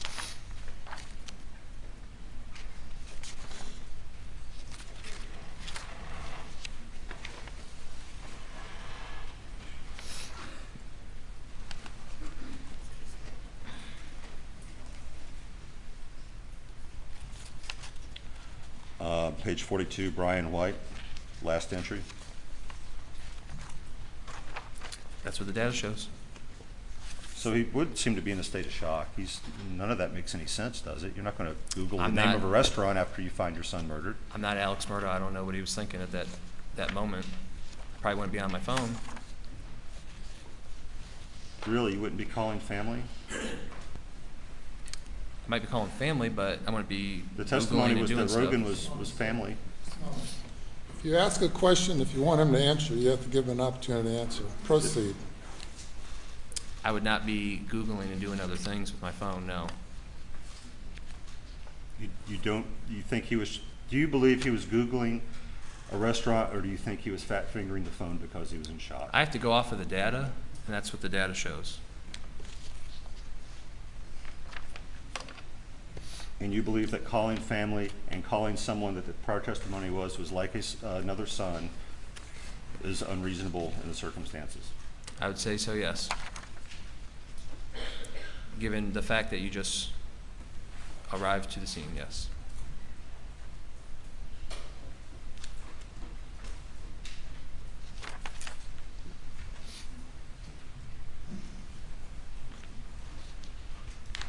And had just arrived back to the scene, had actually been there at that point 15, 20, 25 minutes, correct?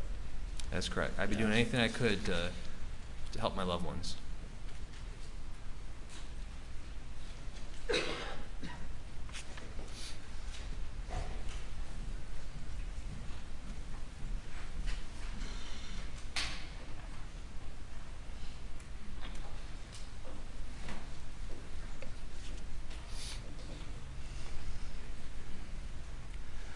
Now, kind of turning back to Maggie's phone, her screen was on at 9:06 and 12 seconds, right? That last orientation change. Let me flip back to it.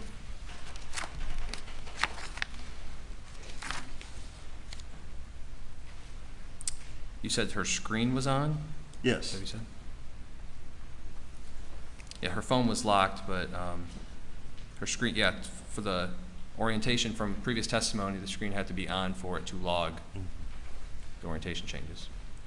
So there was some movement of the phone between 9:06 and 12 seconds and 9:06 and 20 seconds. That'd be my understanding given previous testimony, correct?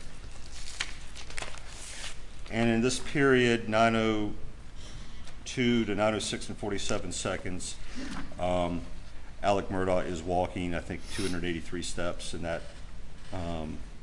time period. In that timestamp period, correct? Yeah. But her phone is not. No one's walking with her phone, correct? The phone is not logging any kind of steps. I don't know if someone's walking with it, but it's not logging steps at that time. But at that time, Alex Murdaugh's phone is logging steps. His phone's logging from 9:02:18 to 9:06:47. I believe her last log was in the 8 o'clock, the 8:53 to 8:55. And at 9:06 and 14 or 15 seconds, Alex Murdaugh calls her phone, correct? That's correct. So he calls her phone while walking. Or in a period in which his steps are being recorded by the phone, to be specific. There's a begin time and an end time. He could have stopped walking a couple seconds, couple minutes into it. It doesn't give us that precise data from these phone distractions. And that time period that he stops walking is 9:06 and 47 seconds, correct? And the car, the Chevy Suburban, starts a second later after that, right? From the data, correct. So it's a fair inference that he ends that by walking to the car, getting in and turning it on. I'm not sure when exactly he got in the car or how long he was sitting in the car before, but this is what the timestamps show, and this is what the vehicle start time shows, and the end time for the steps. So his phone is stepping, walking, while he calls Maggie's phone, which is moving, but not stepping with him.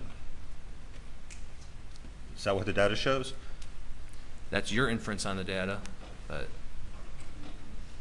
well, I mean, breaking it down, his phone is in a period of steps, correct? Unknown when there is steps during that period. His phone is in this time period of steps, correct? Correct. Her phone is not in any period of steps, correct? Correct. Her phone in this time period where the phone call's coming in, 9:06, 12 seconds, 20 seconds, there's some motion because there's an orientation change, correct? That's correct.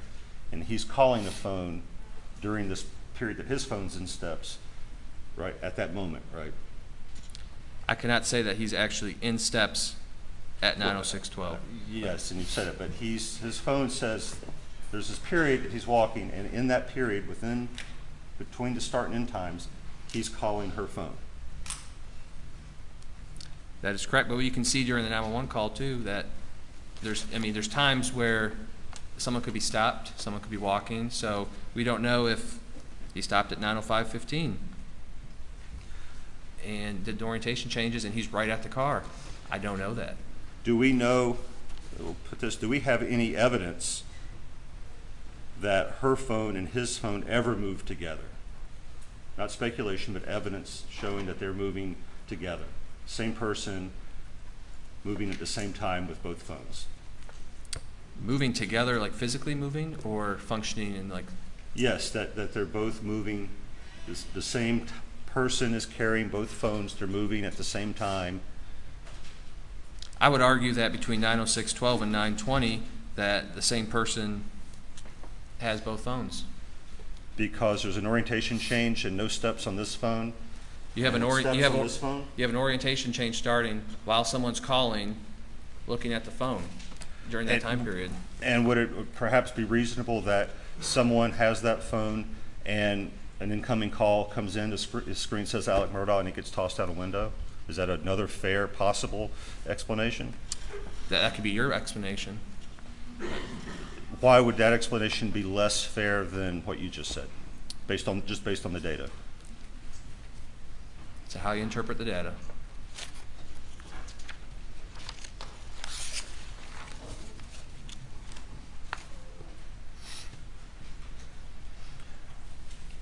On the drive to Alameda and back, did Alec take any detours from the expected route? Not that I could see. The route matched up with his interviews. And in your timeline, we occasionally see these, I guess, infotainment systems coming on, but nothing else happening. The prior testimony was that even the FBI engineer doesn't know why that is. Is that accurate? That's accurate. He said it could be, you get close to the vehicle. Sometimes when I don't know if you, newer GM vehicles, you get close to it and you can kind of hear a little buzzing noise. It's almost like the system's booting up. That's how he described it to me. It could be the key fob being close. It could be the car unlocking, locking, door opening. Just they don't know what actually caused it, but it's just booting up and running in the background. When you were looking at the sort of going in and out of park data, did you look at the data for other days than June 7th? I did not. So you wouldn't know whether on other days there are periods in which it seems to go in and out of park repeatedly in a short period of time? I would not. You wouldn't know if that happened on 6/4, 6/5, or also 6/6? I would not, no. I was focusing on June 7th, 2021. Would looking at those other days and seeing the same thing happen inform your interpretation of seeing it going in and out of park on 6/7? I was just looking on the day of the murders. I mean, if it did that every single day, would it seem unusual to also do it on 6/7? That'd be a question for Mr. Fakowski, who actually looks at that data as a profession. It would. He's going to make inferences about behavior based on the data, or is he just going to say what the data is? He could say what the data is, but I wouldn't know an inference. I don't know someone's driving pattern and how they shift, and how would I know that? And he would? But how would I know that? Well, the question really is, if it happens every day, is there anything unusual about it happening on 6/7?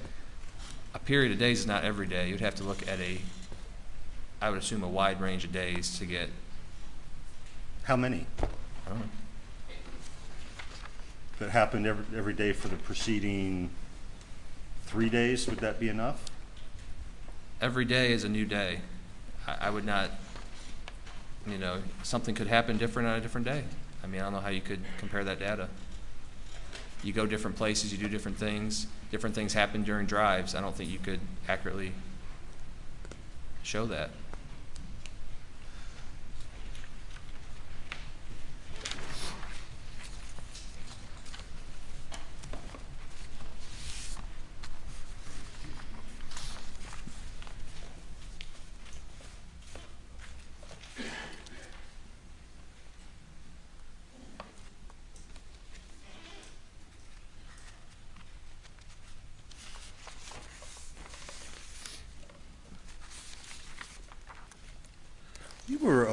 You showed sort of towards the end some text messages, and one of them seemed to make a reference regarding possible drug use. Do you remember that? I do. And that was dated May 6th? Do you have it? Do you have the copy pulled out? Are you referring to the text from Paul? Yes, I am. To Alex? Okay. I have May 6, 2021 at 10:52. And then there was some Google searches by Maggie Murdaugh. That is correct. Are you aware of a text from Alec regarding pills to Maggie on May 7? I would have to see the text. I'll show you what's been marked as defense 138, which I believe.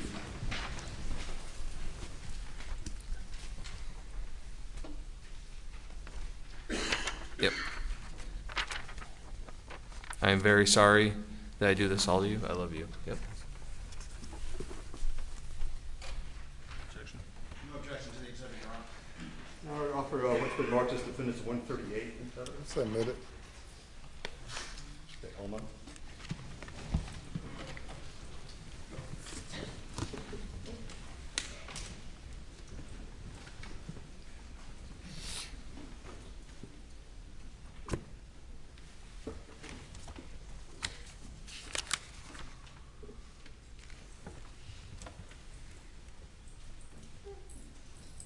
So this was Mr. Murdaugh's response to being confronted about the pills that you previously read. I can only assume this is from Alex to Maggie. The text message I read was from Paul to Alex. So his family was aware of his drug issues, correct? I mean, from the texts. I would assume from the text. And he was aware that they were aware, correct? Correct. And they appear to be loving and supporting. Well, this is Alex to Maggie. If you read other text messages, she never responds to this that day, from what I saw. So I don't know, unless you have what she sent back, or if you can't ask them, I don't know if they were loving and supporting of it. This is from Alex to Maggie. Yeah, I'm sure we'll have an opportunity to see further text messages. I beg the court's bill.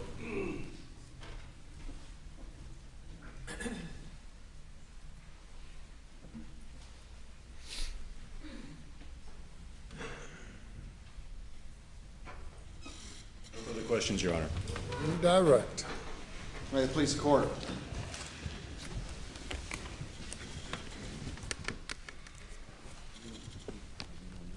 I was guilty.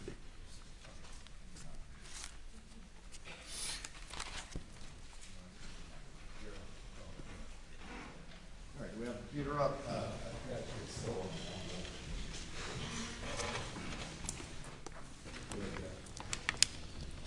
All right.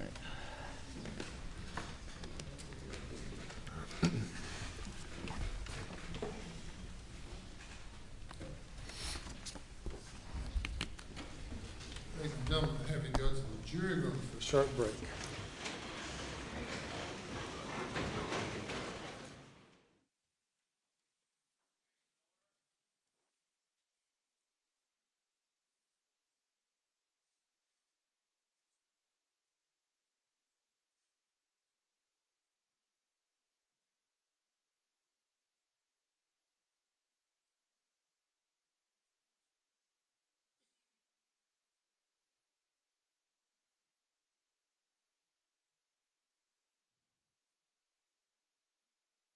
Be in recess for 5 minutes. All right.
You may now be seated.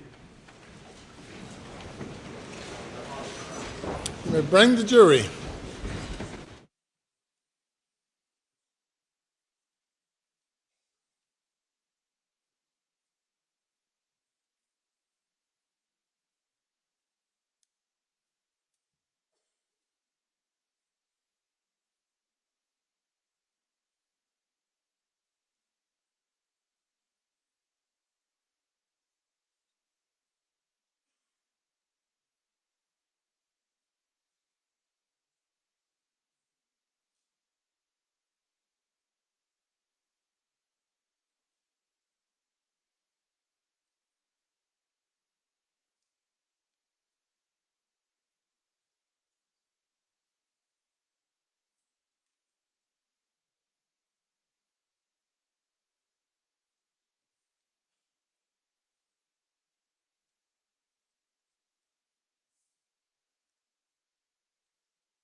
Thank you. You may proceed. Special Agent Rudolski, a couple matters I have up on the screen. This is from your cast slides from the defendant's trip coming back from Alameda. Is that right? That is correct. And going to this next slide, and this is the trip, what was the max speed the defendant hit on this trip back from Alameda back to Moselle, approximately? I believe it was around 70. I'm sorry, the trip back to Moselle, that would have been around 80. 80? Yep, the previous And one was around 70. did the data, while he was still at Alameda, did it reflect that the vehicle paused for a period of time in the driveway before continuing? It did. And would that pause affect that average speed that you calculated? It would. And that time? It would.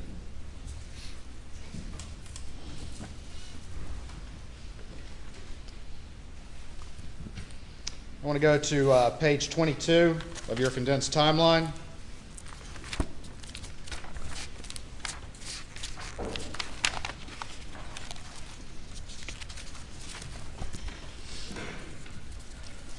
Okay.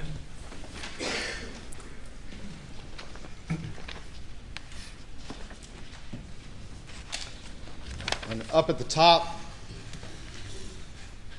tell the jury what time period the data reflects that Maggie Murdaugh's backlight was off. It shows from 9:07 p.m. to 9:31:44 p.m. And during the entirety of that time period, does the data reflect that her phone was also locked? It does.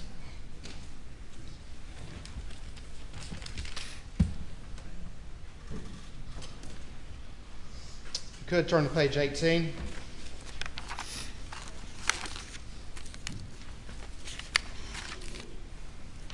Page 19, my apologies. Okay. From 8:53 to 8:55, what does the data reflect? Any steps logged on Maggie's phone? The data reflects Maggie Murdaugh's iPhone shows 59 steps logged. Can the data tell who was holding that phone during that time period? It does not, no. If you could turn to page 39, please.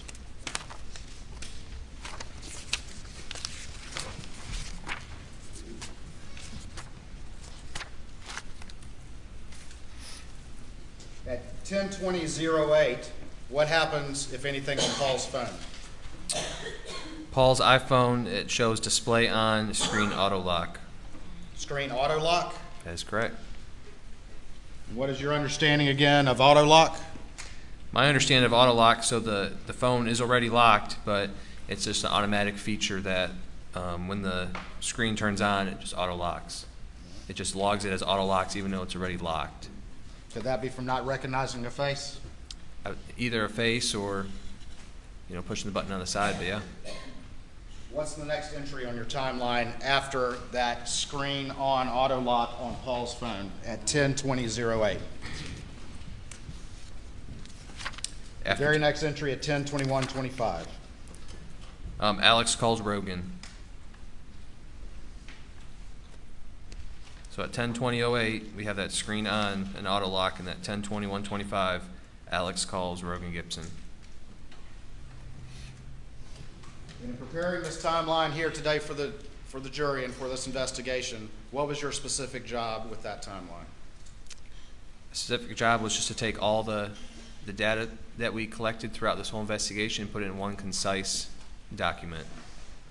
Synthesize it together in one timeline. That is correct. From multiple sources. From multiple sources. Provided to you by experts. That is correct. Thank you, Special Agent Dawson. Anything further?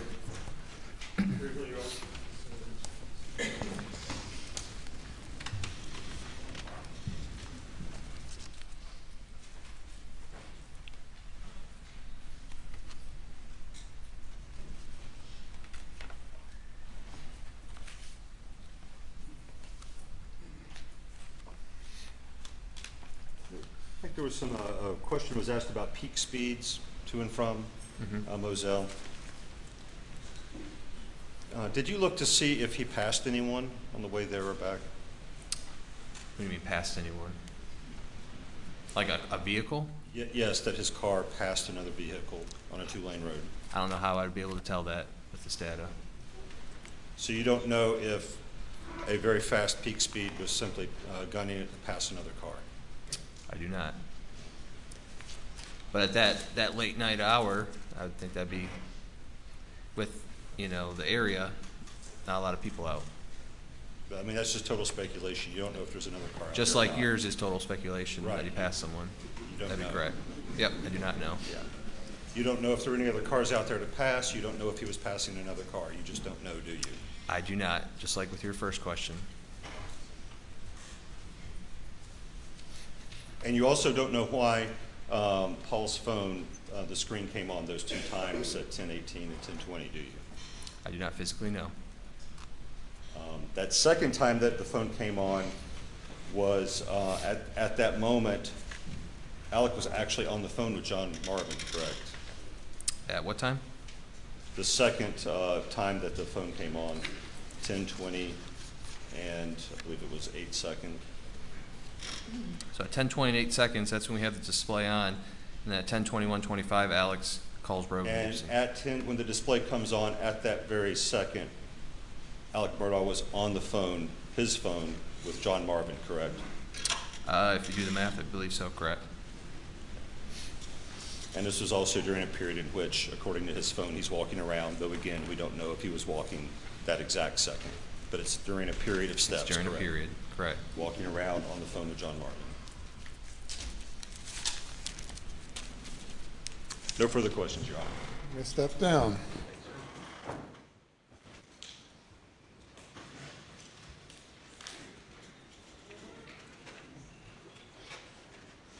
From the state. Your Honor, as discussed, we request a very brief recess for housekeeping matters.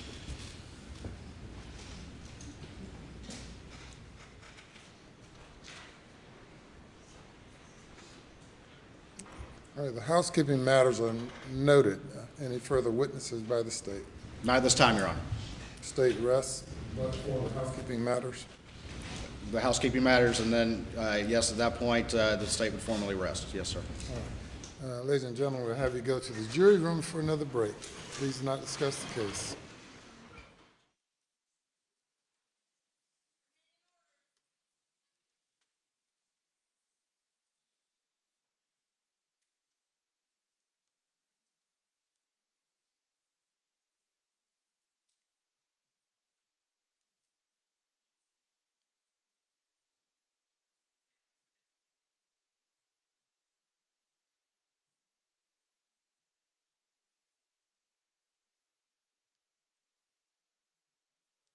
Seated.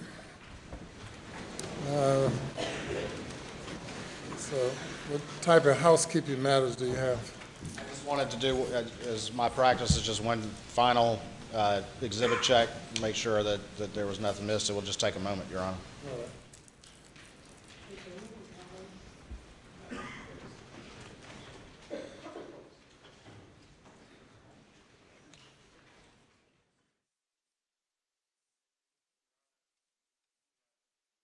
Motion that we will make. I mean, perhaps we could do it while the jury's out, but then he can formally. That's why I did it in the manner in which I did it. We'll do it that way. Okay, thank you. Yeah.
As Your Honor knows, after the evidence is closed, if there's a failure of competent evidence tending to prove the charge in the indictment, then the defendant is entitled to a directed verdict. The court should consider only the existence or non-existence of the evidence and not its weight. In this case, Your Honor, the evidence is exclusively circumstantial, and in State v. Dent, the South Carolina Court of Appeals in 2021 explained that the standard to be applied when the state relies upon circumstantial evidence is that all of the circumstances must be consistent with each other, and when taken together point conclusively to the guilt of the accused beyond a reasonable doubt. If their circumstances merely portray the defendant's behavior as suspicious, the proof has failed. And also another legal doctrine that we would point out is mere presence at the scene of a crime without more is insufficient to constitute guilt. The reason I say that legal doctrine, Your Honor, is at most what the state has proven and offered of proof is that the defendant was at the kennels at 8:44. He misstated that he was there, or he lied about he was being down there, and that raises a level of suspicion, and that they have concocted a cell phone timeline to come up with a time of death without any actual evidence of time of death. And there is no direct and frankly circumstantial evidence presented that The defendant shot and killed his wife Maggie, her son Paul. As the evidence established, the murderer would have had blood and biological material on him or her. The murderer would have had blood on his or her clothing. The murderer would have murder weapons. The murderer or murderers would have evidence of disposing of murder weapons on property or vehicle. And there's no evidence that Alex Murdaugh had any of this. He had no blood from the brutal murder of his son Paul. He had no DNA from Paul on his clothing in an area where you would expect to find it if he had shot his son, which he did not. There's no GSR on his clothing or clothes that is inconsistent with Alec holding a shotgun for protection. The state has proven at most that he was at the kennels at 8:44 p.m. The state does not have proof of time of death. The state does only have proof of when the last time Paul and Maggie used their phones. Most importantly, and as I mentioned earlier, the law is clear. Mere presence at the scene of a crime is insufficient to establish guilt. Although, to be equally clear, Alex Murdaugh was not at the scene of the crime at the time his wife and son were murdered, and there's no evidence that he was. And for that reason, we move for a directed verdict. Yes, sir. By the state. Your Honor, looking at the evidence that's been presented by the state, first of all, without detailing every bit of evidence, there's been ample evidence of motive evidence presented in this particular case. The years of embezzlement and theft and the exposure, very significant exposure that the defendant was facing as June the 7th approached, would include the loss of a job, the loss of a career, the loss of his bar license, the loss of years of wealth, the potential to lose everything, in his own words. You've heard evidence about a confrontation June 7th on those matters that very day, as well as the boat hearing that was upcoming, and the effects that that would have. Also heard extensive evidence of the defendant's financial condition on that day as it moved forward. Also evidence, Your Honor, of his ongoing narcotics addiction and how those particular things were relevant to what was going on as it related to the victims. There's been evidence, and again, as Your Honor is aware, the evidence must be taken in the light most favorable to the state, that family weapons were used to murder Maggie and Paul. You've heard evidence from the defendant's own mouth about a missing shotgun, and of course we have extensive evidence about the missing blackout, that being the replacement gun. Of course, you've heard evidence that the defendant claimed that was missing at Christmas time, but there was evidence from Will Loving that that gun was present and being used, including at the side of the house as late as turkey season, just a couple months prior to the murders, and that from the firearms expert that the cases found around Maggie's body were cycled through the same weapon. The murder weapon cycled the same cases as weather cases that were found at the side of the house, consistent with what Will Loving testified, as well as at the shooting range across the street. You've additionally heard that the same exact brand and weight of ammo that was used to kill Maggie was found throughout the property, as well as the same buckshot and birdshot ammo as well. There's been evidence presented by the state as to the defendant's trip to Alameda and his interaction with Shelley Smith after the murders, as well as the bringing the raincoat in. Additionally, that he left and moved his dad's truck in the four-wheeler, and that the raincoat contained high levels of GSR. There's been evidence presented in this particular case inconsistent with the defendant's statements to law enforcement, multiple changes of clothes that particular day, as well as evidence from Blanca that the clothes that he was wearing in the Snapchat video were never seen again, as well as the fact that the earlier clothes that he was wearing were not seen either. You have evidence that the defendant claimed that he was unaware that Maggie was coming to Moselle, or he did not ask for that, but you've heard evidence from multiple sources, including a text message that he specifically asked the victim to be present on that day. Your Honor, he was found in possession of a shotgun that cannot be excluded as a murder weapon that also had Maggie's blood on it. And then, of course, Your Honor, we have extensive phone and other digital evidence, and I don't need to reiterate the last witness, but that's been presented from multiple witnesses and multiple sources of a timeline. The defendant, of course, claimed that he was never at the scene, and the evidence shows, pursuant to the state's theory and reasonable inferences therefrom, that he was at the scene, contrary to what he told everyone who would listen. just minutes. He's at the scene with the two victims just minutes before, under the state's theory and a reasonable inference from the evidence, the victims were killed. Additionally, his conduct in the timeline after that, there's a number of reasonable inferences about that that are consistent with the defendant's guilt. And to summarize a month's worth of evidence, that is the summary. But happy to address the timeline more, but I know that Your Honor just heard it in great detail. There's a motion for directed verdict that's made at the end of the state's case. The court is concerned with whether there is any evidence, either direct or circumstantial, which reasonably tends to prove the guilt of the accused, or from which the guilt of the accused may be fairly and logically deduced. In this case, we have had, is it day 20 now? I guess 18 days of direct and circumstantial evidence.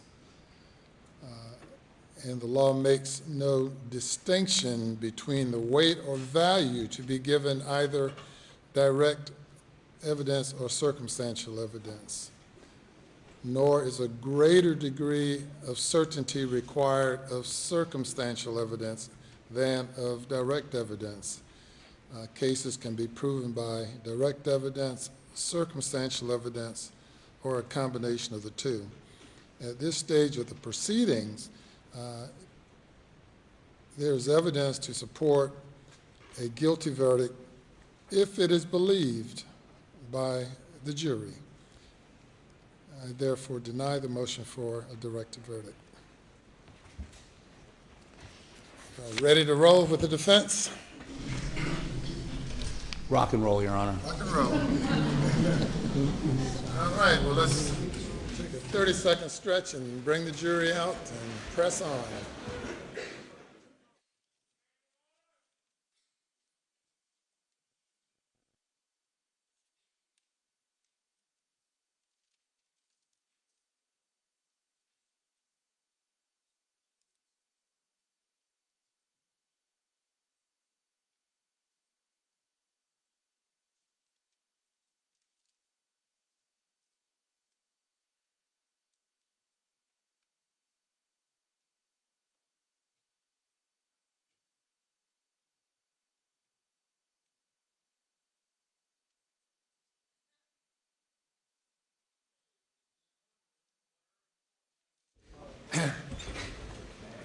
And let's see, you can bring the jury.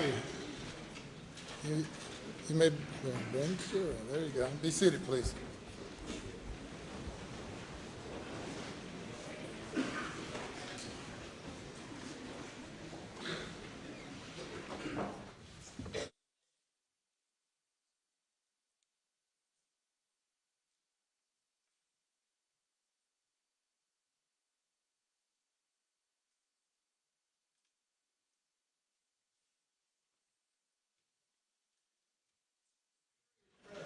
Very good.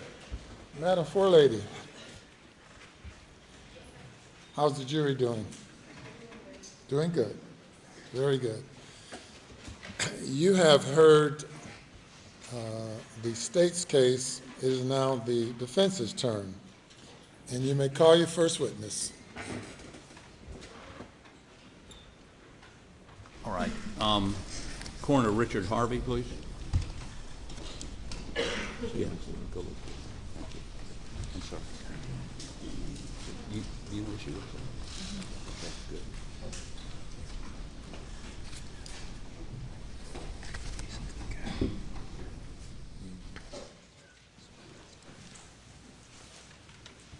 Do you swear or affirm that any testimony you give today will be the truth, the whole truth, and nothing but the truth, so help you God? I do. You would, sir, be seated. State your full name for the record and spell the last part. Okay. And before we begin testimony, I think Mr. Waters, you're going to formally rest. May it please the court, Your Honor. In the matter of the indictments of the defendant Alex Murdaugh for the murders of his wife Maggie and his son Paul, the state of South Carolina rests. The state is rested, and now it's the defense's turn. State your full name for the record, please. My name is Richard Harvey. And Mr. Harvey, you are an elected official here in Colleton County? Yes, sir. I am the coroner of Colleton County. Okay, and briefly describe your duties to the jury so they understand what a coroner does. We basically investigate any death that occurs outside a hospital, any death that dies within 24 hours of admission to a hospital, any emergency room death is reported to the coroner's office as well. And primarily our responsibility is to do an investigation as to the cause of their death, including medical records, autopsies, and that's basically my responsibility, is to determine what the cause of death and the manner of death is. So,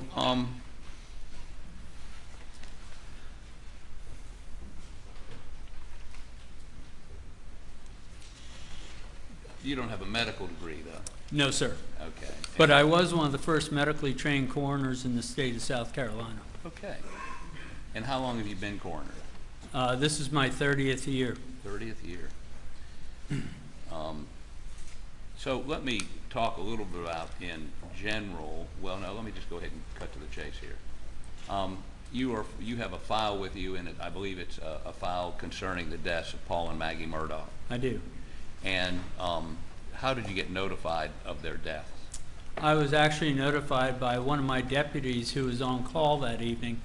And any time there's a homicide along that lines, in most cases, I attend those.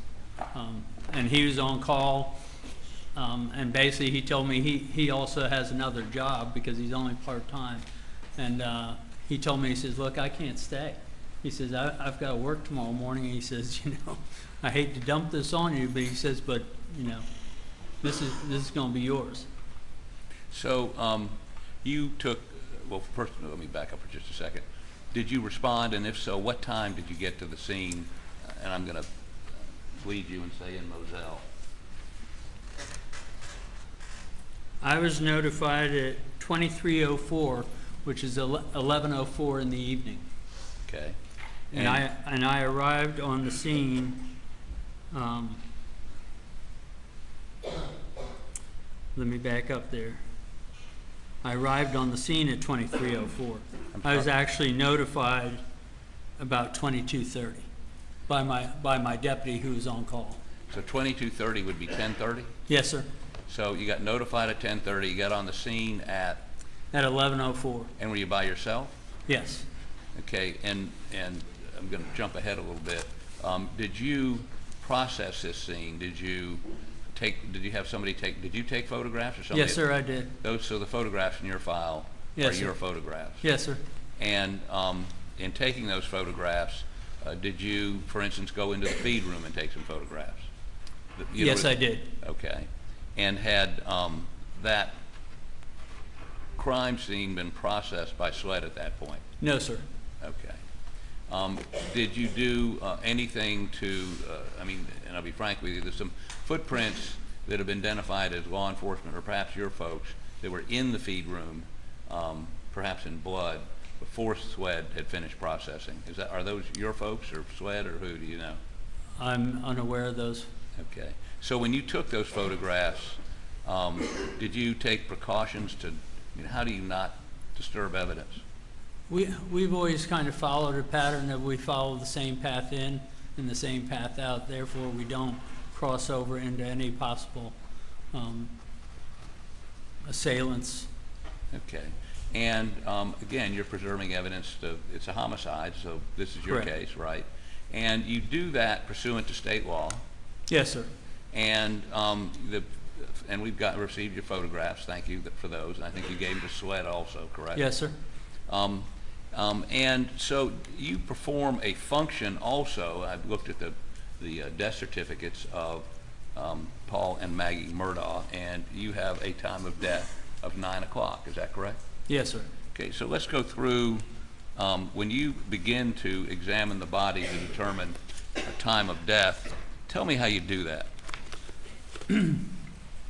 Well, initially that evening, when I initially got there, I was told that SLED was coming, which I knew, depending on where SLED was coming from, it depends. It could be an hour, it could be 2 hours. It all depends on what part of the state and what group is actually coming to you.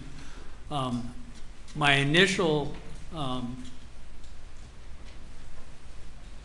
processing was that I went and checked both bodies, and I simply put my hands in their armpits to determine how warm they are. This is one of the things we do sometimes to try and estimate a time of death. Is the body cold? Is the body warm? And one of the other things we check for is what they call rigor. And rigor is basically when a person dies, the body goes through this process, and as it goes through this process, your joints start to stiffen up. And when I initially got there, that was all I did initially, because I knew SLED was coming. So is it rigor or rigor? I'm not sure how you pronounce it. I call it rigor. I call it rigor, but so I'll, if you allow me to say rigor, because that's fine. I've never said rigor. Was there rigor or rigor? There was not. Okay, so these folks had been dead less than a couple hours? 1 to 3 hours typically is what they say that rigor should start developing. Okay, and in terms of trying to estimate or get it a little bit closer than 1 to 3 hours, you took your hand. Show me what you did, and you did it both for Paul and Maggie? Yes. How about, would you, let me see how we can get this. See it. Could you step down here, please? Sure.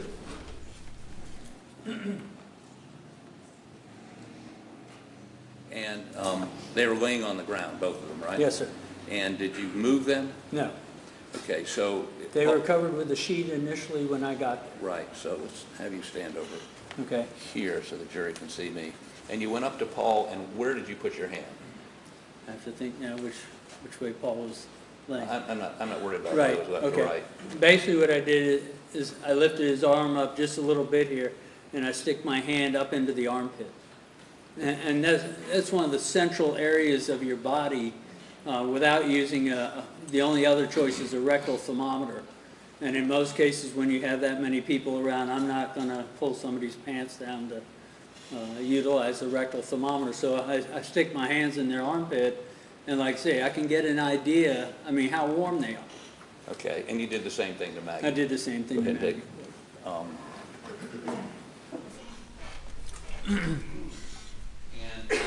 And you concluded on your death certificate 9 o'clock. That's strictly an estimation. That's a guess. It's a guess. Okay, could have been 8:30? Could have been 8:30. Could have been 10 o'clock. There were no witnesses there to tell me exactly what time this happened. Do you carry a rectal thermometer to do specific measurements? Well, usually what I'll do is I'll get it from fire rescue, the ambulance, Uh-huh. and I'll borrow theirs. And yes, I do rectal temps. But you didn't do it on that? But we didn't do it that night, no.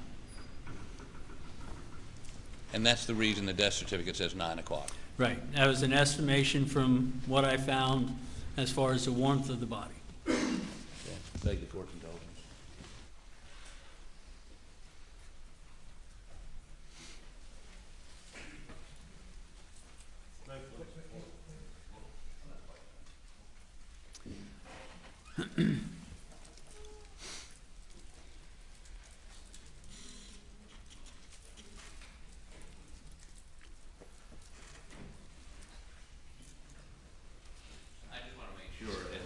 We understand each other.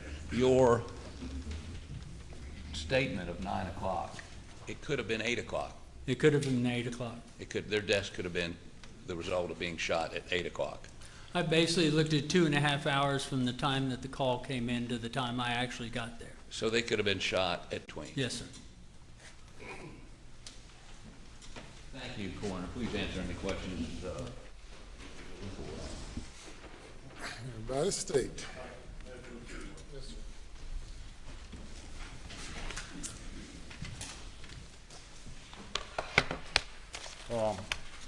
Mr. Harvey, you did not use rectal or any sort of thermometer on that night? No, sir. And isn't it true that the best way to determine the actual time of death, particularly in a violent homicide, is to take the temperature? Yes, sir. Correct? Yes, sir. And the temperature decreases roughly at a rate of 1.5 degrees every hour. Right. Correct? Correct. And it's also affected by the ambient temperature in the Correct. area. Yes, sir. Yet, as I understand your testimony, correct me if I'm wrong, you really do not have a general idea as to when that incident actually occurred. That's right. Yes, sir. That's true. Because you didn't take the temperature, correct? Right. And thermometers are not always accurate either. So, and that's one thing that we've learned over the years. I mean, we do have, and actually we now have the I can't think of ultraviolet light, the light that shoots for the forehead. But what I've determined with that is that it's not necessarily accurate. Is that I may shoot it at the forehead and it'll say 99 degrees, but if I shoot it in your ear, it might say 103. That's right. So, I mean, they're not necessarily accurate either. That's correct. And it's also impacted by body weight, Absolutely, correct? absolutely. Age, elderly Yes, sir. versus youth, correct? Yes, sir. And the weather, Yes, correct? sir. Yes, sir. If they were covered by Yes, a sir. sheet, that Which would, they were at that time when I initially got that could maintain something? Yes, sir. If they got wet through rain, that could Mhm. affect it? That could, yep, that could definitely. And you had drop it. rain at that time, didn't you? It had not rained hard at that point. Both Not of their hard. both of their hairs were heads of hair were dry. Okay. And all those are factors which reflect what the actual time of death is. Yes, sir. Yet temperature is key. Yes, sir. And the only information you have is that the bodies were warm, correct? Yes, sir. Based upon And your, Riger had not started. and that usually begins to occur within 1 to 3 hours. 1 to 3 correct? hours. So that's the time frame that I was looking at. Okay. And you walked around the area, got close to them at that particular time. Yes, is sir. that correct? And you were walking in the scene, correct? Yes, sir. No further questions.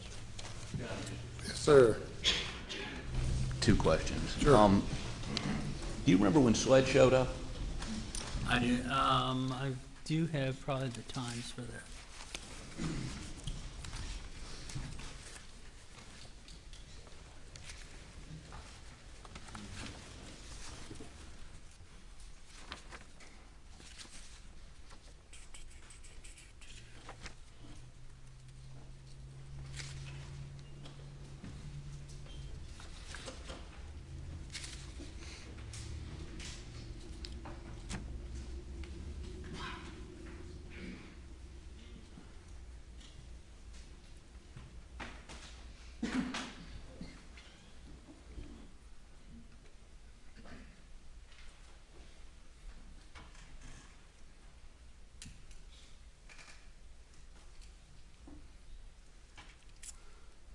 I did not see SLED on here, though.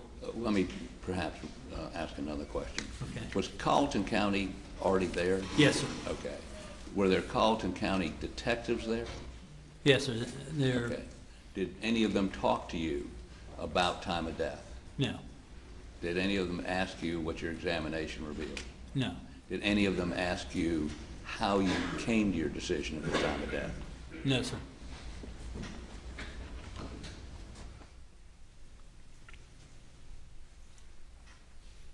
Thank you. Yes, sir. Anything further? Nothing further. Thank you, sir. You may step down.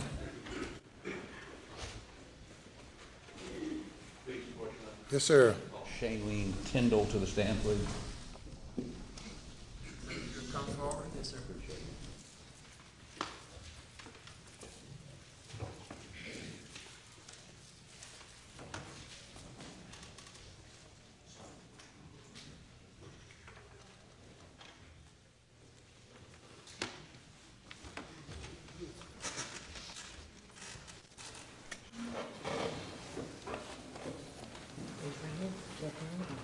Do you swear or affirm that any testimony you give today will be the truth, the whole truth, and nothing but the truth, so help you God? Yes, ma'am. If you would, please be seated. State your full name for the record. Spell your last name. Try speaking that mic so they can hear you. Yes, ma'am.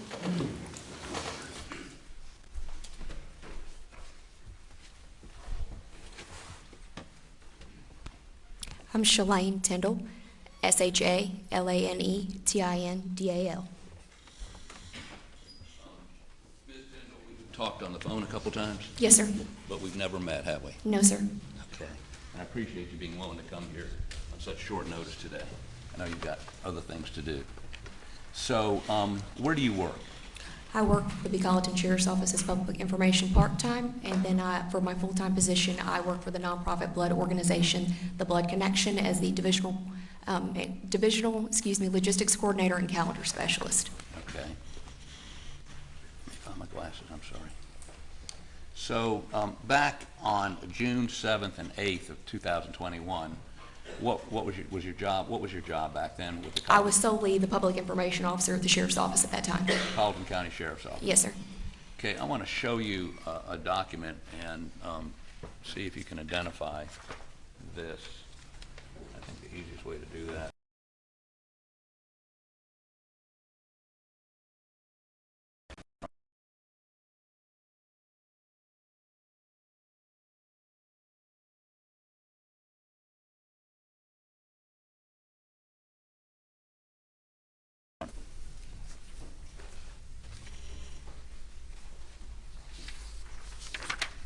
I'm aware of the Post and Courier publishing things of this nature, yes, but not strictly this document in question. Okay, if you go to the second page.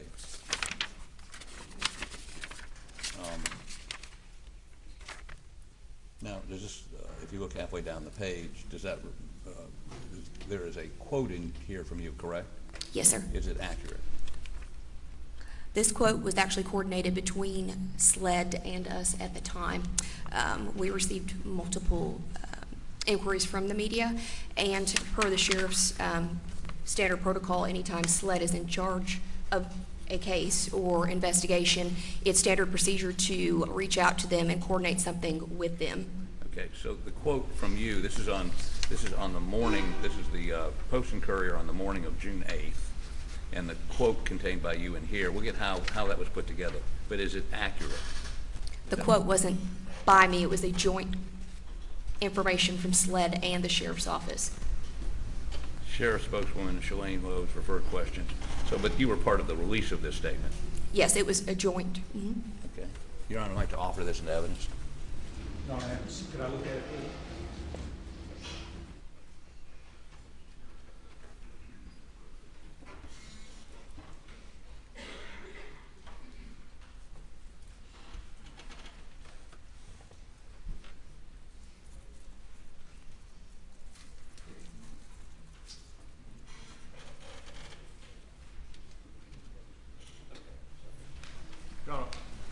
I have no objection. We have no objection to the quote, but the article, I hadn't read the article. We just object to the rest of the article, and I think he's agreed with that. I just want these two paragraphs.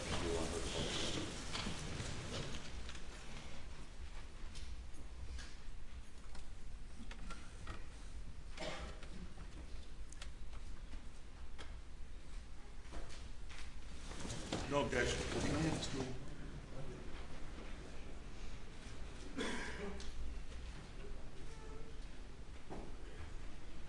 No objection to what? To her quote that she gave and not the rest of the article. We're in agreement on that, if Your Honor is. Is that what you're offering? Yes, sir. I'm going to have her publish 2 paragraphs in this story. Thank you. Yes, sir. And for the record, Your Honor, this is a story in the Post and Courier on the morning of June 8th, which would be the morning after the murders. So what I'd ask you to do is, it's in quotes, would you read this paragraph and this paragraph, publish it to the jury. This paragraph at this time, and then the paragraph right after that, okay? Take it. And would you slow down just a little bit for me? Yes, sir. Thank you. At this time, there is no danger to the public. The Sheriff's Office said, if information is received that dictates otherwise, we will immediately notify the public. Sheriff spokeswoman Shalane Lowe's referred questions regarding the incident to SLED and the Colleton County Coroner's Office. A request for 911 audio recordings was denied due to the ongoing investigation.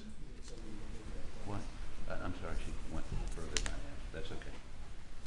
All right, now, so that statement was the public has nothing to worry about, right? That's what it states, yes, sir. Okay, now,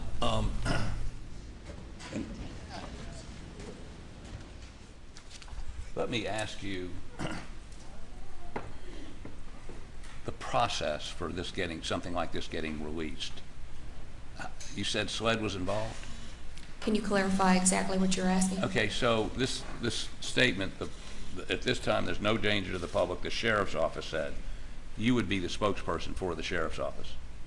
Correct, but this was a joint statement released in coordination with SLED's PIO and us while we were waiting on an updated information to do an actual letterhead release. Okay, so I guess what I'm saying is on that, were you, who, did you release, were you the one making this release or was SLED making, I mean when I say, I'm talking about physically, how did the Post and Courier get this quote? SLED and I, PIO at the time, coordinated multiple times through numerous phone calls. There was also emails. This was discussed over the phone due to them being the active agency on the case, but it did come from my email, but it was coordinated with SLED's PIO at the time. Okay, so SLED signed off on this statement? From what I understand from speaking with their PIO at the time. I mean, you consulted with their, now PIO stands for? Public Information Officer. Okay. So the Sheriff's Department has a public information officer, you. Yes, sir. SLED has a public information officer named? At the time, I believe it was Tommy Crosby. Tommy Crosby. Y'all talked and emailed? On numerous occasions from the time of the incident on further. And decided this was the statement that should be made? When I coordinated with SLED's PIO, this is what was mentioned and this is what we had published. Okay. And what you're saying is there's no danger to the public. If information is received that dictates otherwise, we'll immediately notify the public. Did you ever, was there a subsequent release given? After this statement that we put out? Right. Yes, there was a joint letterhead release. The initial, what the Post and Courier published was an actual statement. Later on, we actually published a release while we were waiting on additional information. And that subsequent statement didn't indicate there was any danger to the public. It didn't change this position, did it? I'm sorry, could you repeat that? Did SLED and the Sheriff's Department change its position and put out a statement saying, whoa, now, there's something to worry about? Or did they just not mention this again? When we did the updated release, that same information was also in the body that was sent over to SLED for their approval. Tommy Crosby had taken a moment to look at the release and later, I guess, decided that we took that out of the release and that it was what was published, excuse me. So, but they never came back and said, there's something to worry about? They just took this language out? Yes.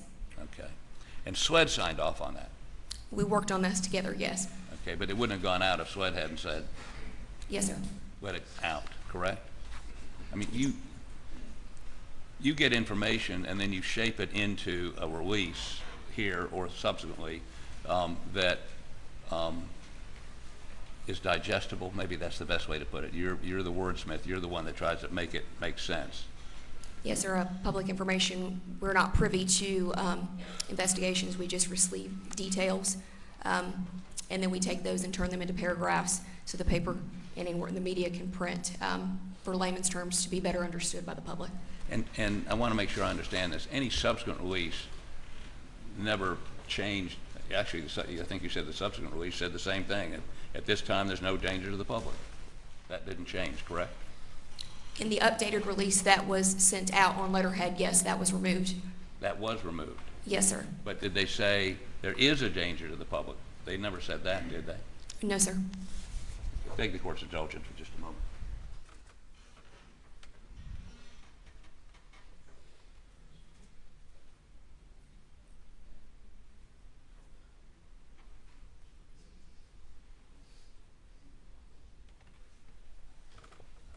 One other question. In this story, your last name is Lowe's?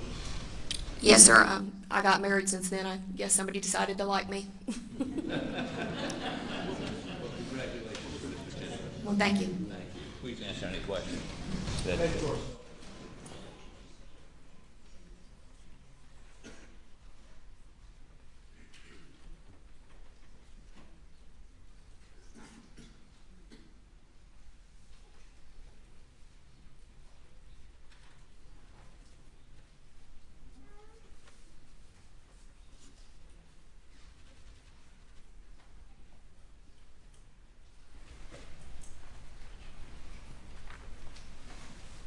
And I missed the last question. Did you get married?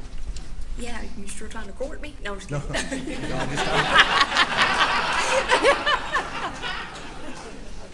I'm happily married. I am not. Oh, I'm just picking. I just couldn't hear.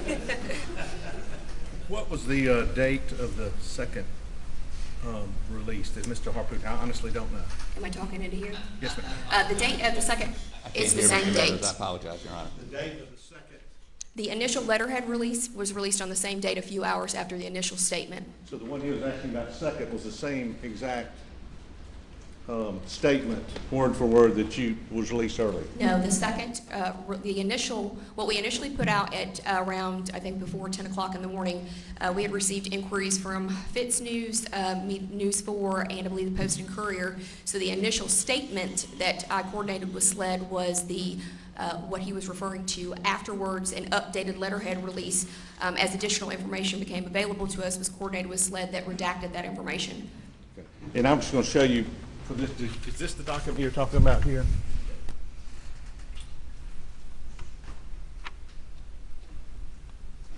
And it's dated June 21st. Is that what you're talking about or not? No, that is not.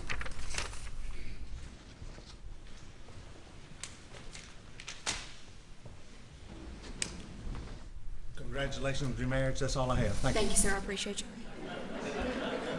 Anything further?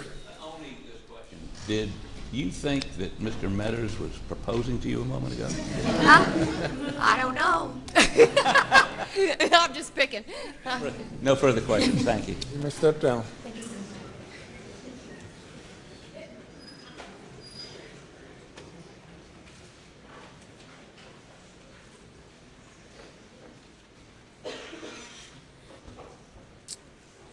Any additional witnesses today?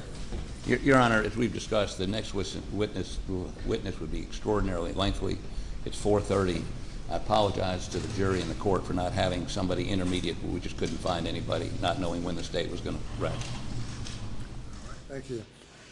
Ladies and gentlemen, we will adjourn for the weekend. As you know, Monday is a holiday. We will not be here on Monday. We'll be back 9:30 Tuesday morning. I know it's a long holiday, but still do not discuss the case with anyone. And hope have a safe and happy holiday and a good weekend, and we'll see you all on Tuesday morning at 9:30.